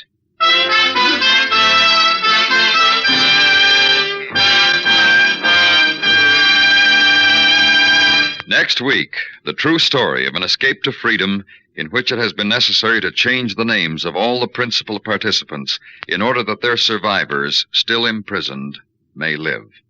It's called Listen, Young Lovers. Our stars, Mona Freeman and Robert Wagner. That's next week on Suspense. Suspense is transcribed and directed by Elliot Lewis, with music composed by Lucian Morowick and conducted by Lud Gluskin. Weekend Special Death was written for Suspense by E. Jack Newman. In tonight's story, Anthony Barrett was heard as Tony and Joseph Kearns as Fred. Featured in the cast were Hy Averback, Whitfield Connor, Mary Jane Croft, and Barney Phillips. Agnes Moorehead is now appearing in the Universal production of The Magnificent Obsession and will start on tour in October in her one-woman show, The Fabulous Redhead. And remember, next week, Mona Freeman and Robert Wagner in Listen, Young Lovers.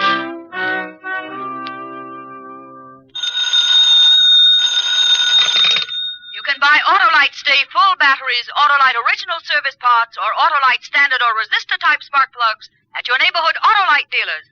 Switch to Autolite. Good night. This is the CBS Radio Network.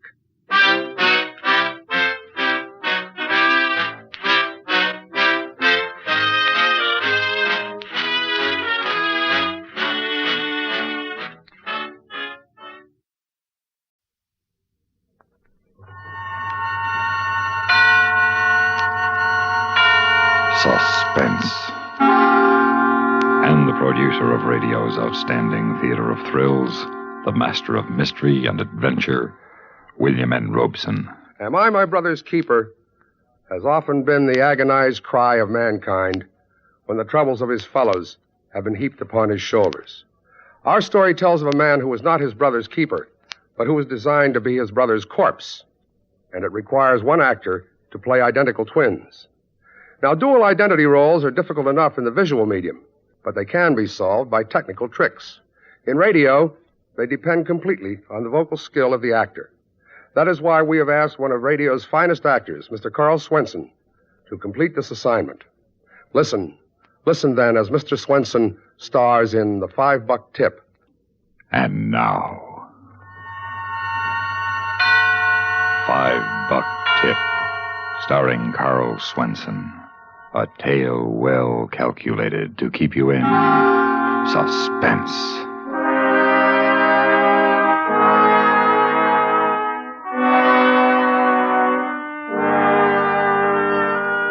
I had flown all the way from Cleveland to be with my brother on his last night, and it was no joyride. His picture was on page 1 of the Tribune under a big black headline. Governor denies appeal. Jardine to die tonight. On the plane, they all looked at me like I'd broken out of death row. I couldn't blame them. Tommy Jardine was not only my brother, he was my identical twin. At midnight, he'd be gone. This black shadow, this evil image of me that had forced me to run away and change my name so I could make an honest living. Jackie Cavanaugh, his girl, had begged me to come on, and after all, I felt I owed him this last night, just for the relief I would know afterward. I found the Blue Hour, a quiet little bistro where she'd asked me to meet her. Stopped at the check stand to leave my hat and suitcase. One hat, one bag. Yes, sir. Do something for me, will you? Don't let me leave without them. I do that all the time. Yes, sir. I'll remember. Hey, you look like... Yeah, I know who I look like. I'm supposed to meet a Miss Cavanaugh here. Yes, sir. In the corner booth. Red coat. Thank you. I fumbled in my pocket for something to help his memory. Found a bill and laid it on the counter, thinking it was a single. I didn't know until later it wasn't. It was a 5. All things considered, it was the best $5 I ever spent. Jackie Cavanaugh was staring into her scotch, looking very lonely. And she had reason to. She'd been in love with Tommy for as long as I could remember. Sit down, Mark. Thanks. What time will we do over there? 8:30. No visitors until 8:30. The warden's a bearcat for rules. You're looking more like Tommy every day, Mark. There's nothing I can do about that. Try to be kind to him on his last night, will you? Yeah. I'll try.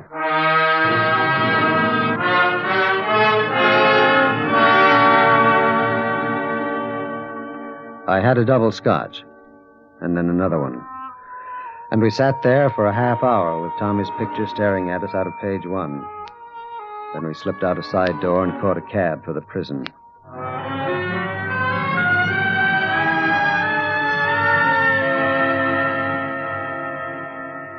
The warden was a thin-faced, white-haired man with a tired, worried look in his eyes. I'd like you both to know you're legally entitled to visit Tommy Jardine tonight. But I must also make clear I don't approve of it. Why not? He's facing the greatest trial a man can be put to. He can do it best alone. He's called for his parish priest. 2 of them are down there now. But if you insist on seeing him, you'll have to decide now. In 5 minutes, the main gates will be locked until after the execution. Mark, I think I'll stay here. Well, I thought... So did I. But I just can't bear to go through with it. I understand. All right, Warden, I'll see him alone.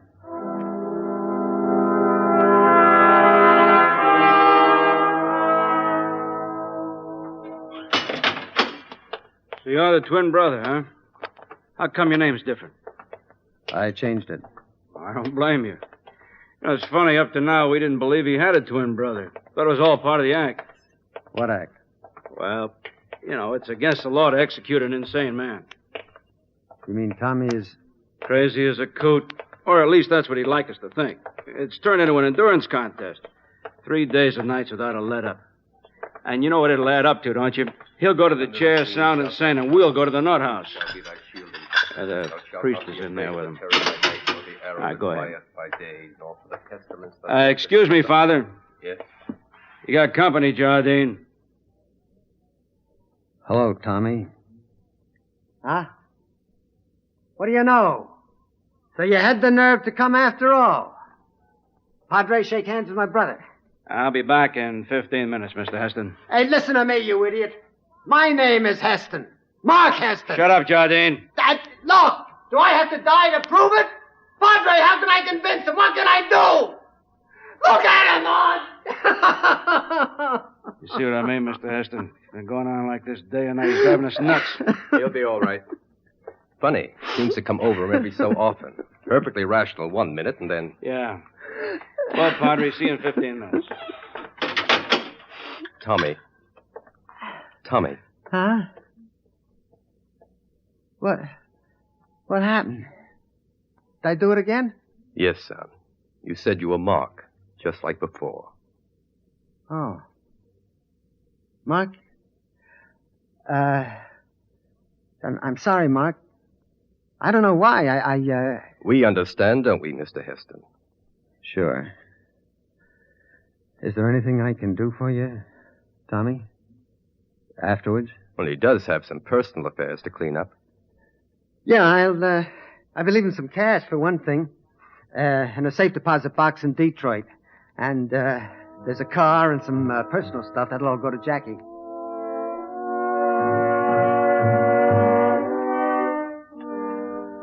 I took a pencil out of my pocket and looked around for something to write on.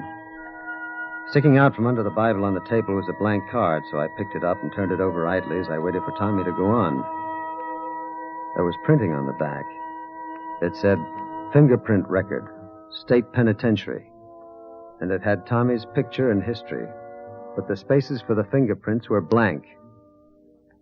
Then they jumped me. I got him, Tommy. The arms, Mike. Get his arms. Got him. Get the needle inside the book. Pages cut out. Okay.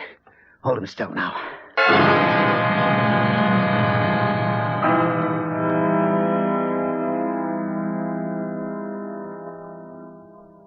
Come on, Jardine. Wake up. All right, snap out of it, Punk. All right, get the leg out from under you. That's a boy. All right, now... Hey, wait. What are you doing? What is this? Look, Jardine, will you save the act for the newspaper boys, huh? Look, I'm not Jardine. I'm Heston. I'm Mark Heston. I'm Marilyn Monroe. Hey, wait, listen. Oh, you listen, Jardine. I'm fed up with this act. You either play ball or job or no job, I kick your teeth in. Let go of me. What are you doing? I'm slitting your trouser leg because that's where we fasten the electrode. It's 10 after 11. In less than an hour, you go to the chair.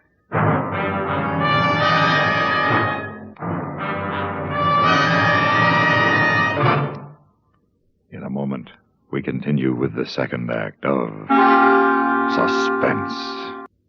And now, starring Carl Swenson, Act 2 of $5 Tip. Slowly, one by one, the facts came into focus. I was in cell 4 of death row, in Tommy's prison uniform. The guard was shaving my leg because in less than an hour, I was going to the chair in my twin brother's place. Hold still now, Jardine. I'm not Jardine, I tell you. I'm Mark Heston. Now get that through your thick skull, and then bring the warden here. You'll see the warden in 45 minutes. The law says he's got to be there when they pull the switch. Look, do you see this on my arm here? What about it? That is a mark from a hypodermic needle. That was why I was asleep just now. Uh-huh. The Padre, do you remember him? Yeah. He's a phony. His name is Mike, and he's a friend of Tommy's. And he had the needle inside the Bible that he was carrying. Is that so? And they hit me right after you left. Now, I know it sounds crazy, but they pulled it off. Well, they should have known better than to try a wild thing like that, now shouldn't they? You don't believe me. This mark on my arm. Now, look. You gotta believe that. Oh, I believe it. You showed it to me yesterday. I wasn't here yesterday. Listen to me. That was part of the build-up. Can't you see that? Like the Insanity Act and everything else. Listen to me, you stupid jerk. The rule book says we don't rough up the customers, Jardine. However, in your case, I'm going to make an exception. Please believe me. My name is Heston, Mark Heston. I've got an apartment on Riverdale Avenue in Cleveland. I work for the Ohio Indemnity Company. I said I had enough talk. We went through that yesterday, too. Now, wait. One more thing. You picked me up at the warden's office tonight. Do you remember? Tommy wouldn't know what we talked about. About my name first. You asked me why it was Heston, why it was different. Then about Tommy's act. Oh, sure. And you pumped your brother about that stuff while he was here. He told me when he left with the Padre. All right, then. Put down that chair. Get the warden. Give me the chair. Get the warden. Okay, Jardine. I'll get the warden.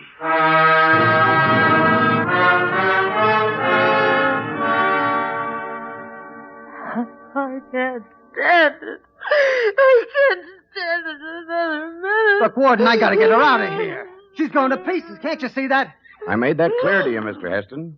The main gate's locked until after the execution. Regulations. Can't you forget? Let me go. I can't stay here while they kill him. Let me out of here. Please, Warden. All right, I'll call the gate. Come in. Warden, can I talk to you for a minute? What is it, Louis? I can't handle Jardine. All right. Excuse me a minute, please. Tommy. Shut up. I got a feeling we're not going to make it. You're doing great. We'll be out of here in 5 minutes. What are they talking about? What's he telling the warden? Can I go now, Warden? I'm afraid you two will have to stay here in the office for a few minutes. I may need you.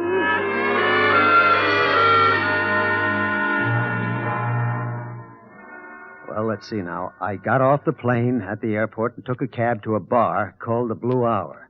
She said she'd be waiting there for me. Jardine, listen to me. Don't call me Jardine. I'm Mark Heston. There's only a half hour to go, Tommy. This won't do you any good. Warden, please, listen to me. He has been planning this for weeks. The girl, too, and that phony Padre. They had it all worked out right down to the pinprick in his arm. Now, please, just let me talk to them. Give me 2 minutes with them. That's not much to ask, is it? The girl couldn't take it. That's an act. Can't you see that? It's an act. Louis. Yeah, Warden. Mr. Heston and Miss Cavanaugh are waiting in my office. Bring them down here. Yes, sir. Well, what about Mike? Mike? That phony Padre. He left. He said he couldn't do anything more for you. Said it was up to the prison chaplain now. Chaplain? Warden, can't you... Tommy, listen to me. Tommy, I'm not Tommy. I'm Mark Heston.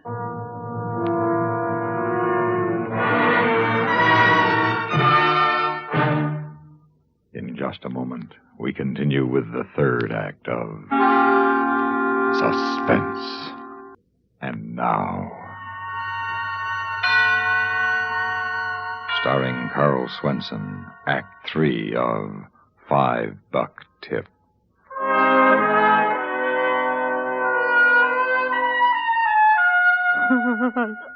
I'm sorry, Tommy. I'm sorry. Jackie, I want you to realize what you'll be doing if you keep on lying. You'll be killing me. You'll be killing an innocent man, just like shooting him with a gun. It's murder. Don't. Please don't. And they're going to find out, sooner or later. Tommy. Listen to me. I just told the warden how we met at the Blue Hour. You were wearing that red coat so I could find you, waiting for me in the corner booth. Blue Hour? Yes, you remember that, don't you, Jackie? The Blue Hour. A bar on North Lake Street. Well... Answer me! It won't work, Tommy. It just won't work. Warden, call them. Call the Blue Hour. They'll tell you that I was there. It's my job to give you every reasonable consideration, Tommy. But there are limits. Limits? This is the limit. This is ridiculous. What about the fingerprints? You have his fingerprints here on file, right here in the prison. Why don't you... I remembered then. The blank fingerprint card sticking out from under the Bible. There was a faint smudge of ink on my fingertips. They had thought of everything. I thought it might come to this, Tommy. We stopped at the files on the way down and picked up your card. Give me your hand. Warden, I forgot to tell you something. Give me the ink pad, Louis. Yes, sir. No, Warden, I hope this will settle it once and for all. It won't settle all. anything. I looked at Tommy while they took my prints. The corner of his mouth was twitching again. But he didn't dare look me in the eye. Well, there you are, Jardine. They match perfectly. Well, of course they match. They're my prints on the card. My brother and that phony priest took them while I was unconscious and switched cards in the files. Come on, Louis. Yes, sir. Tommy, it's 20 minutes to 12. Prison chaplain will be here in 5 minutes if you want him. Wait! Look, don't you walk out on me. I am Mark Heston, I tell you. There was a switch. Look! Look at him! Can't you see it? You've got the wrong man! The wrong man! There was my last faint hope. And all that was left was the horrible, unbelievable truth. They were going to do it. They were actually going to execute me. The lights dimmed, then brightened, and then dimmed again. And from down the corridor behind the door came a faint whine. With 15 minutes to go, they were testing the chair.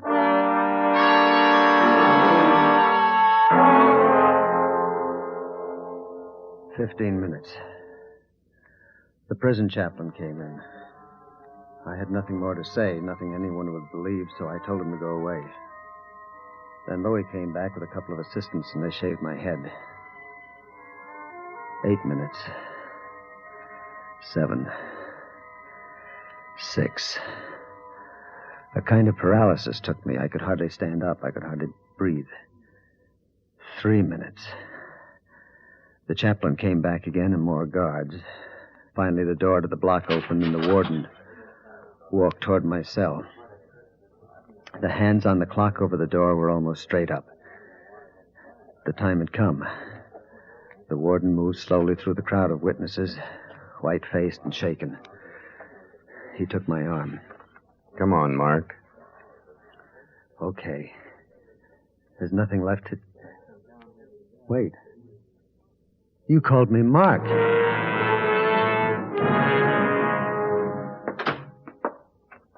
Sit down, Mark. Where are my brother and the girl? They're holding them downstairs. There he is, Warden. Name is Willie. Thank you, sir. Oh, Mr. Heston, I know it sounds kind of stupid to say I'm sorry, but... No, forget it, Louis. Thanks. You probably don't remember me, mister, but... Sure, you're the hat check kid at the Blue Hour. I was reaching for the phone to call the gate so your brother and the girl could leave when it rang. They were calling about Willie here. He was at the gate trying to get in. Well, Willie, how did you... I waited till the taxi you took came back, and I asked the driver where you went. Yeah, but why? Well, you left your hat and bag. Well, why did you bring him here? Well, I didn't know what was in the bag, but I knew it must be awful important. You told me not to let you leave without them. Well, I might have let it go, but after all, mister, you left me a $5 tip. Suspense, in which Carl Swenson starred in William N. Robeson's production of $5 Tip by Harold Swanton.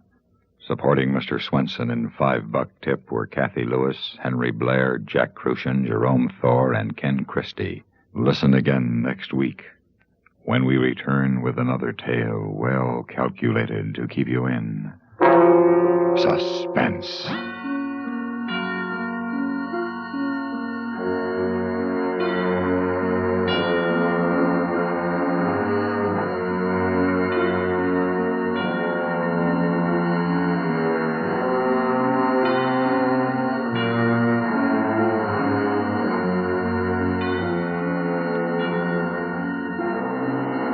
Suspense has been brought to you through the worldwide facilities of the United States Armed Forces Radio and Television Service. Roma Wines, R-O-M-A, made in California for enjoyment throughout the world. Roma Wines present Suspense. Tonight, Roma Wines bring you Mr. Hume Cronin, who is currently being seen in the Metro-Goldwyn-Mayer production The Green Years as star of Too Many Smiths, a suspense play produced, edited, and directed for Roma Wines by William Spear.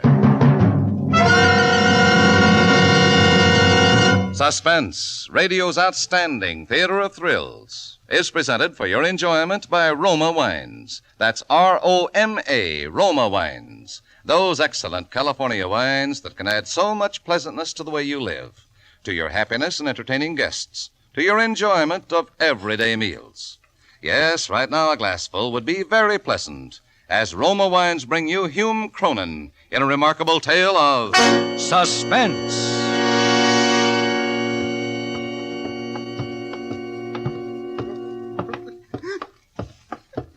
Right in here, Doc. What happened, Sergeant Hurley? I picked this guy up in a depot. We've been looking for him for 3 days. He's standing in the crowd screaming somebody made a sucker out of him, getting violent. Well, I better have a look at him. All right, now. No one's going to hurt you. She made a sucker out of me. There he goes again. Who made a sucker out of you? Yeah, sure, she made a sucker out of me. Hand me my bag. Here. What are you going to do, Doc? Give him something to quiet him down. You think he's pulling an act? Hard to tell. Maybe temporary insanity. Pull up his sleeve. Come on, you. Easy, come on. She made a sucker out of me. Who did? Who made a sucker out of me? Fate. It was fate, I tell you. Yeah, that was it, a gag. This guy's crazy. Maybe. Yeah, that's far enough. Hold him. There. Will that stuff put him to sleep? Should. How long will he be under? About 10 hours. Okay. She ran out on me. She left me flat. It's starting to work. Mm-hmm. Very fast reaction. I'll come back and question him later. And what's he in for? Murder? Who'd he kill? Some cheap confidence mug, but the motive we haven't got. See, Wallingford's my name. Charles Richard Wallingford. Yeah, don't call me Smith. Hey, get that? He's talking in his sleep. Sometimes they do under the influence of a sedative. Wallingford. Especially when they have something on their conscience they want to get rid of. I'd better take notes. And you stay here as a witness, Doc. Yeah, that's me, Charles Richard Wallingford. But don't let that fancy moniker fool you. No, sir, I'm no banker or executive. I'm just a guy who worked in a porter in a big office building downtown. But I don't want you to think I didn't have any ambition. No. I know that someday I'd get my break, and when I did, there was nothing going to stop me from going places. No, sir, not a thing. Now, take that night, for instance. It was 6 o'clock, and most of the offices were emptying out. I had my broom and mop, and I was ready to start cleaning the office of P.J. Rogers. P.J., he's the president of the Apex Advertising Agency. I always like to start with the top boys. I looked around P.J.'s office. Soft, easy chairs. Lots of buttons to push to make people jump. Yeah, this would be the life. Well, I started my broom going. I swept around, and I bent down to pick up the wastebasket, and a piece of torn paper caught my eye. Now get this. I don't know whether it was fate or just plain curiosity, but I read what was written on it. It was a memorandum from the desk of S.M. Parry to P.J. Rogers, and it said, "The judges have decided that the winner of the toothpaste contest is Pat Smith of Boston." Now, I knew that was the Century toothpaste contest that just ended last week. 25,000 smackaroos to the winner. And this guy, Pat Smith of Boston, won it. Some guys have all the luck. Just for writing a slogan. $25,000, and this guy doesn't even know he won it yet. Yeah. He don't even know he won it. But I do. I got what's called an inspiration. According to the radio, the winner won't be announced until the 15th of this month. Today's only the 12th. Charlie, my boy. Charlie, my boy, I say to myself. When fate decides to hand you a break, who are you to turn it down?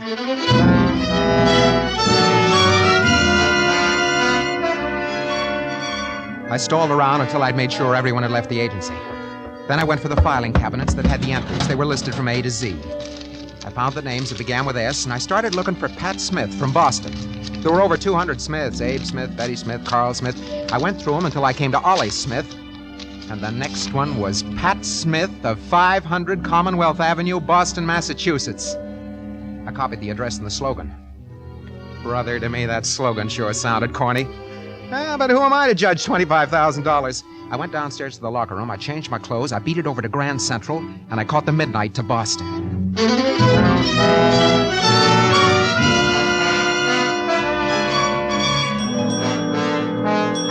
Front boy. 500 Commonwealth Avenue is a big hotel with a sign reading, "For men only." I walked up to the desk. May I help you, sir? Yeah. You have a Mr. Pat Smith staying here? Pat Smith? Now, let me see. George Smith, Harry Smith. Pat Smith. Yes, sir. Room 1133. 1133, thanks. Oh, say, mister, look, we have... The clerk started to yell something after me. The elevator door closed and I didn't wait. Yeah, I wish I had. But I didn't.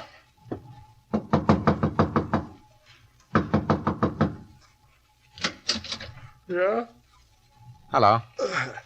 My name's Wallingford. Charlie Wallingford. I'd like to talk to you. What about? About $25,000. This a joke? That kind of money isn't funny, mister. Come on in. Thanks. I'll just move my clothes and you can sit down. Yeah, thanks. Thanks a lot. Now, what can I do for you, Mr. Wallingford? Mr. Smith, how would you like to make $12,500? That's a lot of money. It sure is. What do I have to do? You entered the Century Toothpaste Contest, didn't you? The slogan contest? Yeah, how'd you know? I work for the people that run the contest. I see. And I can fix it so that you can win first prize. I'm beginning to understand. Good. Then I don't have to do any explaining. It isn't exactly illegal, is it? Well, maybe not. I thought all these contests were running the up and up. They are. This happens to be an unusual circumstance. I see. Somebody had to win. It might as well be you. Tell me, why of all the contestants did you happen to pick me? Oh, I don't know. Just chalk it up to fate. And suppose I don't agree to your proposition. Then I'll find somebody else who will. Simple as that?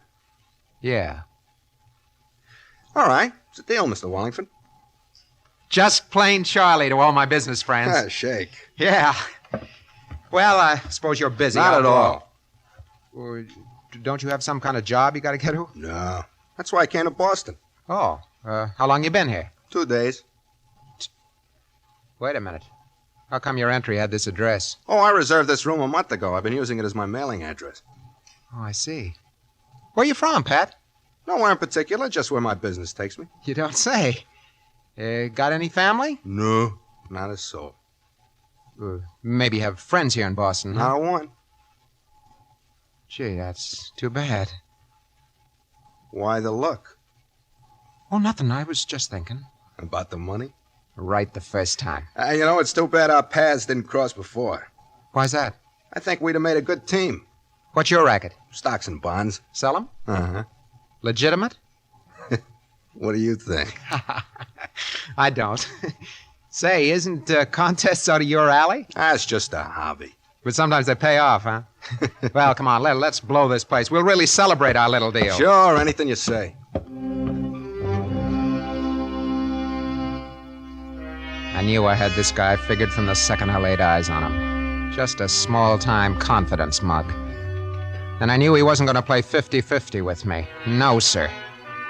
The minute he got his hands on that dough, I'd have to sing for my half. So I decided to take it all. Yeah, I could be Pat Smith for a couple of days. And just so there wouldn't be too many Smiths, I'd fix this one up with a one-way ticket.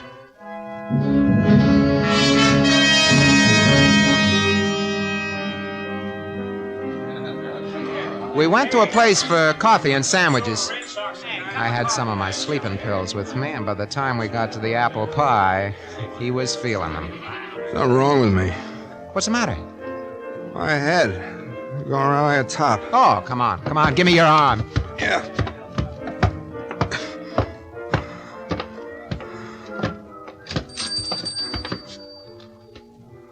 Yeah, here we are. The air will straighten you out. I just want to lay down. You will. In a little while. Where are we going? Just walking. I want to lay down. Oh, hey, take it easy. Hey, easy. Yeah, stand up. Hey, why are we walking out on this dock? Just to get you some air. Bring you around. All right. Hey there. Yeah? What's wrong, mister? Oh, nothing, officer. My friend here isn't feeling very good. Oh, yeah? Let me have a look at him. Sure. Hey, wake up. I just want to lay down. Okay, mister. I just want to check up. Lots of funny things happen around here at night. Oh, you can't be too careful. No, sir. Good night, officer. Good night. I waited until the cop disappeared into the fog. Smith had passed completely out of the picture. Dragged him down to the end of the dock. I looked around me and I found a piece of lead pipe and that was over. I stripped off his clothes and I changed with him. I stuck the pipe under his belt and I pushed him into the water. I watched his body sink. Then I left the dock. I went back to the hotel and I went up to Smith's room and after a while I went to sleep.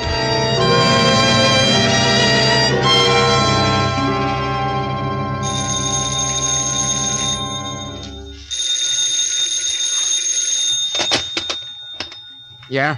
Mr. Smith? Mr. Pat Smith? Speaking. Well, there's a young lady waiting for you. Waiting for me? Yes, sir. She says she's your fiancé.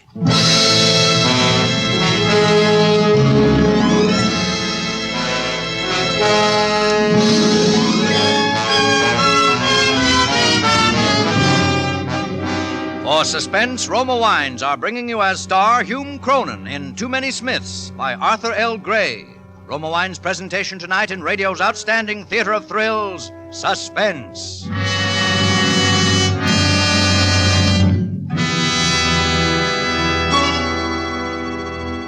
Between the acts of Suspense, this is Truman Bradley for Roma Wines. Visiting friends in Hollywood, I noticed that more and more of them now entertain with wine. And of all wines served in America, Roma, of course, is the most popular. There are good, sound reasons so many smart Americans prefer Roma wine for entertaining. Roma wine is moderate, inexpensive, and easy to serve. And Roma wine is always delicious, always unvaryingly fine. For Roma, America's greatest vintner, is able to select from more grapes of choice varieties from California's finest vineyards than any other winery. And to this rich treasure of fine grapes, Roma adds years of winemaking skill and resources unmatched in America. Yet, Roma wine, America's first choice, costs no more than ordinary wines. Right now, Roma dealers are featuring fine red Roma California table wines, Burgundy, Claret, Zinfandel. For an adventure in good dining, try Roma Burgundy, Claret, or Zinfandel with a juicy steak, savory pot roast, or spaghetti with meat sauce. You'll discover food with Roma is food at its best. So insist on Roma, R-O-M-A, Roma wines, enjoyed by more Americans than any other wine. And now, Roma Wines bring back to our Hollywood soundstage Hume Cronin in Too Many Smiths, a tale well calculated to keep you in suspense.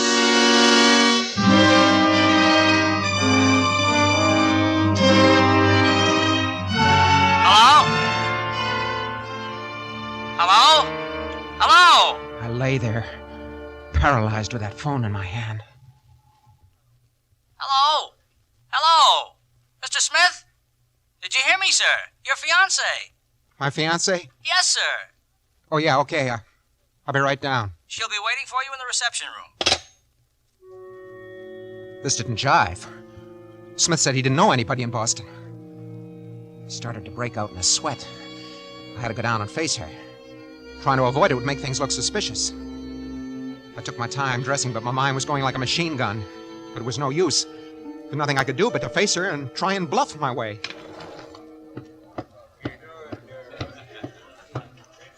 Pardon me, miss. You looking for Pat Smith? Yes. Well, I'm Pat Smith.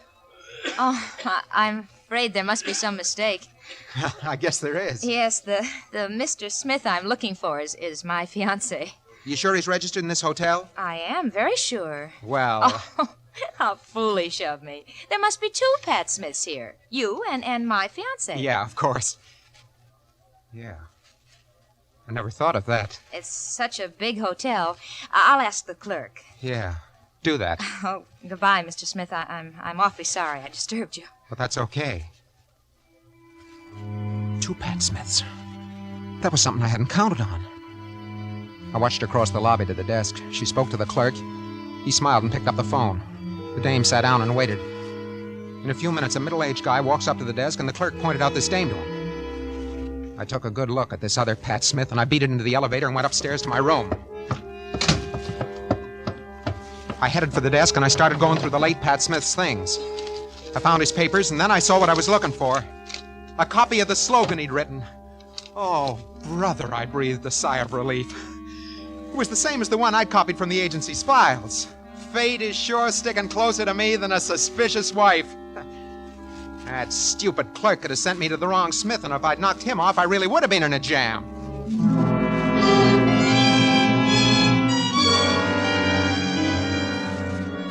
I didn't sleep at all good that night.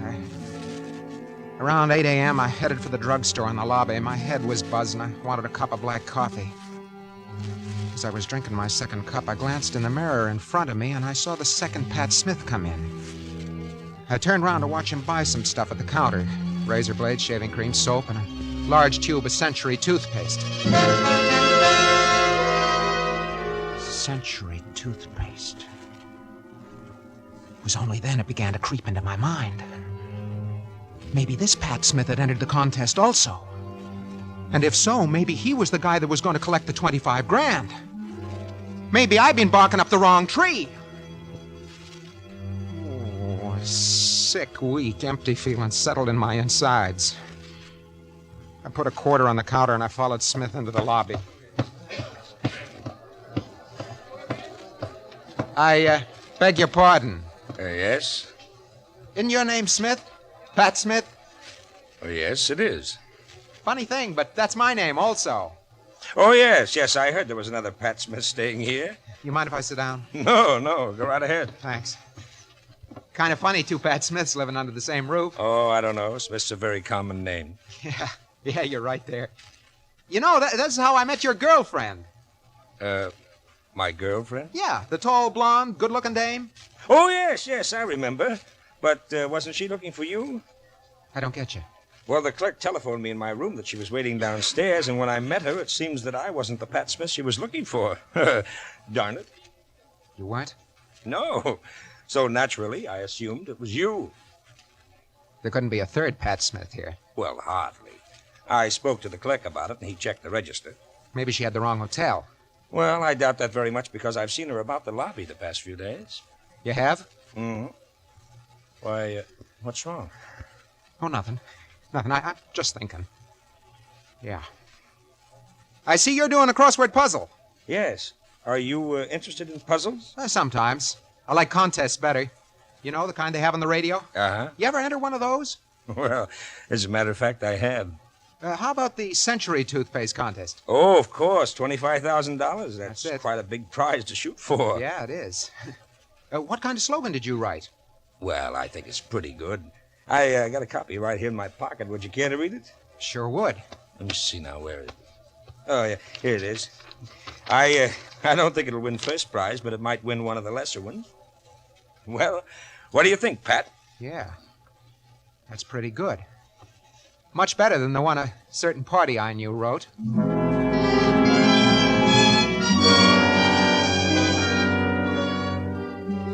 take no book critic to see that the slogan this Smith wrote was the better of the two. I was a fool. If I'd looked through the files at the agency more carefully, I'd have seen that there were two Smiths and which Smith won the dough. I was in a tough spot. Tonight at 10, they were going to announce the winner. I had just 6 hours to figure out an angle or lose 25 grand. Hello? Hello, Mr. Smith. Who's this? Mr. Smith's fiancée. Remember? Yeah, I remember. What do you want? I think you and I better have a little talk.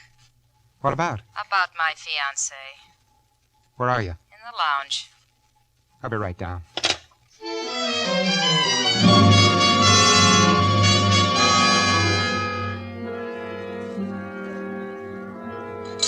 Well, hello.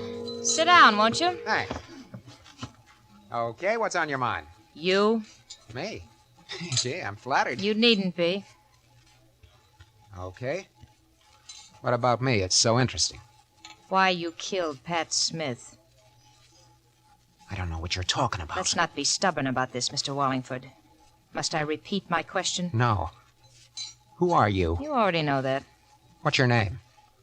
Betty. Betty what? I'm asking the questions. How do you know he's dead? It's in the evening papers.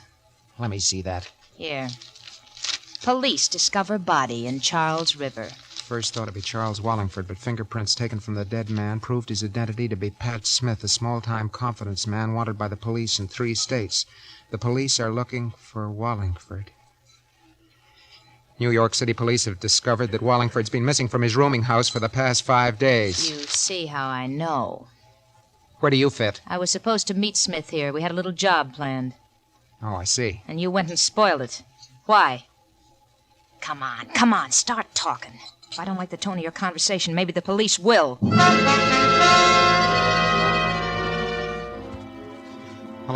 I couldn't see any way out but to tell her the whole story. I couldn't bluff. I was scared, and she knew it. She didn't say anything while I was talking. She just sits and stares at me. I always told Pat those contests would be the death of him. Well, that's how it is.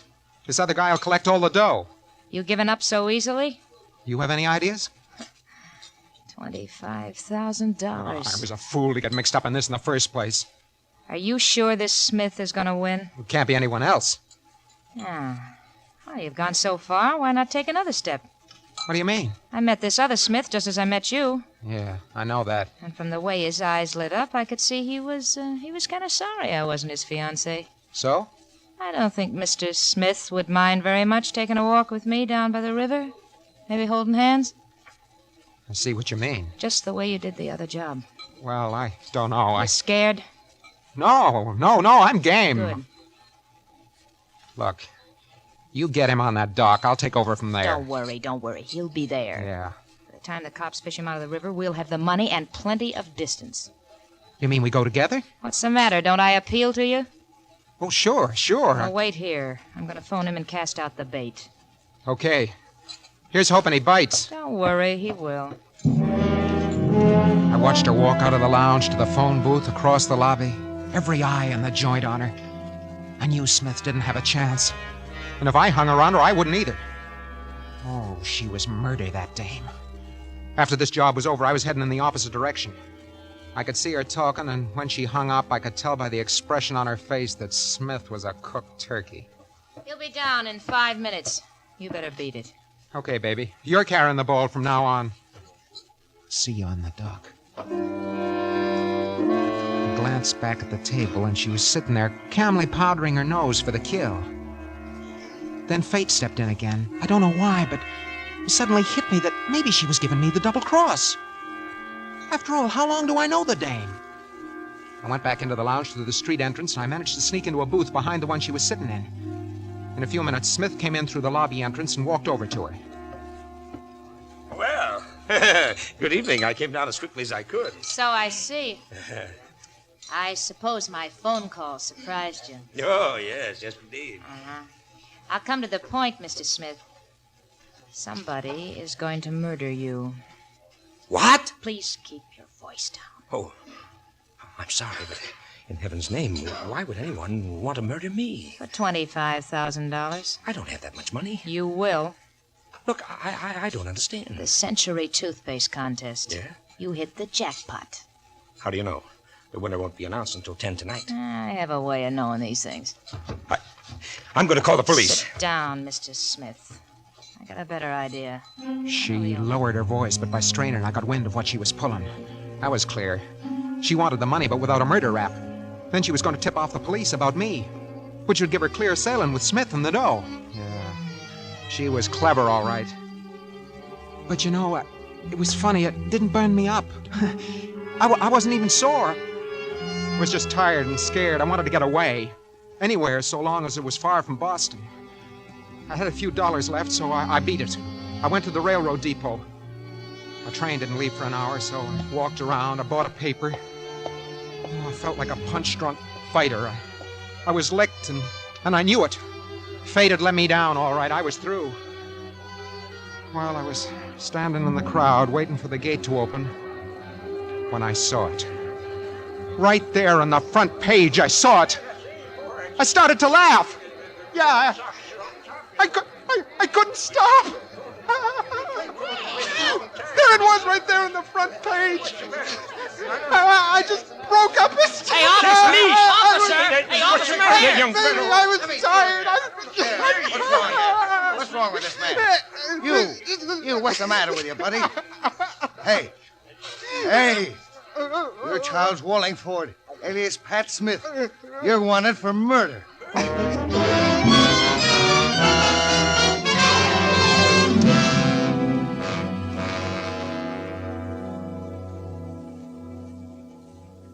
What a story.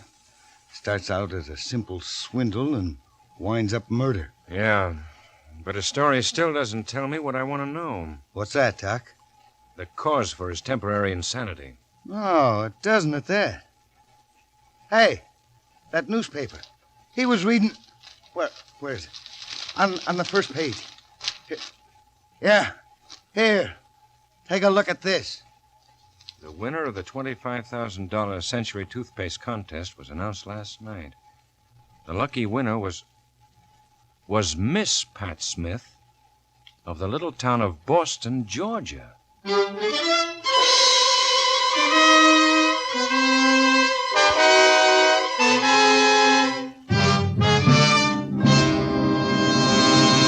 Suspense. Presented by Roma Wines, R-O-M-A. Made in California for enjoyment throughout the world. Just 2 more shopping days before Father's Day, June 16th. This year, give Dad something special, a gift he'll long remember with pride and warm appreciation. Honor him with a bottle of magnificent Roma California champagne, traditional wine for the truly special occasion. Or if you're planning a family party for Dad, make it really festive with the bubbling brilliance of pale gold, sprightly dry Roma champagne. For Roma champagne pays the perfect compliment due the man of the house on his day. And throughout this month of weddings, anniversaries, and gala social events, you can rely on Roma champagne to add the subtle touch of continental smartness that makes your hospitality outstanding. Yet, delicious Roma champagne, so lavish, so glamorous, so flattering to your guests, is really inexpensive. When you shop tomorrow, get Roma champagne. That's R-O-M-A, Roma wine, America's first choice. Next Thursday, same time, Roma Wines will bring you June Dupree as star of Suspense, radio's outstanding theater of thrills. Produced by William Spear for the Roma Wine Company of Fresno, California. This is CBS, the Columbia Broadcasting System.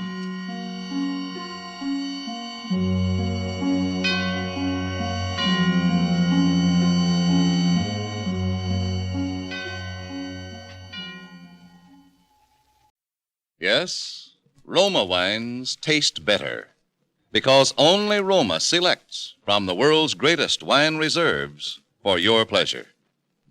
And now, Roma Wines, R-O-M-A, Roma Wines present Suspense. Tonight, Roma Wines bring you Mr. Robert Mitchum in Death at Live Oak, a suspense play produced, edited, and directed for Roma Wines by William Spear. Suspense, radio's outstanding theater of thrills, is presented for your enjoyment by Roma Wines. That's R-O-M-A, Roma Wines. Those better tasting California wines enjoyed by more Americans than any other wine. For friendly entertaining, for delightful dining. Yes, right now a glassful would be very pleasant. As Roma Wines bring you Robert Mitchum in a remarkable tale of suspense. Do you know what death is? It's a simple surgical process whereby a man's name is cut off from his body. If a man's name is dead, the man is dead. Even though his breathing may be normal, his pulse beat regular and strong. My name is dead. So I've become a ghost, a very much alive ghost with hemoglobin in my bloodstream and thoughts in my brain. And yet, as a ghost, I am accused of a crime which I swear to you I did not commit.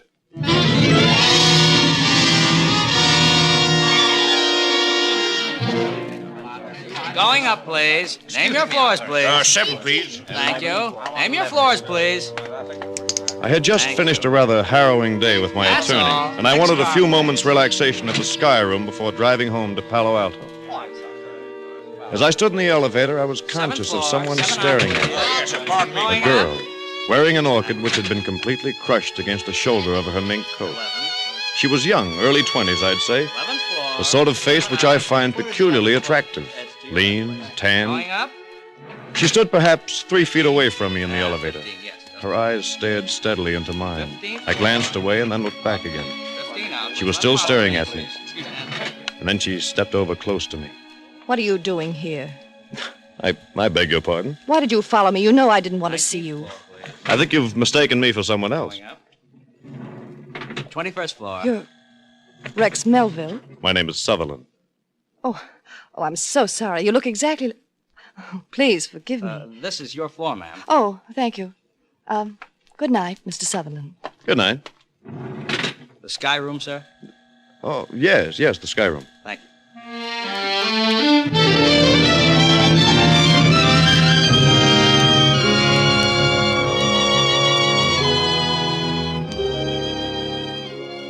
I'm a flyer, and I like to look down on the lights of cities from high places. Usually it makes me feel important and warm inside, but not on this night. I found myself looking down, computing how many miles an hour a human body would be falling by the time it hit the sidewalk. And then I noticed, leaning over the parapet, a few feet away from me, the girl from the elevator. Good evening. Oh, good evening. It looks as if I am following you. Yeah. It doesn't seem possible. Not the resemblance? Yes, it's almost perfect. You're a little taller, I think. No, my chin comes just below his shoulder, too. You're exactly the same height as Rex. And who is Rex? A friend. You told me your name on the elevator. I've forgotten it. David Sutherland. I'm Diana Blake. Miss Blake? Yes. Oh, would you care for something to eat, Miss Blake? Yes, I would.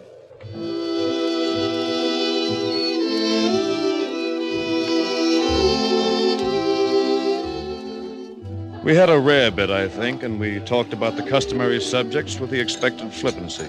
She was beautiful, by every standard except the Flemish. There was a sort of thrilling compactness about her. My mind floated through all sorts of conjectures, but Miss Blake bolted me back to reality.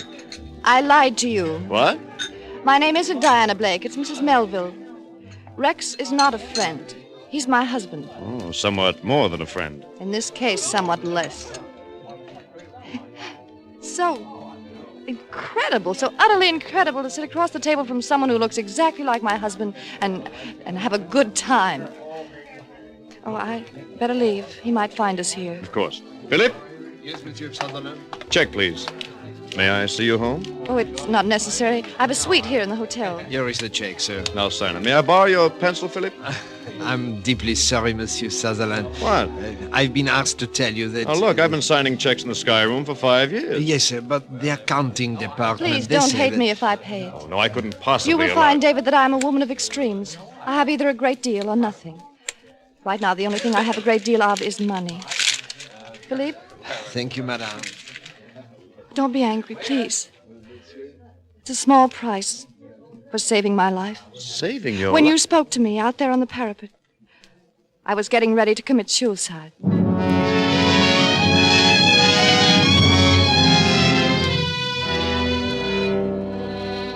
I saw her to the door of her hotel suite, kissed her, mentally, and bade her a formal good night. It's been pleasant meeting you, Mrs. Melville, etc. But inside, I knew what had happened to me. And by 4 a.m, I knew I'd have to do something about it.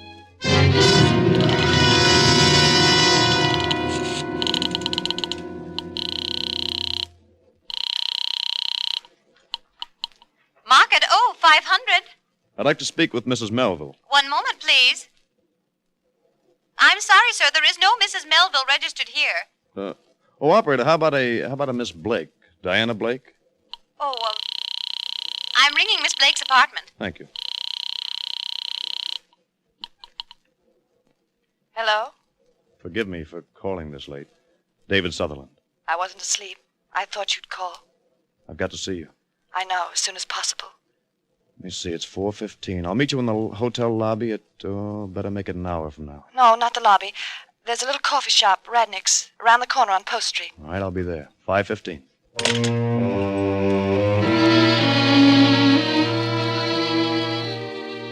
It was just growing light as I drove up the Bay Shore.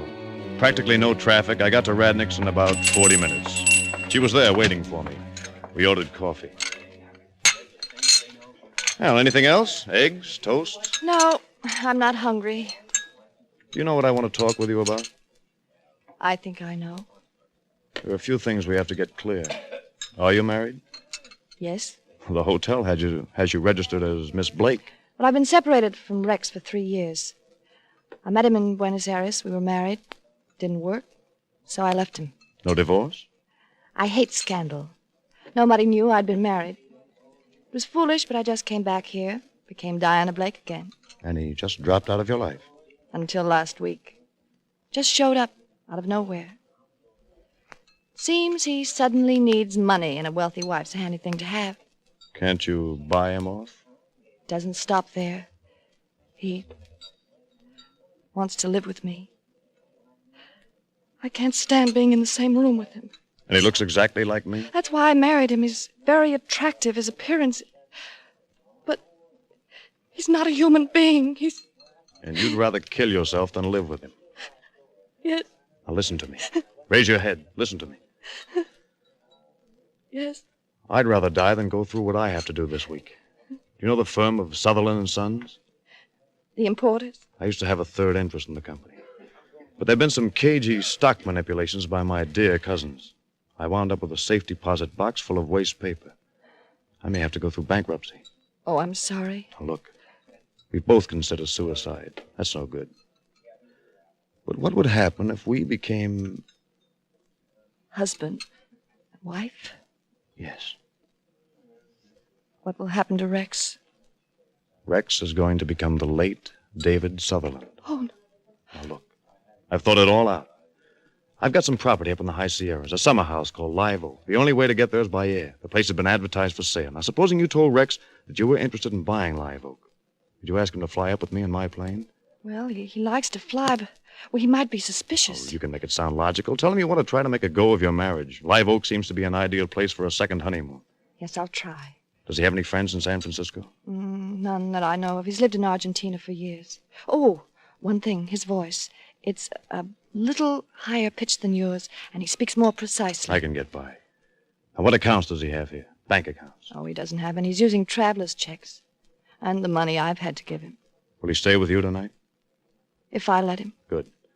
That'll give me a chance to go through his hotel room. Where's he staying? The Park Row. Room? I don't...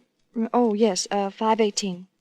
518. Now, tonight, Diana, you tell him about Live Oak. Say I'm a real estate broker. Make some remark about the resemblance. Yes, all right. Tell him that tomorrow night is the only time I can fly him up to the summer house. I'll meet him at the Palo Alto airport at 9 o'clock. In the evening? The air is smoother at night. But can you land at Live Oak after dark? No, Diana. But Mr. Melville will never land anywhere alive.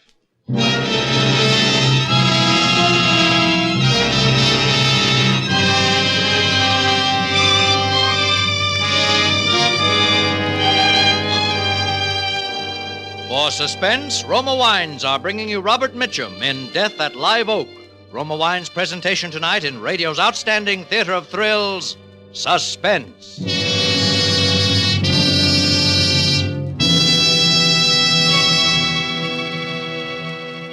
Between the acts of Suspense, this is Truman Bradley for Roma Wines. When you share Roma wine with family or friends, you enjoy fuller bouquet, richer body, and better taste. Yes, Roma wine gives you more enjoyment for your money, an extra dividend of taste pleasure in every sip. To make absolutely sure that Roma wines taste better, Roma selects from California's choicest grapes. Then, with centuries-old skill and winemaking resources unmatched in America, Roma master vintners guide this grape treasure unhurriedly to tempting taste perfection. These choice wines are placed with mellow Roma wines of years before, and from these reserves, the world's greatest reserves of fine wines, Roma later selects for your pleasure.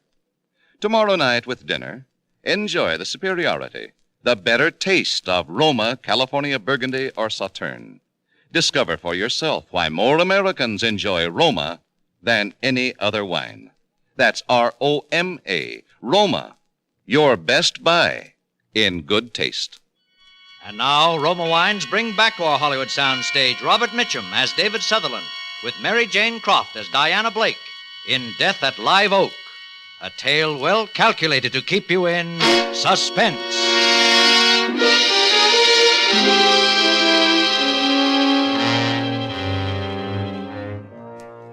I left Diana and went directly out to the airport. I loosened the screws around the cowling of the instrument panel of my airplane. Then I took my parachute home and soaked it thoroughly in a wash tub full of black dye. The shrouds and the silk came out dull black. Just right. As it began to grow dark, I felt a tremendous desire to be with Diana, at least to talk with her. I realized how much she was coming to mean to me. But I stifled my urge to call her. If I could be apart from Diana this one night, I could be with her the rest of my life. I drove back into San Francisco to the Park Row Hotel. As I walked in, I turned my hat brim down in the way Diana had told me Rex Melville wore his. I prepared to speak more precisely to try out my impersonation of the man I was about to murder. Good evening, Mr. Melville. Good evening. May I have the key to 518, please? Certainly, Mr. Melville. You weren't gone very long, sir. No, not long. Is there any mail in my box? I just gave you your mail, sir. When you went out. Oh, of course. I'd forgotten. Thank you.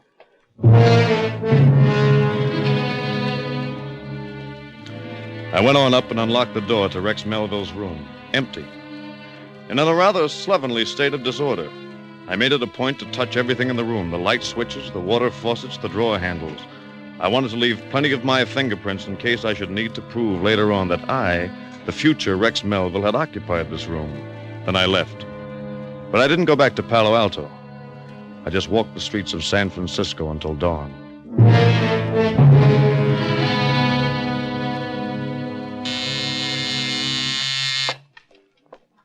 Who is it?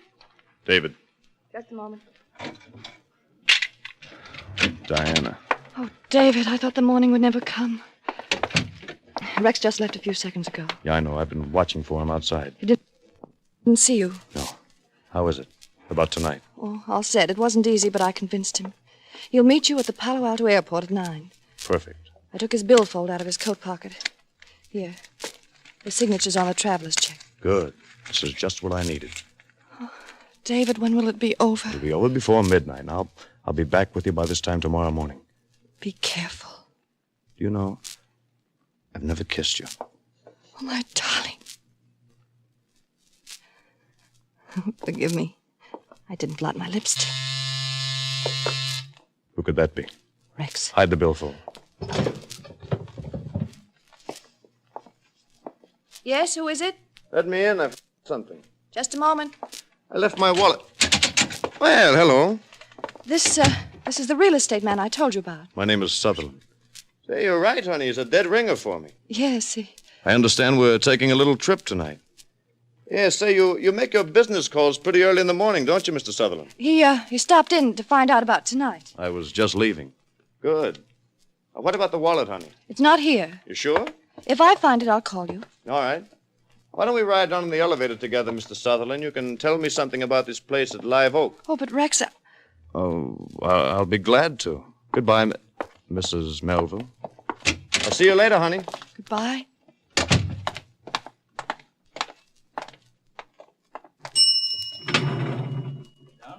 Go ahead, Mr. Sutherland. No, after you. All the way down? Yes, the lobby, please. Thanks. I hope you're a good pilot, Mr. Sutherland. You've been flying for 10 years. What kind of plane do you have? Metal monoplane, high wings, seats 2 people side by side. Say, What's the matter? are you fellas twins? No. I thought for a minute I was seeing double. Have to go see an eye doctor or something. No, we're not twins. Well, you sure do look alike, though. I'm glad I don't have to see an eye doctor. Oh, here's the main floor. Watch your step.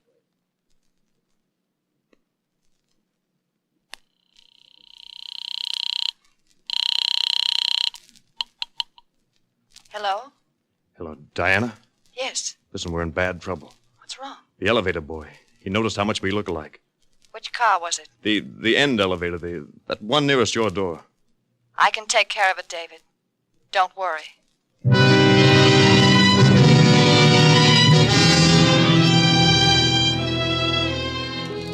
It was a ghastly day of waiting. I wired the Ambassador Hotel in Los Angeles to reserve a room in the name of David Sutherland. I remarked casually to one of my neighbors that I was flying down to Los Angeles in the evening. Promptly at 9 o'clock, I drove to the airfield. It was dark and deserted. I dumped my black parachute in the pilot's seat and waited. 9:15. No Melville. 9:30. Still no sign of him. About 20 minutes of 10, I saw some headlights turn down the dirt road that leads to the hangar line.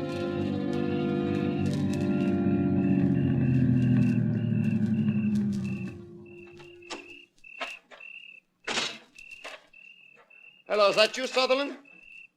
I've been waiting for you. I'm sorry to be late. I was delayed in town. You all set to go? All set.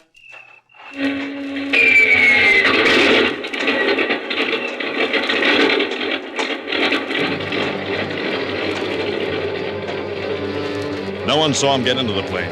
The airport isn't normally equipped for night operation. I didn't waste much time warming up the engine. This would be the last takeoff for my ship, so it didn't make much difference. I gave a full throttle, roared down the asphalt runway, and banked sharply out over the bay.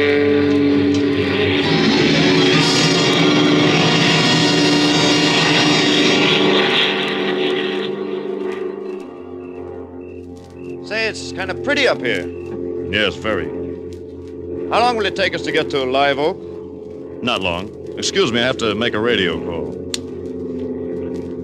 NC 35013 calling San Francisco Radio. I wish to file a flight plan. Over. NC 35013. This is San Francisco Radio. Go ahead with flight plan. This is NC 35013 over Mountain View at 1500. Pilot Sutherland. Airspeed 145. Fuel supply 3 hours. CFR. Destination Los Angeles Municipal.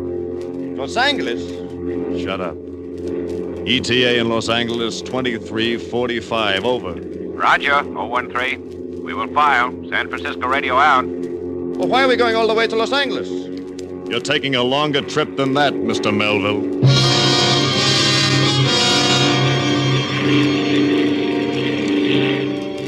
I grasped the loose cowling from my instrument panel and swung it squarely against his head. He fell forward against the seatbelt. There was no blood. The bruise on his face was exactly where the cowling might strike him if an accident threw him forward against it.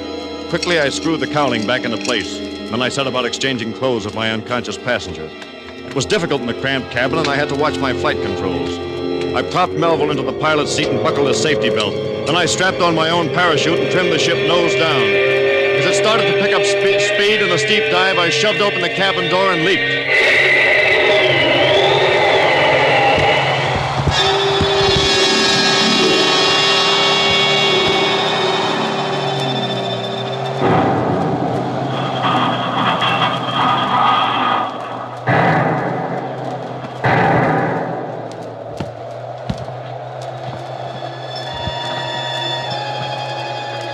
My parachute, black against black, dropped me quietly into a meadow a few hundred yards from my burning ship.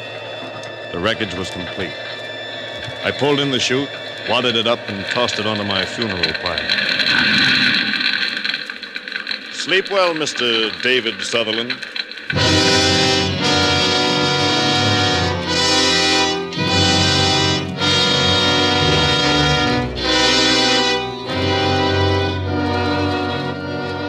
My plane had rammed the wild wilderness on the lowest slope of Mount Hamilton.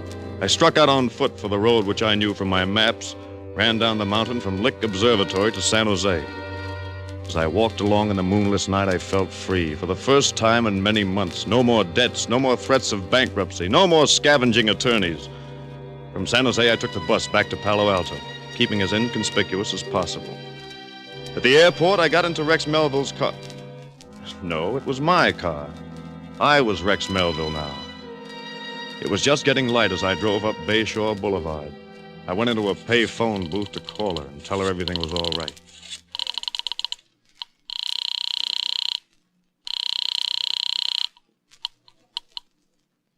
Mark at 0500. Miss Blake's apartment, please. Miss Blake? Diana Blake. One moment, sir. I'm ringing Miss Blake's apartment. Hello? Hello?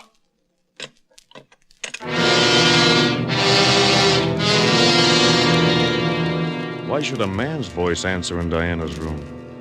I went straight to the Park Row. The same clerk was on duty who had called me Mr. Melville the night before. Good morning, sir. Good morning. Key to 518, please. Yes. Yes, Mr. Melville.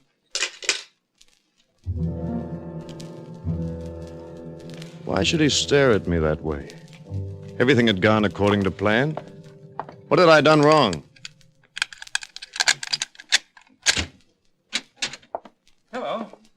Oh, I must have the wrong room. No. This is the right room, 518. Come in. I've been waiting for you, although we really didn't expect you to come back here. Well, what do you want to see me about? Well, there's a little matter of murder. You must have the wrong person. My name is Melville. Rex Melville. Yes. Uh-huh. This your billfold? Yes, that's mine. There's my name on it, Rex Melville. You ought to be more careful where you leave it. Well, where did you find this wallet? Now, we want to get a few things straight. Harry, find the elevator boy and have him in here. All right. Now, about this Miss Blake, what was your relationship with her girlfriend? No, she was my wife. Oh. We were married in Argentina 3 years ago. Well, Mr. Melville, if this woman was your wife, why did she use the name of Miss Blake? Well, we'd been separated. Oh, I see. Did you want to see me, sir? Hey, yeah. I want you to take a look at this gentleman and tell me if he's ever ridden on your elevator. Oh, yes, sir. I took him down last night from the 21st floor. He was in an awful hurry and sort of nervous. It was just before 9 o'clock.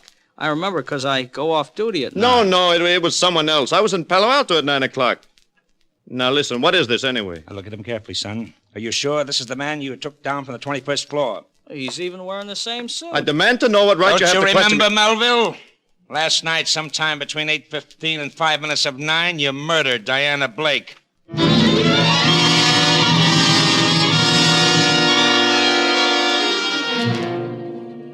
I don't remember the next hour at all.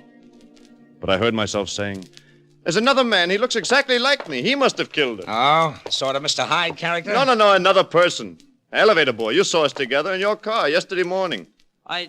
I don't remember. Think. You asked if we were twins, and you said something about going to an eye doctor, remember? No, I don't remember. He's lying.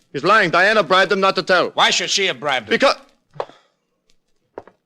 Because I'm not Rex Melville. My name is David Sutherland. I live at 18016 Willow Road in Palo Alto. I didn't kill her, I tell you.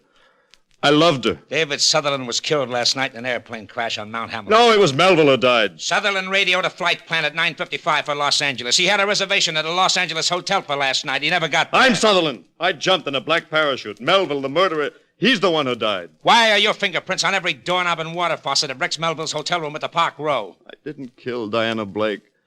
I loved her. You've been separated from her for 3 years. You're the murderer. I'm a murderer, yes. I killed Rex Melville, but not Diana. I didn't kill Diana.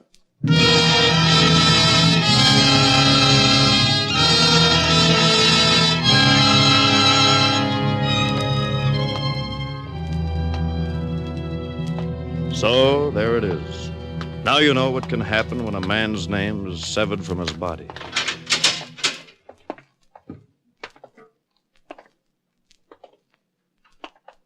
And in a few more moments, I shall know what happens when a man's body is severed from his soul.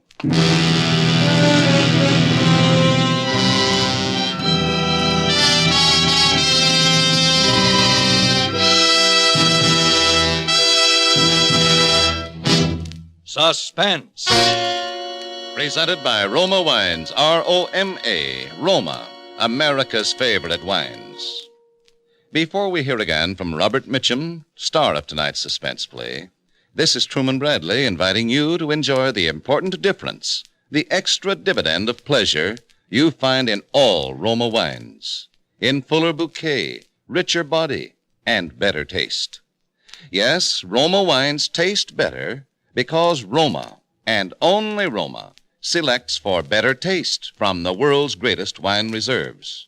That's why more Americans enjoy Roma than any other wine. Enjoy the better taste of Roma California Burgundy with your dinner tomorrow. Insist on Roma wines, R-O-M-A, Roma, a premium wine in everything but price. And now, Robert Mitchum. Ladies and gentlemen, it's been a great pleasure appearing for you on Suspense. I hope you enjoyed it as much as I did. I know you'll like next week's Suspense show when Roma Wines brings you Virginia Bruce in a very unusual play about a lonely woman who unknowingly invites murder into her home. See you soon. Thank you. Good night. Robert Mitchum will soon be seen in RKO's Crossfire with Robert Young and Bob Ryan. Tonight's suspense story was written by Robert E. Lee and E. Jack Newman. Next Thursday, same time, you will hear Miss Virginia Bruce as star of Suspense. Produced and directed by William Spear for the Roma Wine Company of Fresno, California.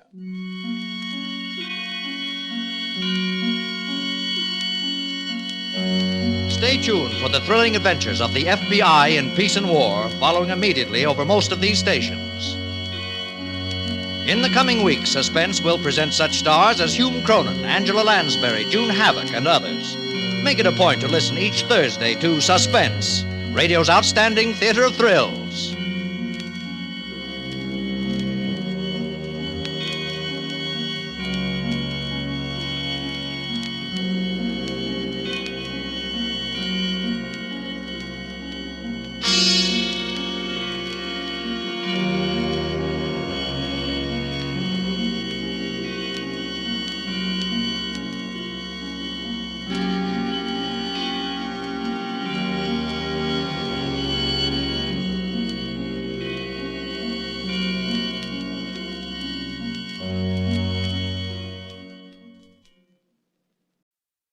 Now, Roma Wines, R-O-M-A, made in California for enjoyment throughout the world.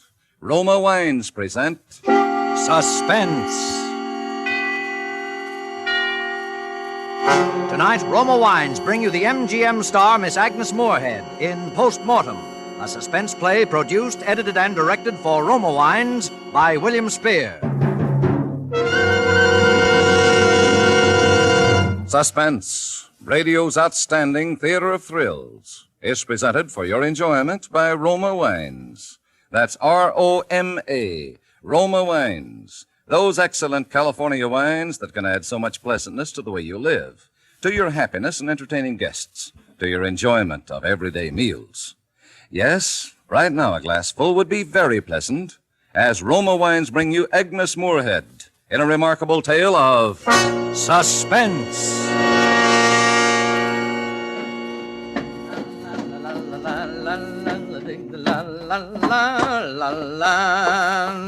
Up with the buttercups, come on, get up, here comes the sun. Good morning, darling. Stephen, you goose. Your coffee, madame? My stars and crown, I wish you wouldn't insist on my having coffee in bed, Stephen. It makes me feel like a loose character, just like the old days when I was in the theater. Coffee in bed, then a long soak in the tub under the sun lamp. That's old Doc Archie's prescription for those aches and pains of yours. Oh, but I haven't had any aches and pains for weeks now. There, that proves it. You can't afford to stop the treatment now. Besides, you look beautiful with a suntan. Well, if that's the case, have some coffee with me. Oh, I'm sorry. It's 9 o'clock. The train doesn't leave till 9:22. Ah, but the early bird gets the seat, my precious. I'll just start the water running and set up the lamp for you, my dear. You needn't go to all that bother. How do you like your water this morning? Warm, lukewarm, hot? Warm. Oh, I'm setting the lamp for 10 minutes. Mind you don't take too much. No. All right, dear. All right, all right. If you get in the bath just as you hear me close the front door, you'll get just the right amount of sunshine. Oh, really, Stephen? Now, where's my goodbye kiss? Stephen, Bye now. Goodbye, Stephen. Up with the buttercups. Come on, get up, and here comes the sun.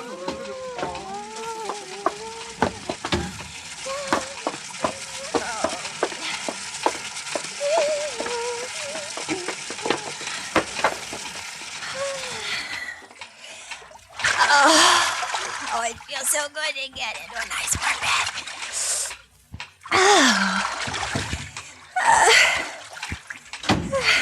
Yes? Is that you, Stephen? Stephen, have you forgotten something again? Stephen, will you answer me? Can you hear me now, Stephen? Oh, I forgot my wallet. I think it's in my bathrobe pocket on the inside of the door. Oh, I'll hand it out to you. No. Stay where you are. Just reach around and get it. Stephen, don't open that door. The lamp, Stephen. Oh, now see what you've done. Oh, gosh, I hope I didn't break it. Oh. Say, these things are expensive. Hey, you didn't even have it turned on. Well, I turned it on so you could hear me. That timer on it makes so much noise. Well, no harm done, I guess. I've got everything now. Sorry to disturb you, darling. Well, you better hurry. You'll miss that train. Bye-bye, darling. Be good now. Go on. Get out of here. Okay, bud. Bye. At the window.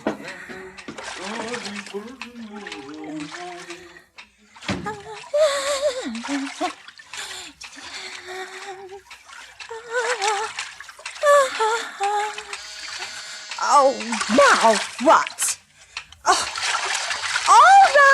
all right. I'm coming. Oh, catch my death, a cold. Oh, well, you don't have to burn up the battery. Oh, my robe. Mrs. Meade? Oh, I don't want any today. What was that you called me? Are you Mrs. Josephine Meade? Well, I was. My name is Archer now. I've remarried. What was it? This is the place, fellas. Hold everything. We're coming. Well, who are those men? Who are you? Hey, does she know yet? Hold there, will you, Mrs. Meade? Hold it. All right, fine. Now let's try another one inside. Maybe in the kitchen, huh? All right. What were you doing? Fixing breakfast for your husband? Now put the camera away. Can't you see she doesn't know yet? She don't know yet? Haven't you been listening to the radio, Mrs. Meade? No, a tube's burned out. Why? She really don't know For yet. heaven's sake, will you tell me what it is? Aren't you going to ask us in? Well, I shouldn't, Well, but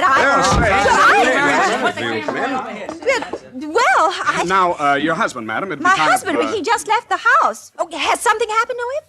No, we got news for you, Mrs. Meade. I wish you'd stop calling me Mrs. Meade. My name is Archer now. I explained that to this man here. Westcott's my name, Paul Westcott. I'm from the Evening Bulletin. You're a newspaper man. Yeah. Oh, my stars and crown. I haven't been interviewed by the press since I opened in Bright Eyes in New Haven 20 years ago. You were an actress? Well, I gave up my career after I married Mr. Meade. I often thought I might go back to the theater, but things didn't work out that way. Yeah, well, that's very interesting, Mrs. Archer, but about the news we were going to tell you. Oh, don't tell her. Make a guess. Well, please, Can't you guess? No, and I wish Well, I'll you'd... give you a hint. It's the day the Derby is run off. Darby? Now, can't you guess why we're here? Your horses come in first. Oh, you must have the wrong party. I don't own any horses. No. Don't you understand? The news just came over the ticker from London. You're one of the 3 Americans to hold a ticket on Ravenel in the sweepstakes. Oh, there must be some mistake. Don't you understand? You've won $150,000. 150... My stars and crown. What's the matter? Don't that make you happy? Boy, what a caption. Housewife wins sweepstakes. Must be a mistake, she said. Oh, no, there really must be some mistake somewhere. It must be somebody else with the same name. You see, I haven't any ticket on well, I haven't any ticket at all. Well, sure you must have. Where'd they get your name and address from otherwise? They don't just make up those things out of thin air. What are you trying to do, kid? Now, wait a minute. You say the winning ticket is in the name of Meade? Yes, Mrs. Josephine Meade. You said that was your name. Then it must have been my late husband who bought the ticket. Huh? You see, the house is in my name, and I stayed on here after I lost Harry and after my marriage to Mr. Archer. Oh, well, that's all right. Meade bought the sweepstakes ticket in your name. Anyway, you're the winner. But I don't even have the ticket. You don't have it? You mean it's lost? I never even knew he bought one till now. He never said a word to me about it.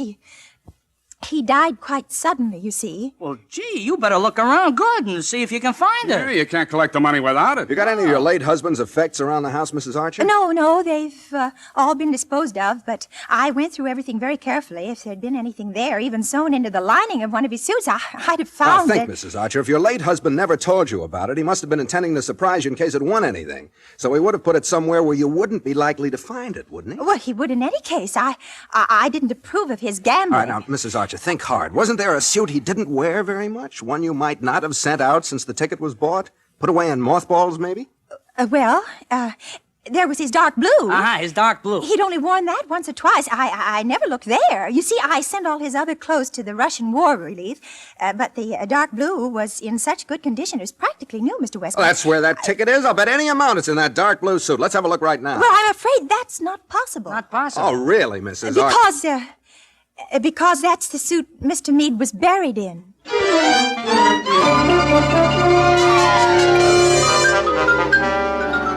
For Suspense, Roma Wines are bringing you as star Agnes Moorehead in Mortem, a radio play by Robert Tallman from the story by Cornell Woolrich. Roma Wines' presentation tonight in radio's outstanding theater of thrills, Suspense.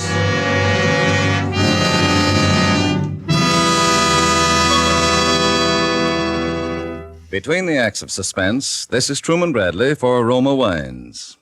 Evenings at home can be dull as dishwashing or friendly as a fireside, depending upon the ingenuity of the lady of the house. Well, here's a simple suggestion many smart American homemakers follow to brighten stay-at-home nights. As a high spot in a quiet evening of restful reading or listening to favorite radio shows, serve Roma California Sherry. For Roma Sherry helps an evening along, adds a welcome note of warmth to friendly companionship. Yes, there's something about glowing golden amber Roma Sherry with the rich, mellow, nut-like taste that everyone enjoys. Roma Sherry, the favorite of millions as first call for dinner, is a delightful entertainment wine, too, so delicious with cheese and crackers or any simple snack. And Roma brings you a glorious sherry that is unvaryingly fine, bottled at the famous Roma Winery in California to assure you sealed in goodness always. Give your family a pleasant surprise with fine Roma Sherry tomorrow. Delicious, easy to serve, so inexpensive. Remember, more Americans enjoy Roma than any other wine. And now, Roma Insist wine? on Roma Wines. R-O-M-A.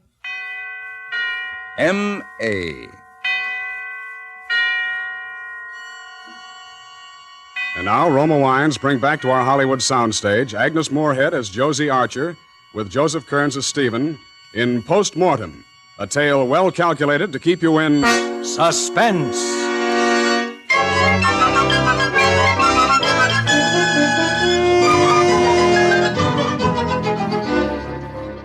So you see, Stephen, that's the only place it can be. It's there in the casket with him. What makes you so certain of that? Well, the one and only time he wore that suit before his death was one Saturday afternoon when he went out for a stroll and stopped in at a pool room. What more likely place than that for him to have bought a sweepstakes ticket? Well, if it's buried with him, we might as well kiss it goodbye. But $150,000, You haven't Stephen. any right to disturb a grave just on a hunch like that. And anyway, Harry might have lost the ticket. Oh, I tell you, I knew Harry Meade. He'd no more lose a thing like that than well, he just wouldn't, that's all. Well, if it's there, it'll just have to stay there. Why, Stephen? All we have to do is get a court order I tell you, I won't stand for it. It's sacrilege.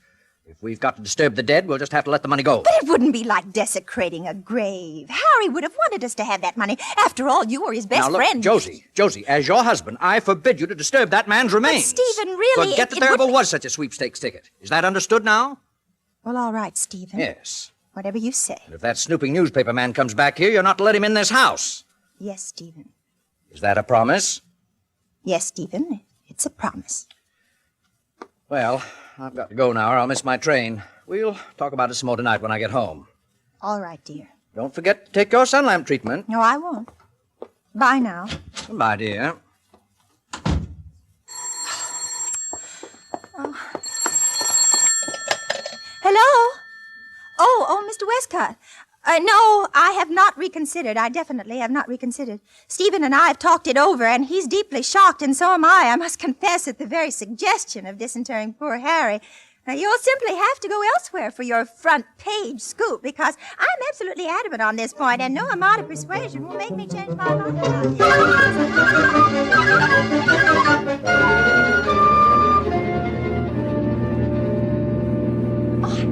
I shouldn't be doing this. I know it. I shouldn't be doing this. Yes, There's Mrs. something that tells me.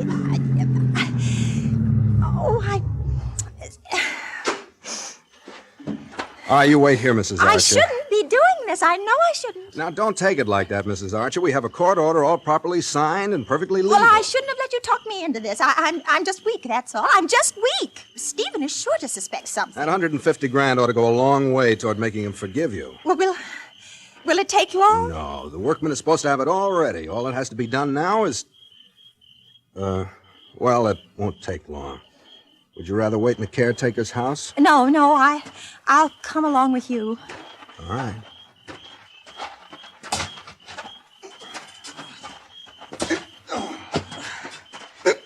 Oh, there. Huh? Oh, you Mr. Westcott? Yep. Well, there it is, Mr. Westcott. We hoisted it up, but we didn't open it yet. All right, here's the authorization.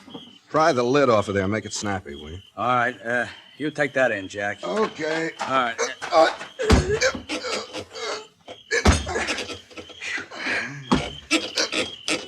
What's the matter? Is it stuck or what? Take it easy, lady, will you? It's coming.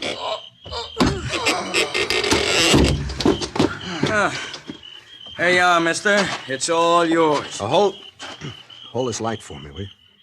Keep it off the face. What's he doing now? Frisking the corpse. Oh. And don't ask me why. Oh, dear Get that me. light off his face, will you? Sensitive type. Yeah. Okay. I got what I came for. Oh, please, get that light off his face. Okay, mister, okay. Hey, if you're all finished, we'll tuck him in again. Wait a minute. Huh? Put the light back on him. On his face. Now, on his face. Hey, what's a big idea? Oh, Harry. Okay, you can douse that light now. Now, listen, you guys. Leave this just as it is. And stick right here until you hear from me. How come? What's the matter, Mr. Westcott? I'm not sure yet, but I've just got a hunch the DA is going to want an autopsy on this body. My stars and crowns.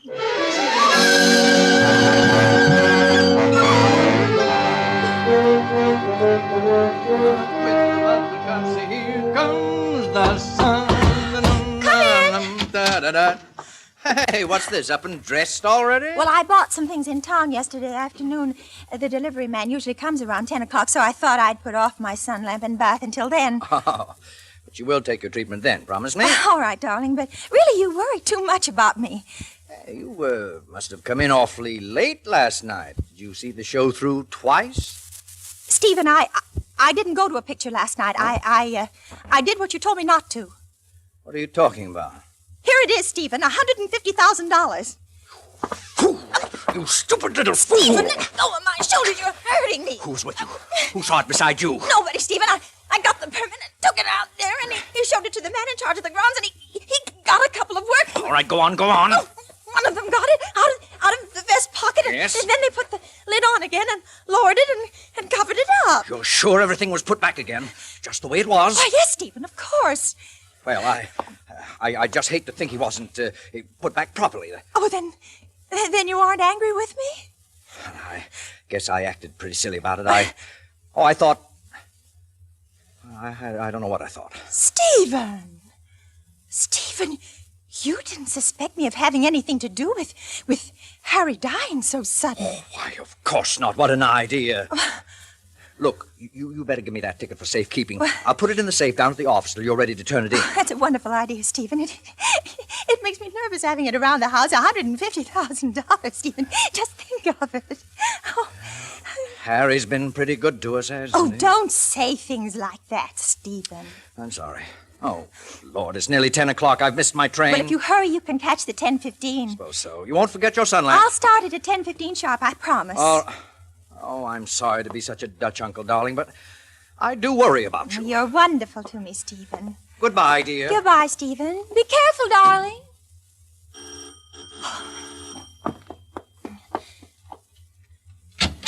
Come in quickly. He just this minute left the house.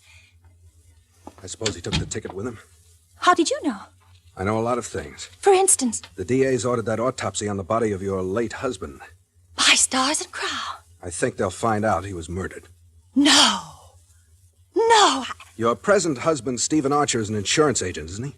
Why, yes, And he insured your late husband heavily in your favor just before his death. Well, that doesn't prove anything. Well, maybe not.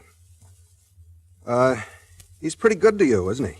Takes you to Florida every winter, stuff like that? Oh, I should say not. How did you get such an idea? That coat of tan you've got. Oh, that. Oh, that's from the sun lamp. I had a slight cold a while back, and now Stephen insists that I use the sun lamp for 10 minutes every morning while I'm in the bath. While you're in the bath? He says it's more beneficial that way. It's a terrible nuisance, of course. The bathroom's quite small, and the lamp is always toppling over and falling on top of me. How's that? Well, I always wait till Stephen has left the house in the morning to take my bath, and then he almost always forgets something at the last minute and comes dashing back and blundering in the bathroom, and over it goes. What sort of things does he forget? Oh, well, one day a clean handkerchief, and the next some papers or other things that he needs, or his fountain pen. Does he keep all those things in the bathroom? Oh, no, but he can never find where they are, so he comes barging into the bathroom to ask me, and then over goes the lamp. You don't say. I suppose you're insured pretty heavily in his favor now. Well, naturally, being in the business. Yes, naturally. Mr. Westcott, you don't I don't think anything yet. Dear, whatever shall I do? I'll tell you what, there's a way to find out if you'll cooperate with me. With your acting experience, this ought to be easy for you. Now, this is what I want.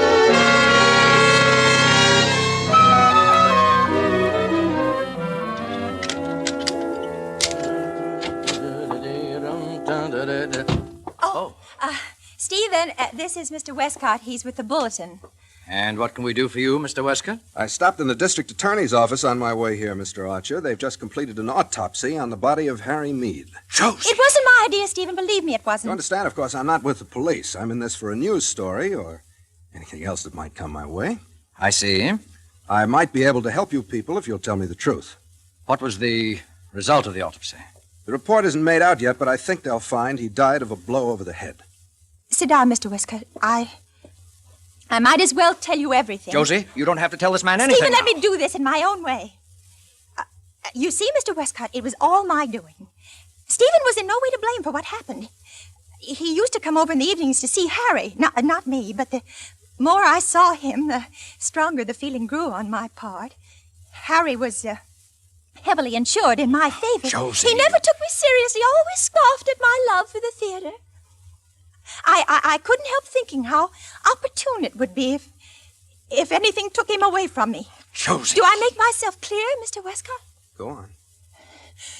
Well, the night Harry died, he had gone out in back of the house to get some air, and I was doing the dishes. And it came over me all of a sudden what I had to do.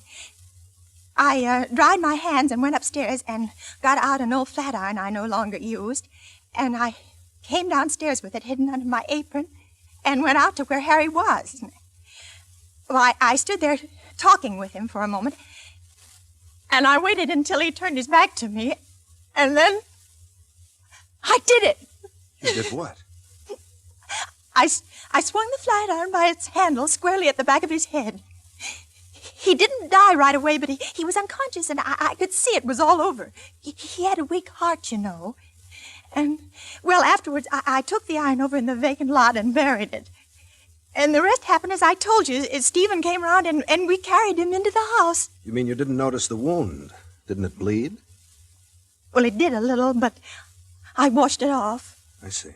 And then I took some pinkish face enamel I had left over from the days when I was an actress, and I plastered that over the wound and even powdered it so it would be less noticeable. I made a good job of it because, after all, I do know something about those things, you know, makeup. So that's why the doctor never noticed it when he examined Harry's body. Josie. Josie, I can't believe it. Forgive me, Mr. Westcott, but this is a terrible, terrible shock. Well, now you know everything. I suppose you may as well drive me to police headquarters. Why should I? You mean you aren't going to turn me in? That dent in his head could have been made by the men who exhumed the body. You and I are the only witnesses to that, Mrs. Archer. Yes, but look here, can't they In tell? most cases, in this case, the body happens to be in a remarkably fine state of preservation. Besides, if I do you a favor, maybe you'll cut me in for a little of that sweepstakes ticket. Oh, anything. Anything you like at all. Good. I'll come back tomorrow and we'll talk it over. Good night. Good night, Mr. Westcott, and thanks. Thank you from the bottom of our hearts. Good night, Mrs. Archer. Good night. Well, my dear. Stephen. I've got to do a little thinking, Josie. This changes things considerably. It won't make any difference between us, will it, Stephen? I did it for us so we could be together. But you, of all people, and going out there and then looking at his But he was so well preserved, Stephen. He just looked as if he was sleeping. Oh, that's peculiar. What is? Well, that he's looking so well. After all, it's been some time. It's just like in the Emerald Snuff Box. What? The Emerald Snuff Box. You remember I played it for 33 weeks at the Court Theater, opposite Henry Dixie? That was how they knew that it was poison, because of the way the body looked after all that time. Poison? Well, those bungling police doctors will never find it out. We can shut up that fool of a reporter with the sweepstakes ticket. That was a windfall anyway. We'll never miss it. But, Stephen, we can't count on things turning out the way we want them to. I made that confession just to give us a little time. We could take a plane in the morning and be in South America in a few hours. Oh, that'd be very foolish. No, my dear. Our best strategy is just to go on as we always have. I'll take the train into the office, you'll take your bath in Sun Lamp, and we'll be the same loving couple we've always been.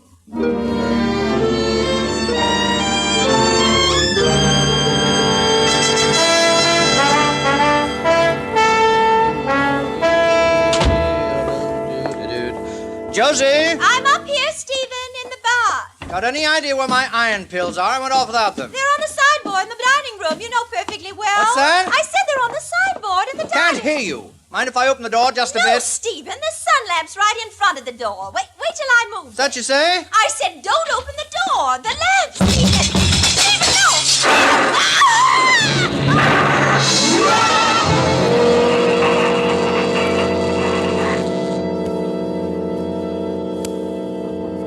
Josie?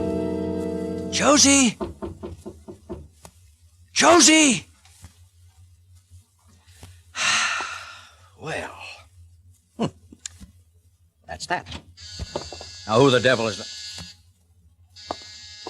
All right, I'm coming. Up with the buttercups, the sun.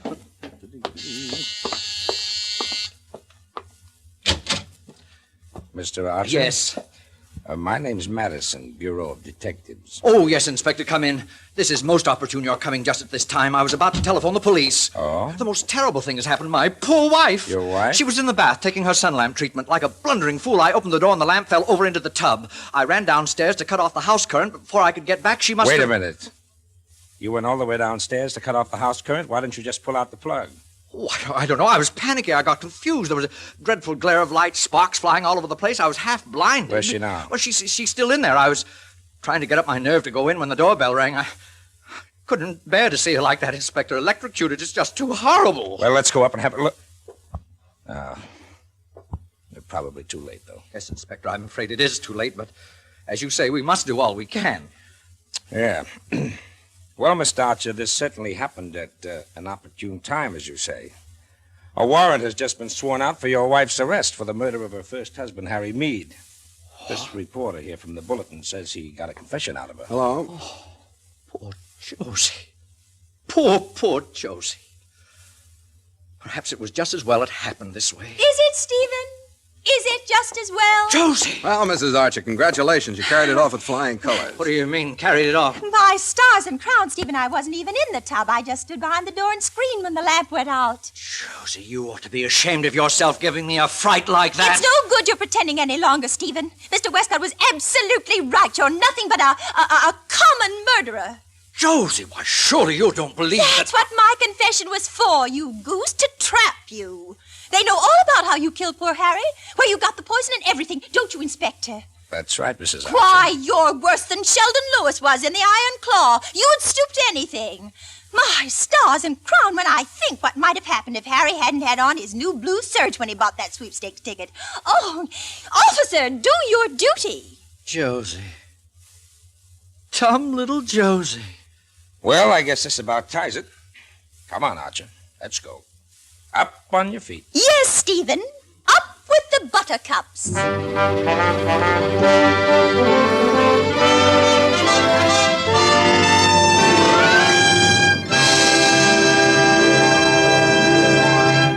Suspense.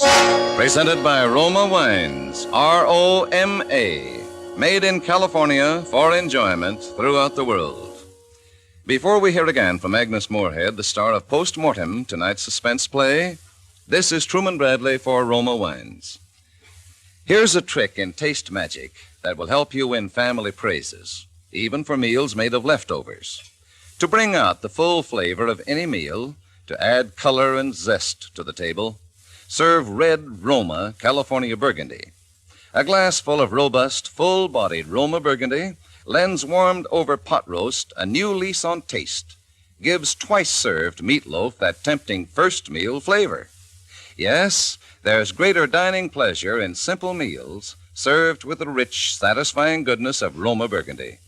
For superb Roma Burgundy makes plain foods taste great, makes great foods even better. And delicious Roma Burgundy can grace your table often, for Roma costs just pennies a glass. Get Roma Burgundy tomorrow. Give zest and character to your next meal. Insist on Roma. R-O-M-A. Roma Wines, made in California for enjoyment throughout the world. This is Agnes Moorehead. It's always like coming home again to do suspense. You know, Vincent Price came out to Metro-Goldwyn-Mayer the other day to see a private showing of The Green Years with me, and afterwards he told me all about next Thursday's suspense show on which he's going to be the star. Be sure and listen in, because it sounds wonderful. Next Thursday, same time, Roma Wines will bring you Vincent Price as star of Suspense, radio's outstanding theater of thrills. Produced by William Spear for the Roma Wine Company of Fresno, California.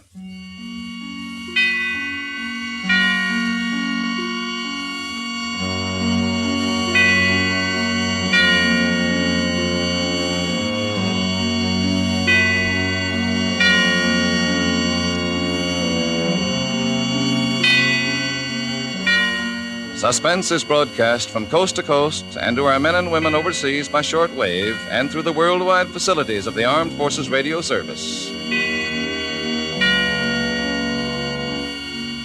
This is CBS, the Columbia Broadcasting System.